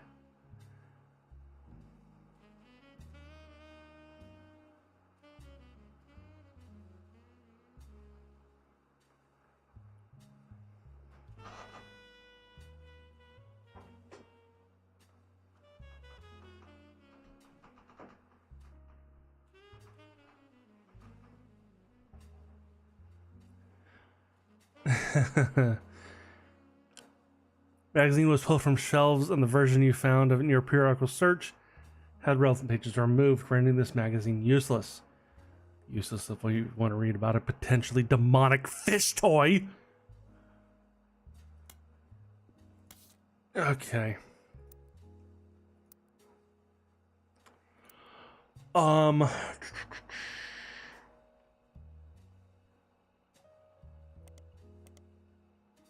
This might be a dead end for now.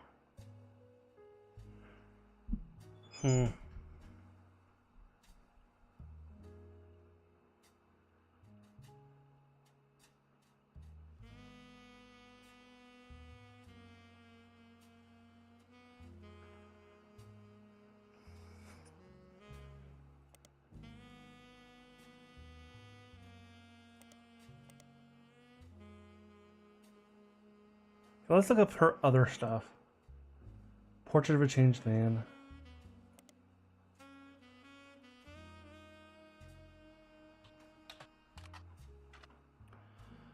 What was her name? Cicely Sanchez.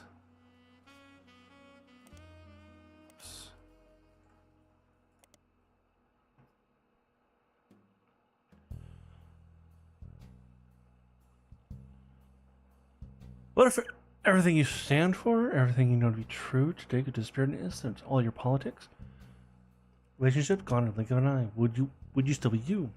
Cicely Sanchez tells a powerful true story. A man who woke up after being saved from drowning in a backyard pool became an entirely different person. Included our interviews from those who knew him best before, as well as a one-on-one chat that paints an entirely different picture. You won't be able to put it down without wondering, what if that were me?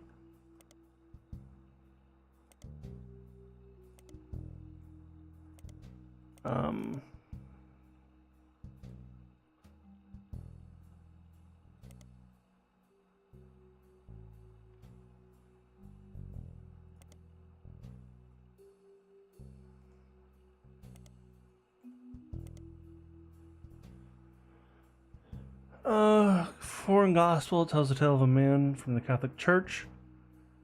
Claims to be told by God. He's traveled to Thailand and began to preach, specifically with the goal to convert 10,000 people. He returned to the United States after just over 2 years, claiming he had succeeded. The book tells his version of the story, but author Cicely Sanchez traveled to Thailand to investigate these claims and to talk with some of the so-called converted.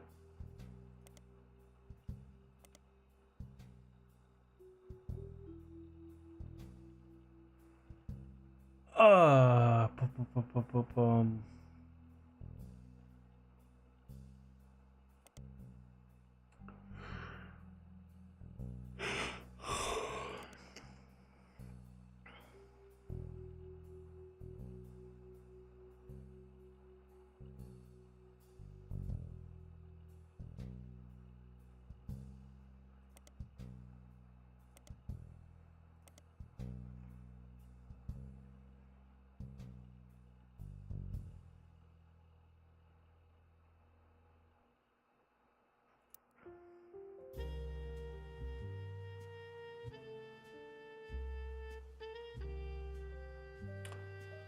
Huh.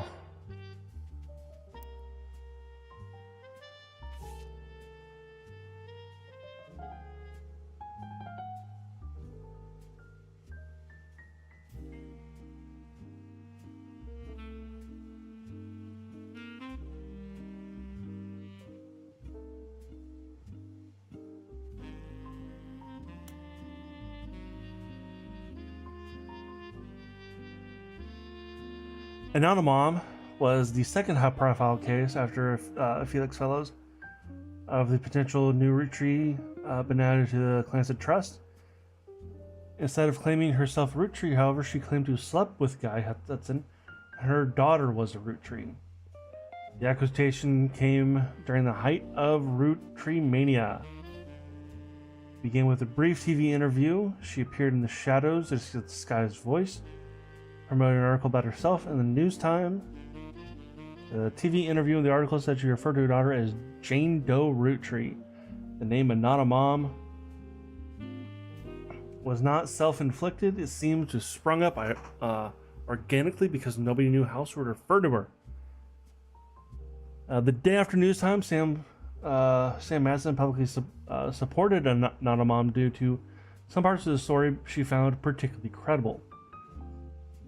With the momentum of Sam's endorsement, Anonymom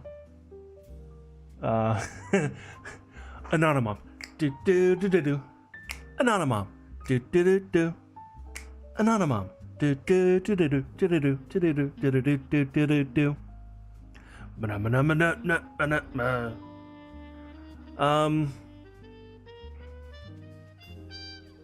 the momentum from Sam's endorsement, Anonymom went on a media blitz. Ultimately, this backfired. As more details came out, people became skeptical of her story due to extreme similarity to Five Pez. I know his name is Five Piece, but it's Pez. Her accusation even included many of the same details as his mother's story, including her job secretary in the time period late 70s. After fumbling the Five Pez story publicly, the Roottrees were more prepared handling the Clancy Trust related issues. Within weeks, the DNA proved that Anonymom's daughter could not be related to the Roottrees. This was announced at a joint press conference with the lawyers representing the Anonymoms and the Roottrees. Each party ensured that their respective clients provided accurate samples. Immediately after the negative test results were released, many of those who had already been skeptical felt vindicated. Others who had built up hope the story could repeat itself after 5 spells felt duped. Many people suspected the whole affair was been a hoax to gain fame and money. Many demanded Anonymom be held accountable, and some people began an attempt to track down her true identity. The Roottrees company felt pressured to put out a second statement to try to curb some of the backlash, even after going so far as to say, as though it was scientifically proven, that Jane Doe Roottree was not a Roottree. This does not mean her mother and Guy Hudson were not involved in an affair. She had every right to make her claim, and it has been verified that her story about Guy Hudson were not exaggerations. Please leave the family alone. Many people claim this high-profile anticlimax and public backlash was the beginning of the end for Roottree Mania, since much of the fun was shared fascination about secret Roottrees. Others think that, like any fad, it just ran its natural course, or its course naturally. Regardless, it was the final notable related to the release of 6 pieces, and things soon went back to normal.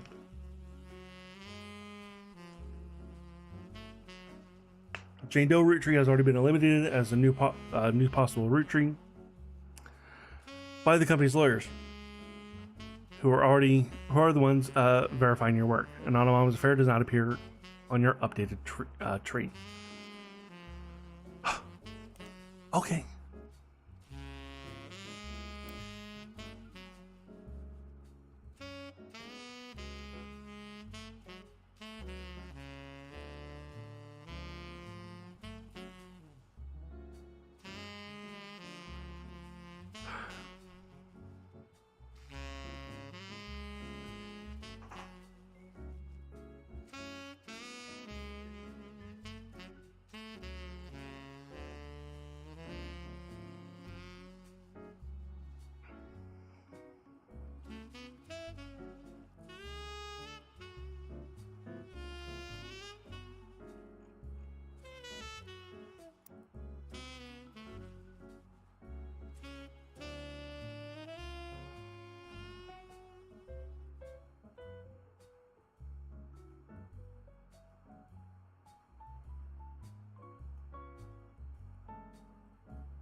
Thing is, I don't know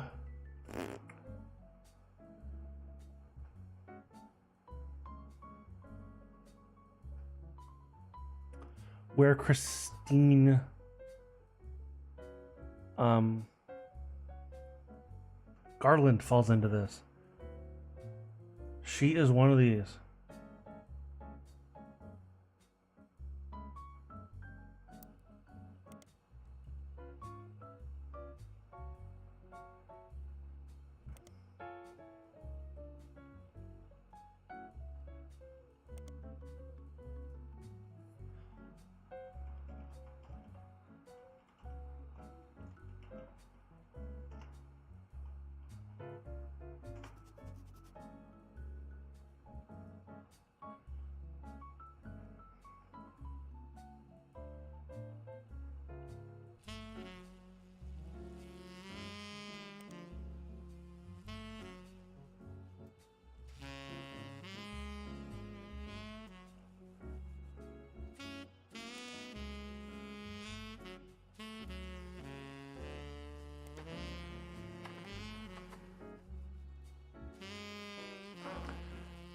An anonymous woman appeared on the cover of New Times holding a picture of her daughter, Jane Doe Roottree. This is the first and only mention of the phrase "Anonymom" in News Time came out a week after issuing an apology for featuring her in the first place.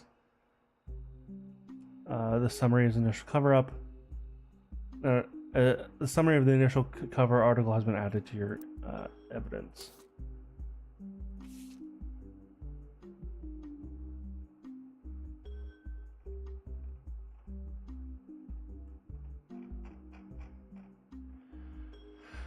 while that in itself is a dead end, this could maybe lead somewhere.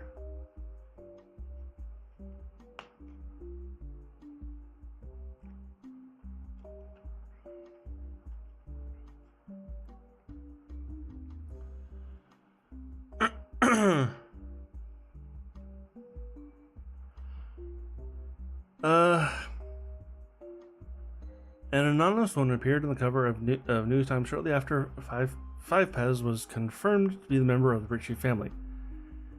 In homage to the previous cover, she is holding a photo of her daughter. Unlike Five Pez, she wished to be anonymous, and both photos were obscured. The anonymous woman claimed to have had an affair with Guy Hudson while she was working as his secretary. She and another woman were hired at the same time during a transition period where many of the secretaries had worked under Zach Morton were already gone. She says that the other woman she says that she and the other woman were both underqualified and neither had typewriting experience. According to other staff members interviewed, Guy has his own requirements for hiring women. Guy liked to throw lavish parties, and the longer he was present, the more excuses he found. The anonymous woman posted that these parties maybe seemed to be an excuse to have after parties at Guy's home, featuring much more alcohol and other substances. She claimed that she slept with him at one of these parties. She confronted Guy when she found out she was pregnant. Guy didn't seem fazed, and they had an arrangement. He paid her a significant amount of hush money on a recurring basis under the table. She used it to move away and started a new life with her daughter. When Guy died, the money stopped coming, and she assumed things had run their course. She went back to work at a department store and hoped that nobody would come too closely to look at how she paid for her house. She told everyone that her daughter's father walked out one day and never came back. She claimed that after seeing the fantastic article in News Time, she realized that she wasn't the only one that this happened to. While she never worked at the Roottrees company at the same time as Five Pez's mother Joanna, there were other stories. Their stories seemed eerily similar, and knew Felix was telling the truth right away. The article presented no tangible evidence of the anonymous woman's times at Roottrees. All of the payments were allegedly made in cash. However, details that provided to News Time, the reporters were able to reach out to the other woman hired at the same time, who also remained anonymous. They successfully fact-checked the timeline of both women and confirmed the existence of the infamous after-parties. Five Pez's case was strengthened, and the new story was subsequently published. Okay.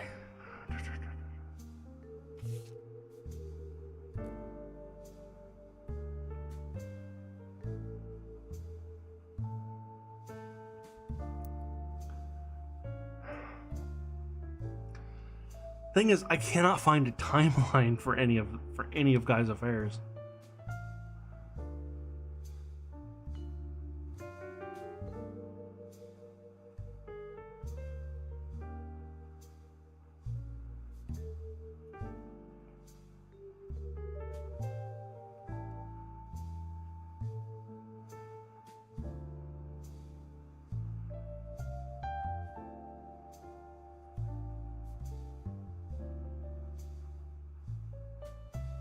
And then, of course, I found nothing about this one.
All right, I need a hint.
Let's see if there was anything new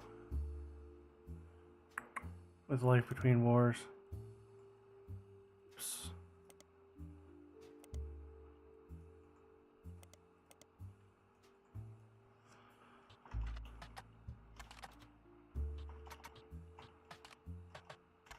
I want to call it Roottrees.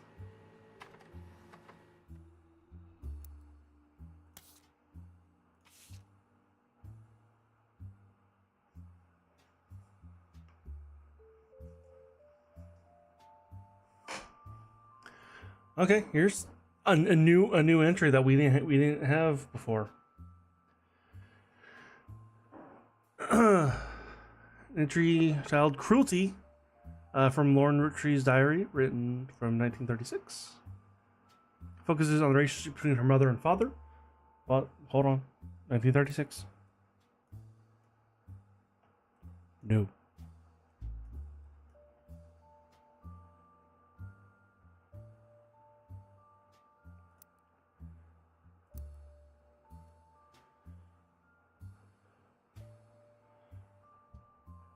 While it offered only redundant information during your previous investigation, it mentions the subject of affairs that may be more useful this time around. I am no stranger to true love. Jacob and I married at an age when most deemed unfit for marriage.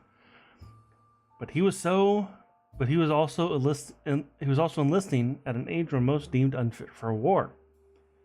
We had no choice. We knew it, but I knew it in my heart that our marriage was one for the ages. He and I would still be together today if not for Okinawa. That was nearly 20 years ago. But there is an emptiness in my soul. I do not understand how many. I don't understand my contemporaries. So many of the girls I went to school with have taken multiple lovers. So many of my girlfriends' husbands have been unfaithful.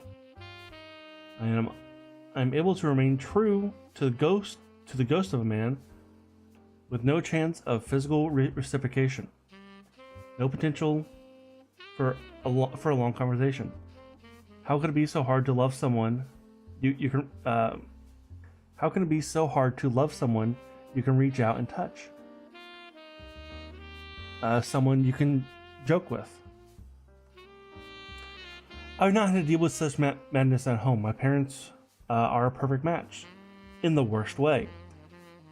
My mother's cruelty is a perfect fit for my father's general spite. In turn, Pop's status enables her enables her insistent need to gloat and feel superior.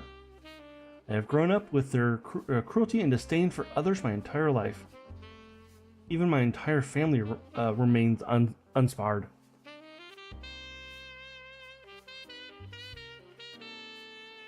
They make fun of my grandpop and his family, saying blood is thicker than syrup, but nothing's thicker than Elias. They mimic Grandma Gwyneth's lisp and see her kindness as weakness. Elias, please remember them.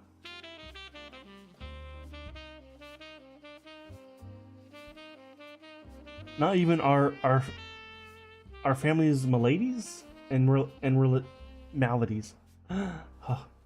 Not even our family's maladies and religion go unmocked. Remember, God is the only one who Remember, God only put one eye in miracle.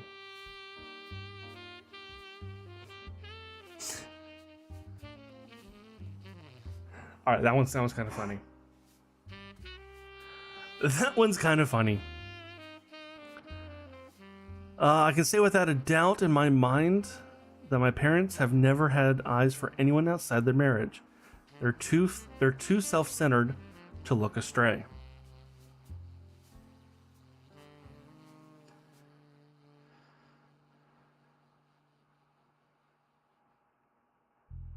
Okay.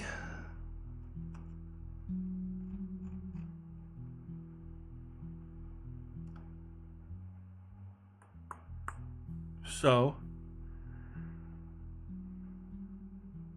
that gave me nothing new. What about the other book? The 10 Years Later book.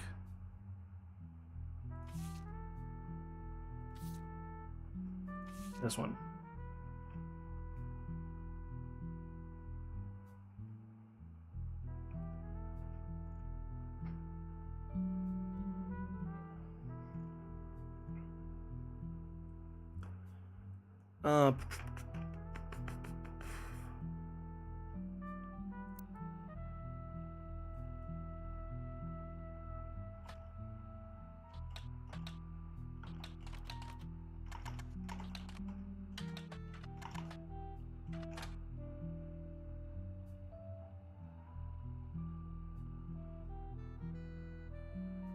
Okay, so there's nothing new on this one.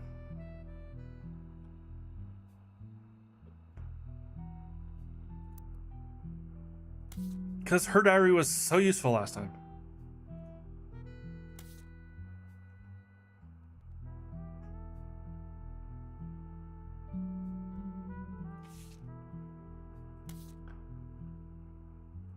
Is there anything else I could probably maybe look back up?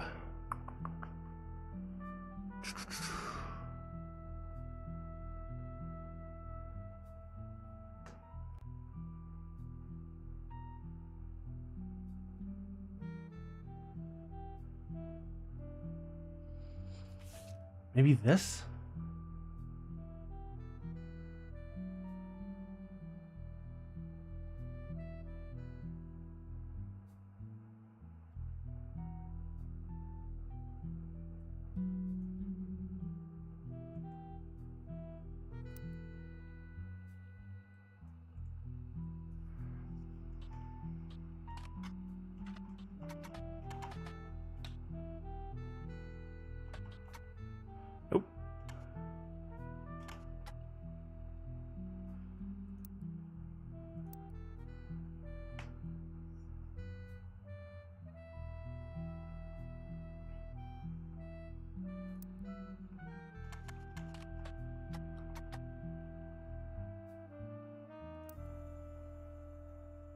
dense.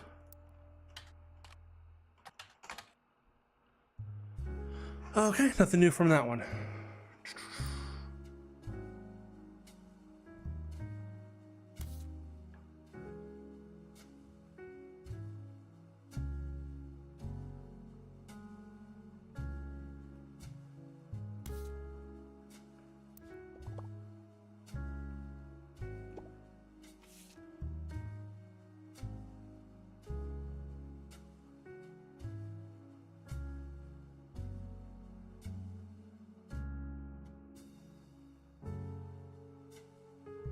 Stephanie Jones.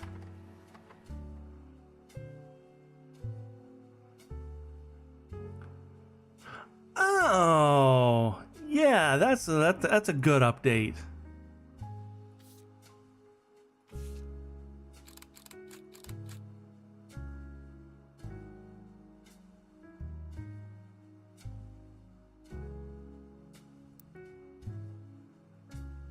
That'd be this one.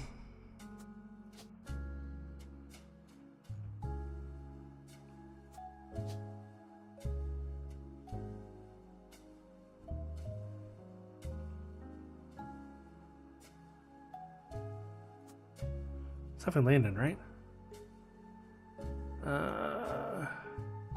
Yeah.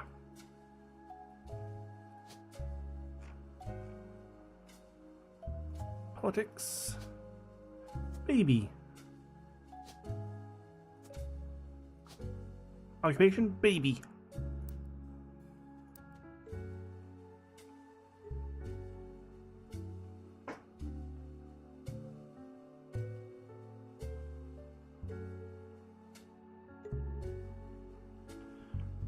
Our daughter was named after her grandmother. Well, hopefully it's not on Brian's side of the family.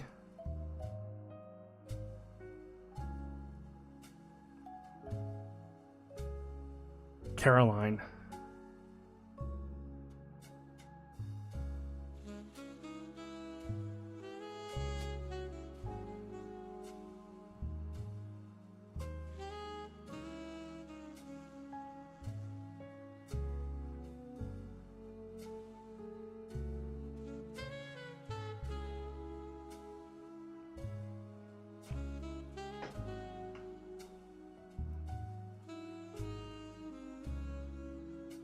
Carol.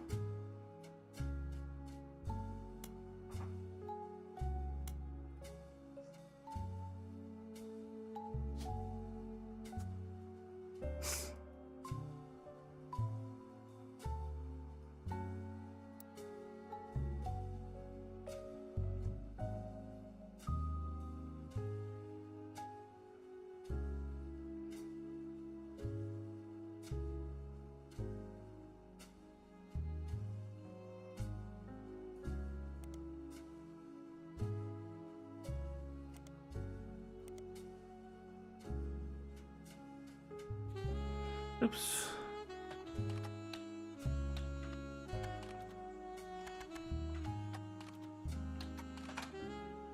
I misspelled Stephanie. How do you spell Stephanie?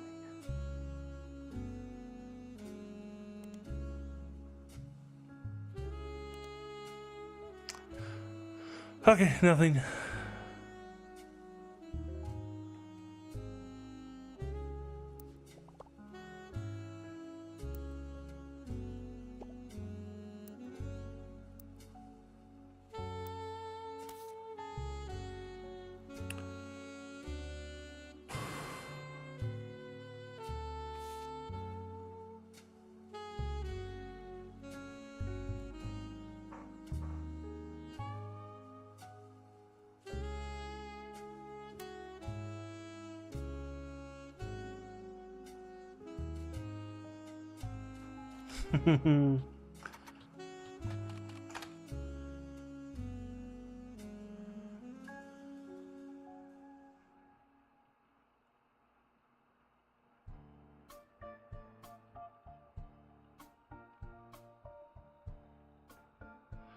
Okay, Elias and Gwyneth's Roottrees were never really celebrities, but their general public perception of them as classic faces associated with them with the Roottrees Candy Company have always been has always been in high regards. This was Elias's intention as the family man with his family brand.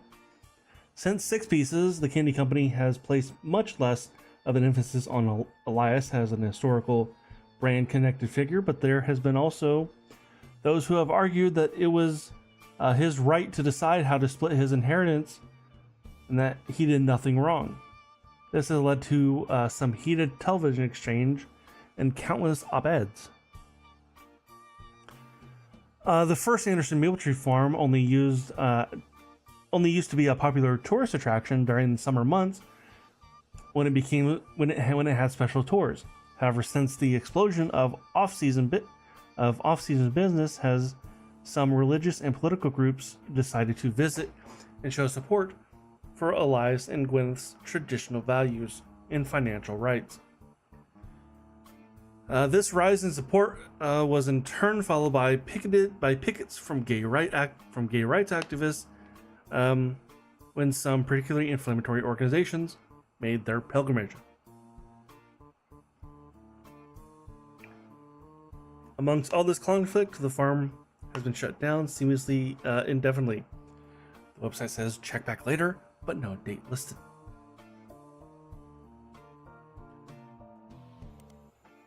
Yeah, same thing.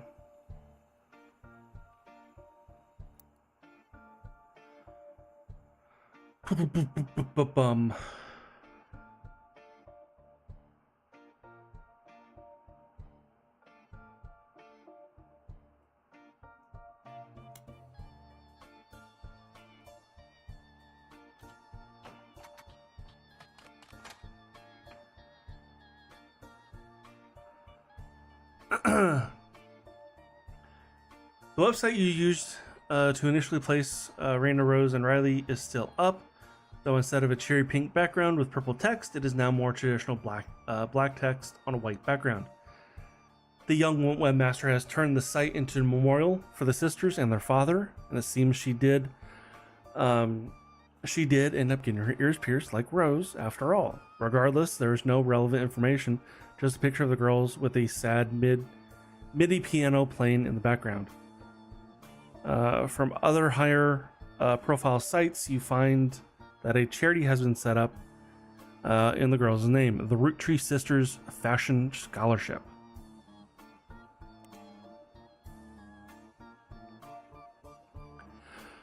The Root website is a small memorial section to deceased members of the family, but contains no new information. The most recent catalog, spring 1999, is an entirely black cover with no text on it.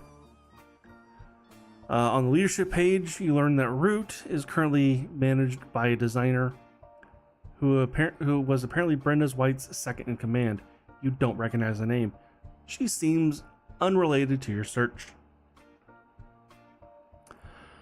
There's also a scholarship page. You find more information about the Root Sisters Fashion Scholarship is awarded to 3 underprivileged high school girls each year who wish to pursue a career in fashion. Apparently, it also gives them an opportunity to show off their designs on a professional models on a real runway. My mouth is starting to hurt. I'm talking a lot. All right, it's 8 o'clock, and I'm gonna get the first kind of forged lock in, and then I will I'll end it. And thank you once again for anybody who donated. It's much appreciated. And here's the year 15.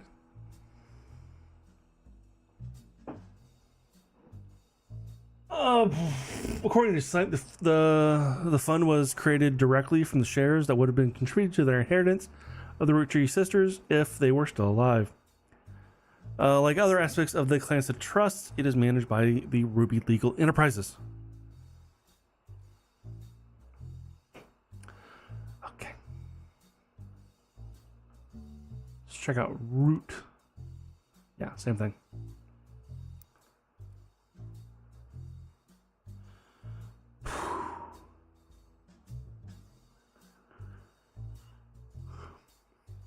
What about Gwen? Or is it like this?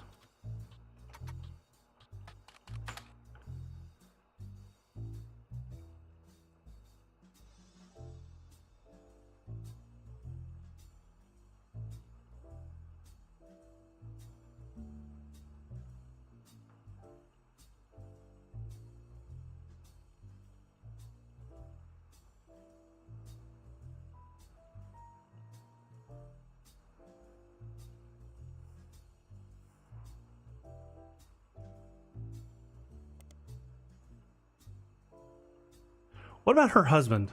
Because her husband was known for an affairs. Did she have one? 49. That's not. It'd be more in this timeline.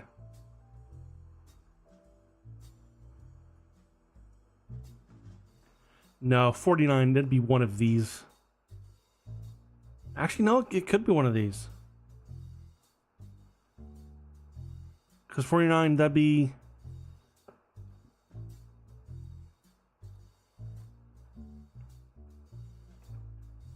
Yeah, that'd be because Jacob fought in World War II.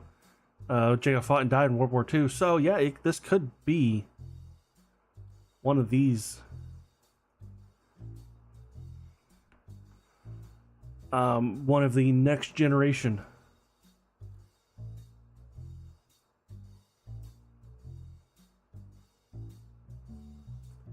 My guess is on Zach.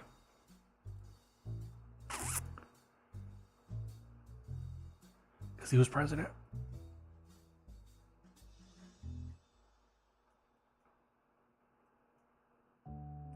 Yeah, basically Elias, Zach, and then Guy.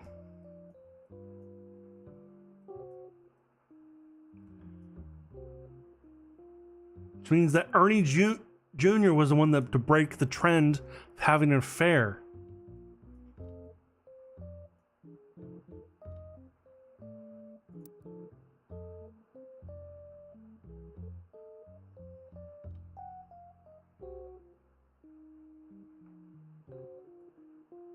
Let's see if anything. Nope, nothing new. Oops.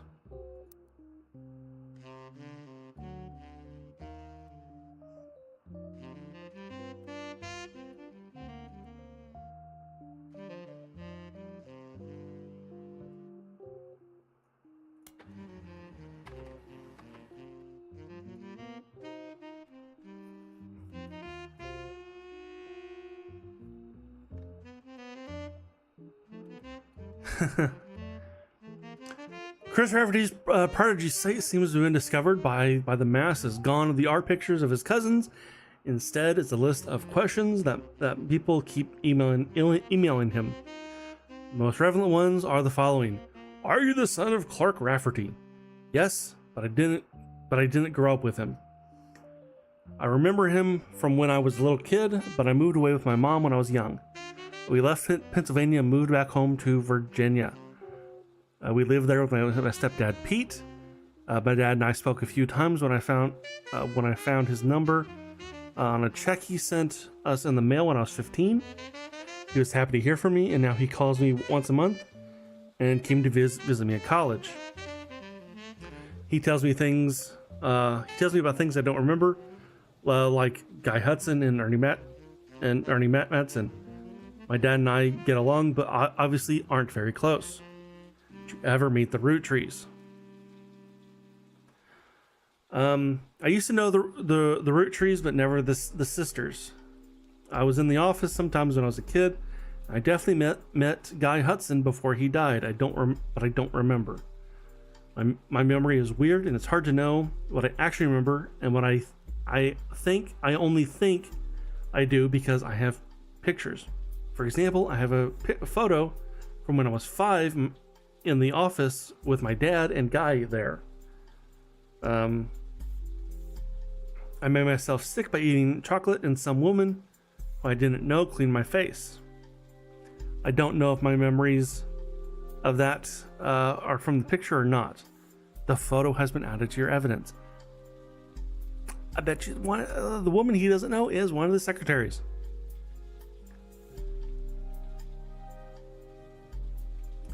Do you have proof of Ernie Madsen's heart condition? I knew Ernie had a heart problem because my dad told me on one of her phone calls. I asked him about the poison because I saw it on the Roottrees Curse website. He emailed some old stuff, including proof, but with the proof of the website didn't take it down. You spelled fiance wrong. I'm not good at spelling or writing. I'm good at painting and other art. I'm going to school to learn how to edit movies. I want to make cartoons someday. Lulu is much better at spelling. I also noticed he spelled fiance wrong. Okay.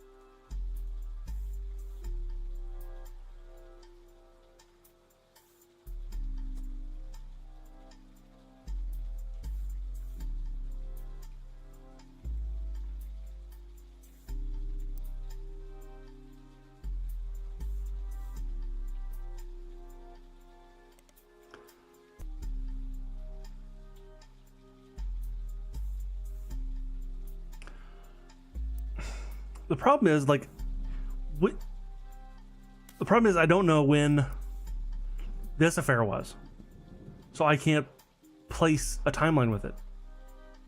1970, 75. Okay.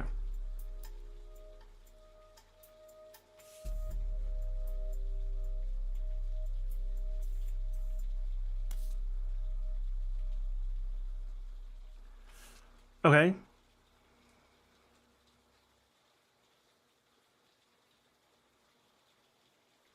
And this one, I don't know when this happened.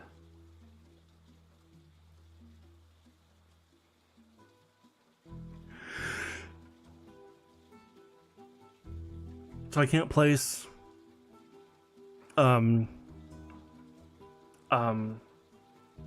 crap was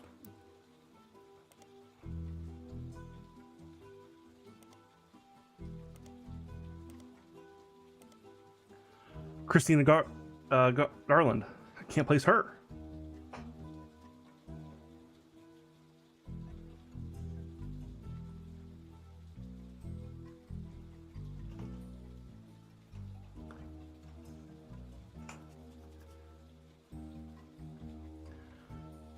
Just so I remember.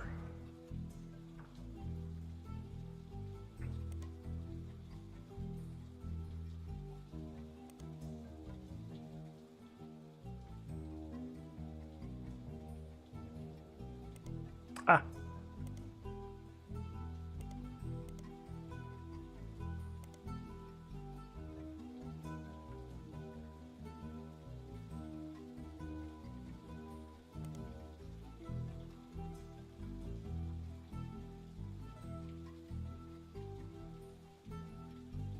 Called bookmarks. Mark was mentioned once, but he was sued by Steve Garland.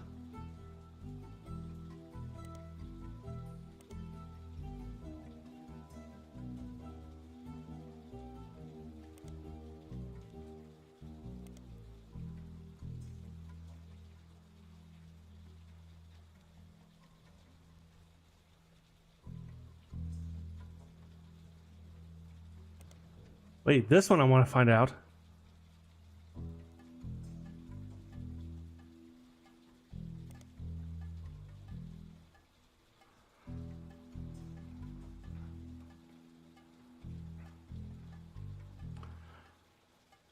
Second storm a few minutes later in September of 1978, So listing for his weekend cooking classes, Gourmet for the Groovy.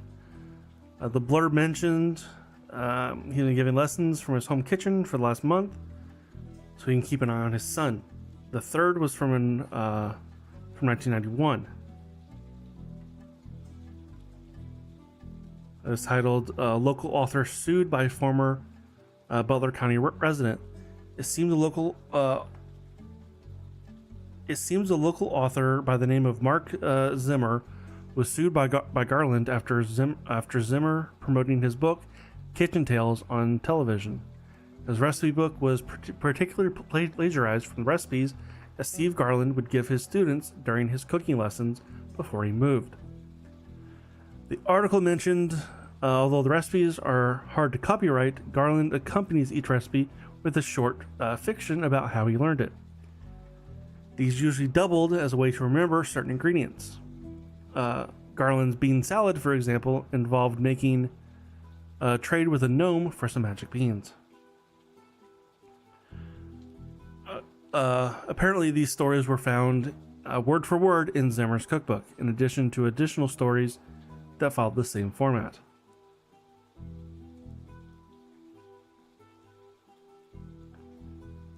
Okay, 1978.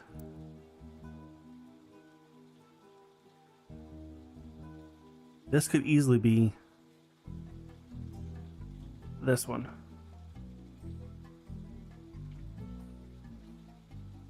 Or it could be this one. Actually, no. There's no marriage here. So it's got to be this one.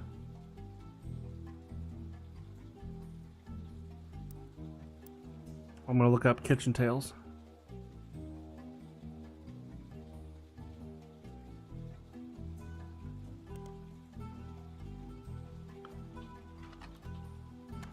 Mark Zimmer. Re-release as Garnishing the Truth.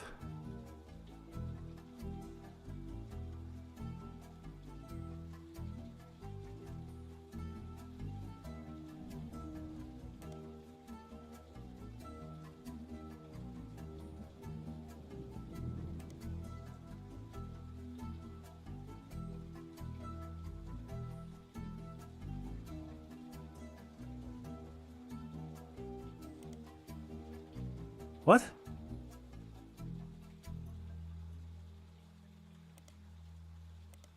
What?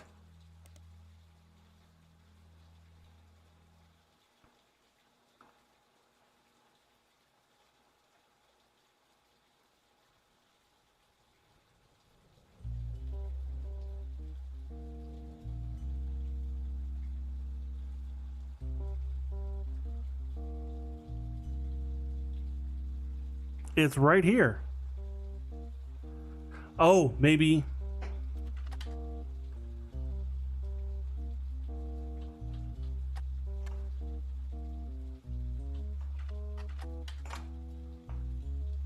There.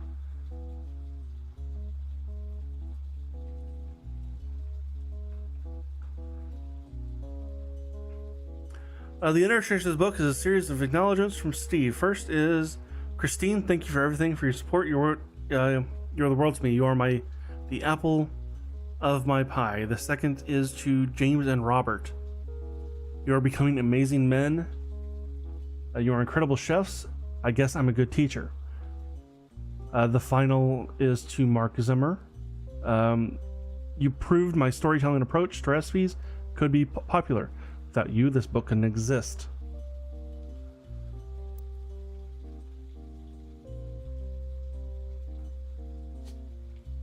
Okay, so this one is definitely Stephen Garland. Her name is Christine something.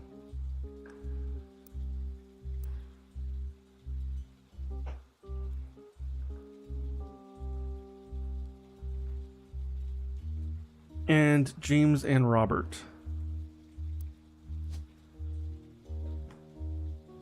I'm just going to go with oldest first.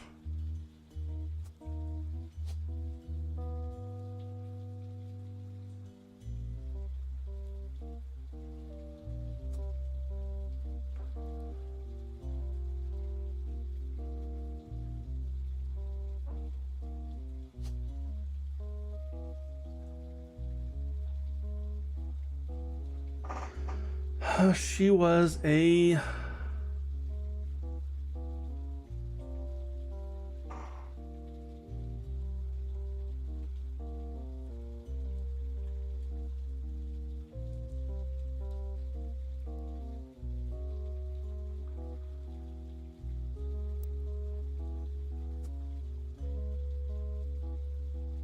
no. She was mentioned in 6 Pieces.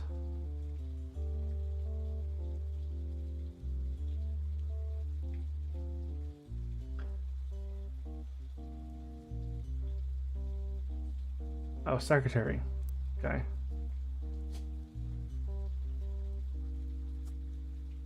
Okay. He was the caterer, then chef.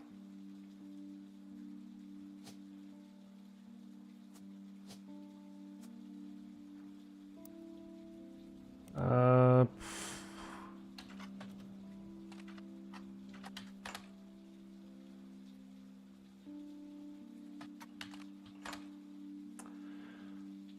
Knew it gonna be easy.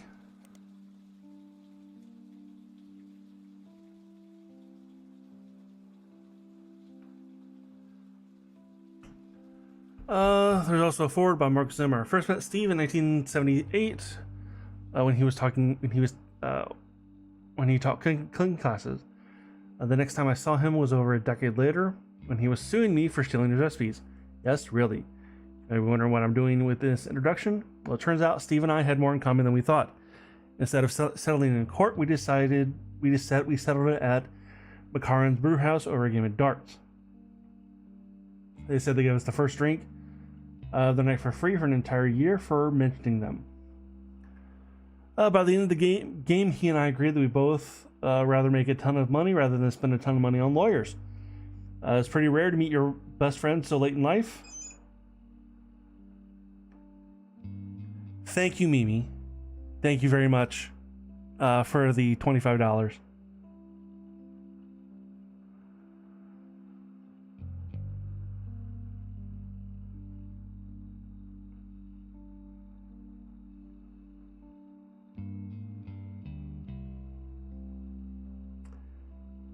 That's awesome. I thank you, Mimi.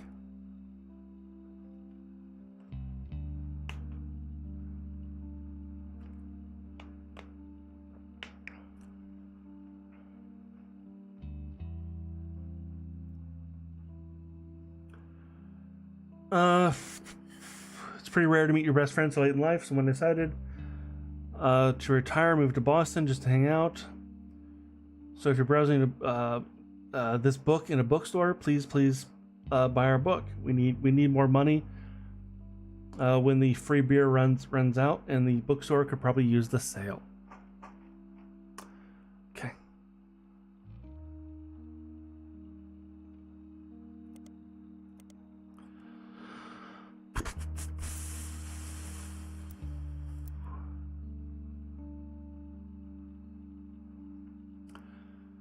Okay.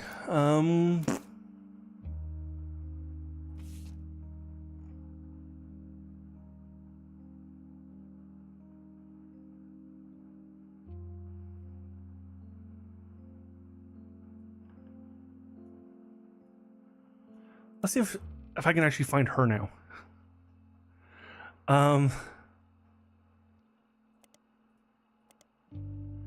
November Studios.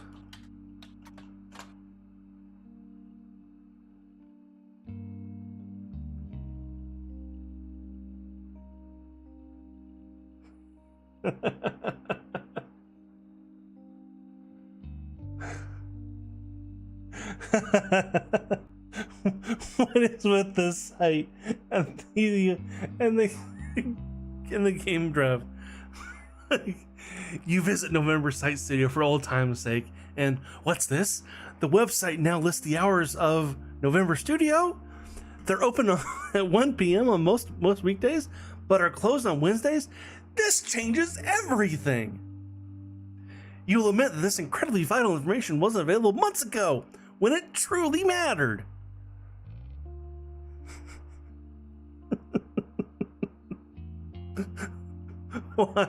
Why?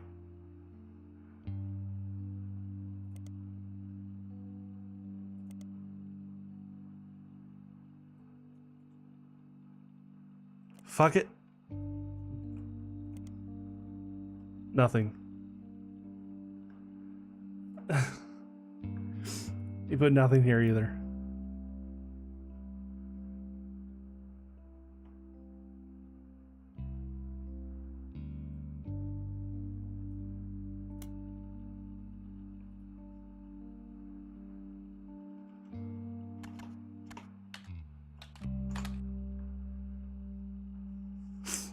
Oh, shit. Robbie Roottrees was released from French prison after serving a few years for assault. His embezzlement and arrest were partially featured in 6 pieces, as Robbie's participation in the claims of trust was a key piece of evidence in Sam's favor, and have since become more publicly infamous. He's not returned to the United States, but when journalists reached out to him recently after the death of his mother, had issued a blank statement a few days ago. The death of my mother was hard on our family. My brother and I, after spending some time together caring for her mourning, have finally made amends. It was a highly transformative few weeks when it came to our relationship. I'm in recovery from my addiction, and a major aspect of the process that I wish to stay private.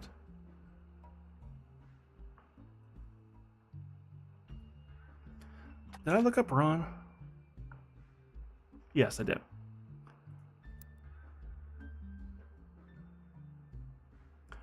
You also look up the claims of trust.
After releasing 6 pieces, Caroline Morgan did a television interview. Someone else uploaded a partial transcript of that interview on the television section of the messaging community. The transcript is only her answers and missing the questions. This creates somewhat confusing reading experience, but does give you a bit more history about Caroline and some of her family members. It was on 45 minutes.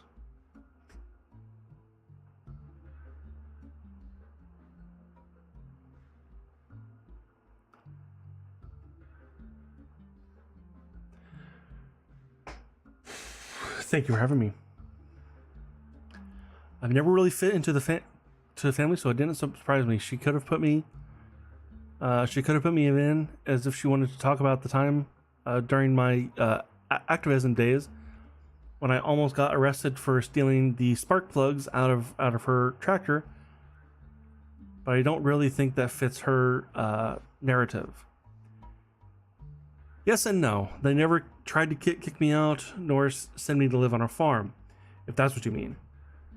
But I was already pretty unpopular once everyone learned why I divorced my husband.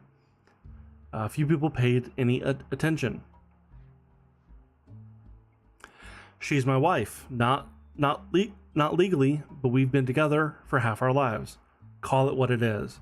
I was 20 and I just had my daughter. I hate to look back at the time because I was a terrible mother for the first few years. I left my daughter with my ex husband and followed Guy on a private jet to Europe. He lost a tooth and a client, and I found love and a better understanding of who I was.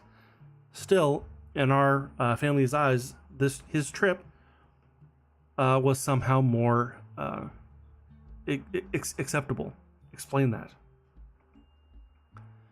No, I couldn't stand him. Our family wrote off his behavior like he was some huge fan of romance or women. But he didn't like the entire woman. It was undoubtedly awkward for me because he was more supportive than most. I slowly figured out it was because he assumed I would be as shallow as he was. He was a workaholic. He seemed nice enough and did good at his job. I didn't know him well. That was one of Sam's problems with our family. None of us except Carl. None of us did except Carl. Honestly, I get why she's pissed. I'd rather not speak ill of the dead. Not unless you want more stories about Guy. With Carl, though, all I can say is we used to be friends before they sent him to a private school, and he came back a lot judgier, and it made sense why they made him president. He was a lot like my father after they disciplined the fun out of him. After I started protesting the farms, he stopped returning my calls. Oh well, he's harder to label. When I was a teenager, he was basically a drunk or high or both all the time. He actually used to sell me pot. His problems with women were definitely different than Guy's. But he never judged me. I guess he knew it to be hypocritical to judge anyone for anything. Back then, he was destructively unreliable in every way, but nowadays, he's kind of boring and old. I prefer how he used to be, and to Guy and Carl, he's still a cautionary tale. But I hope I'm never that boring and old.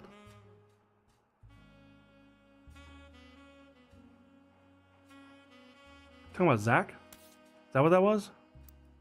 Sounds like Zach died.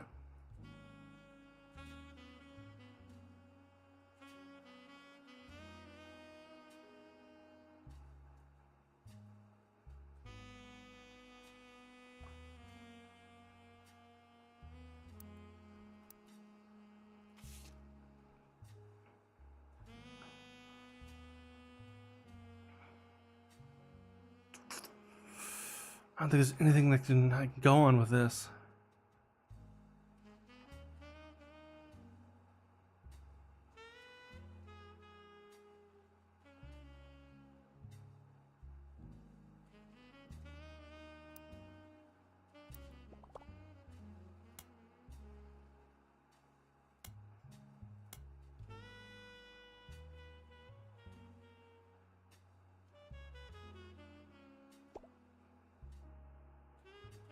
I thought that it just said it was useless. It said it was propaganda.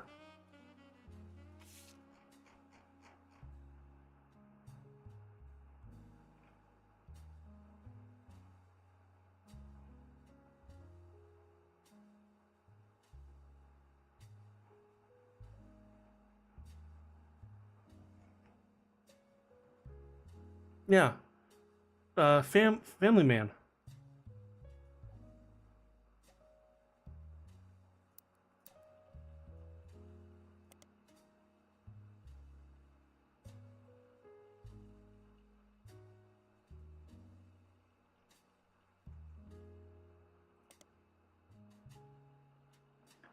What was the name? Bess Williams.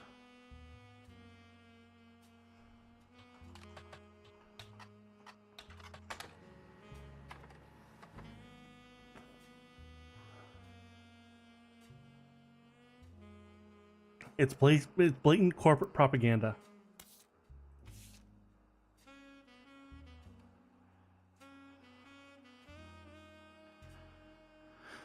The dictionary defines propaganda as information, specifically of a bias or misleading nature, used to promote or publicize a particular political cause or point of view. If they were to replace the definition with a picture, it'd be a picture of this book. The book tells you nothing new about Elias and what you know of his true feelings towards his extended family. You're not sure if it tells anything true about Elias either. The reissue of this book was so lazy that they reused the famous photo of Elias from Business Watch, whose copyright had expired. The best thing had going for it was only 85 pages long.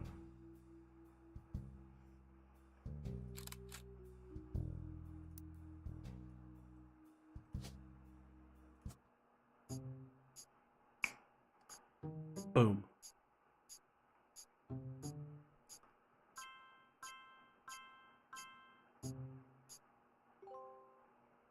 Huh?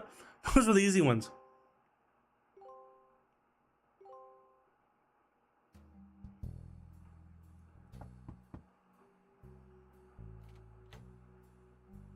Has Clark reached out to you? Well, let me give you a short history lesson about the last few months of my life. 3 different people contacted me, claiming that somewhere in their history, they might be Roottrees. First, that young man, the rapper. I ignored that one. He seemed dubious. But then I saw the news. I felt terrible. So I began helping the others. Because my doubts with Felix were so misfounded, I ended up putting too much faith in the second person that approached me. I went to the media prematurely. I admit my mistake there.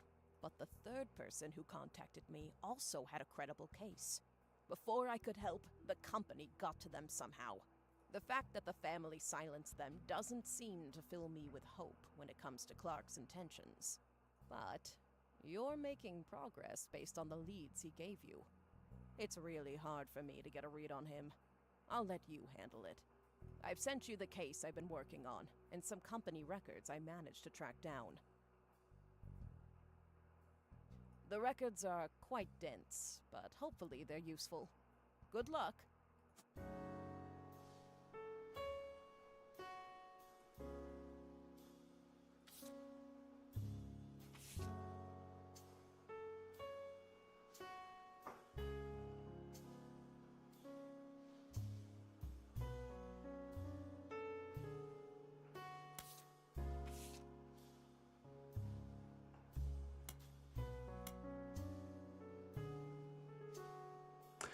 Hey, cool. This gives me a timeline that I was complaining I didn't have earlier.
Okay. I'm gonna call it there. I've been going for 48 hours, or for 40 hours, for 24 hours. So, thank you again, for everybody, who, donated. That is most appreciated. I thank you, for helping me hit my goal once again. It's not a huge goal, but still, it's still good. It's still good. So, as far as with this game, I don't know whether I'm going to continue in private or put my streams out of it. I don't know yet. But yeah, thank you once again, and I will see you next time. Bye, y'all.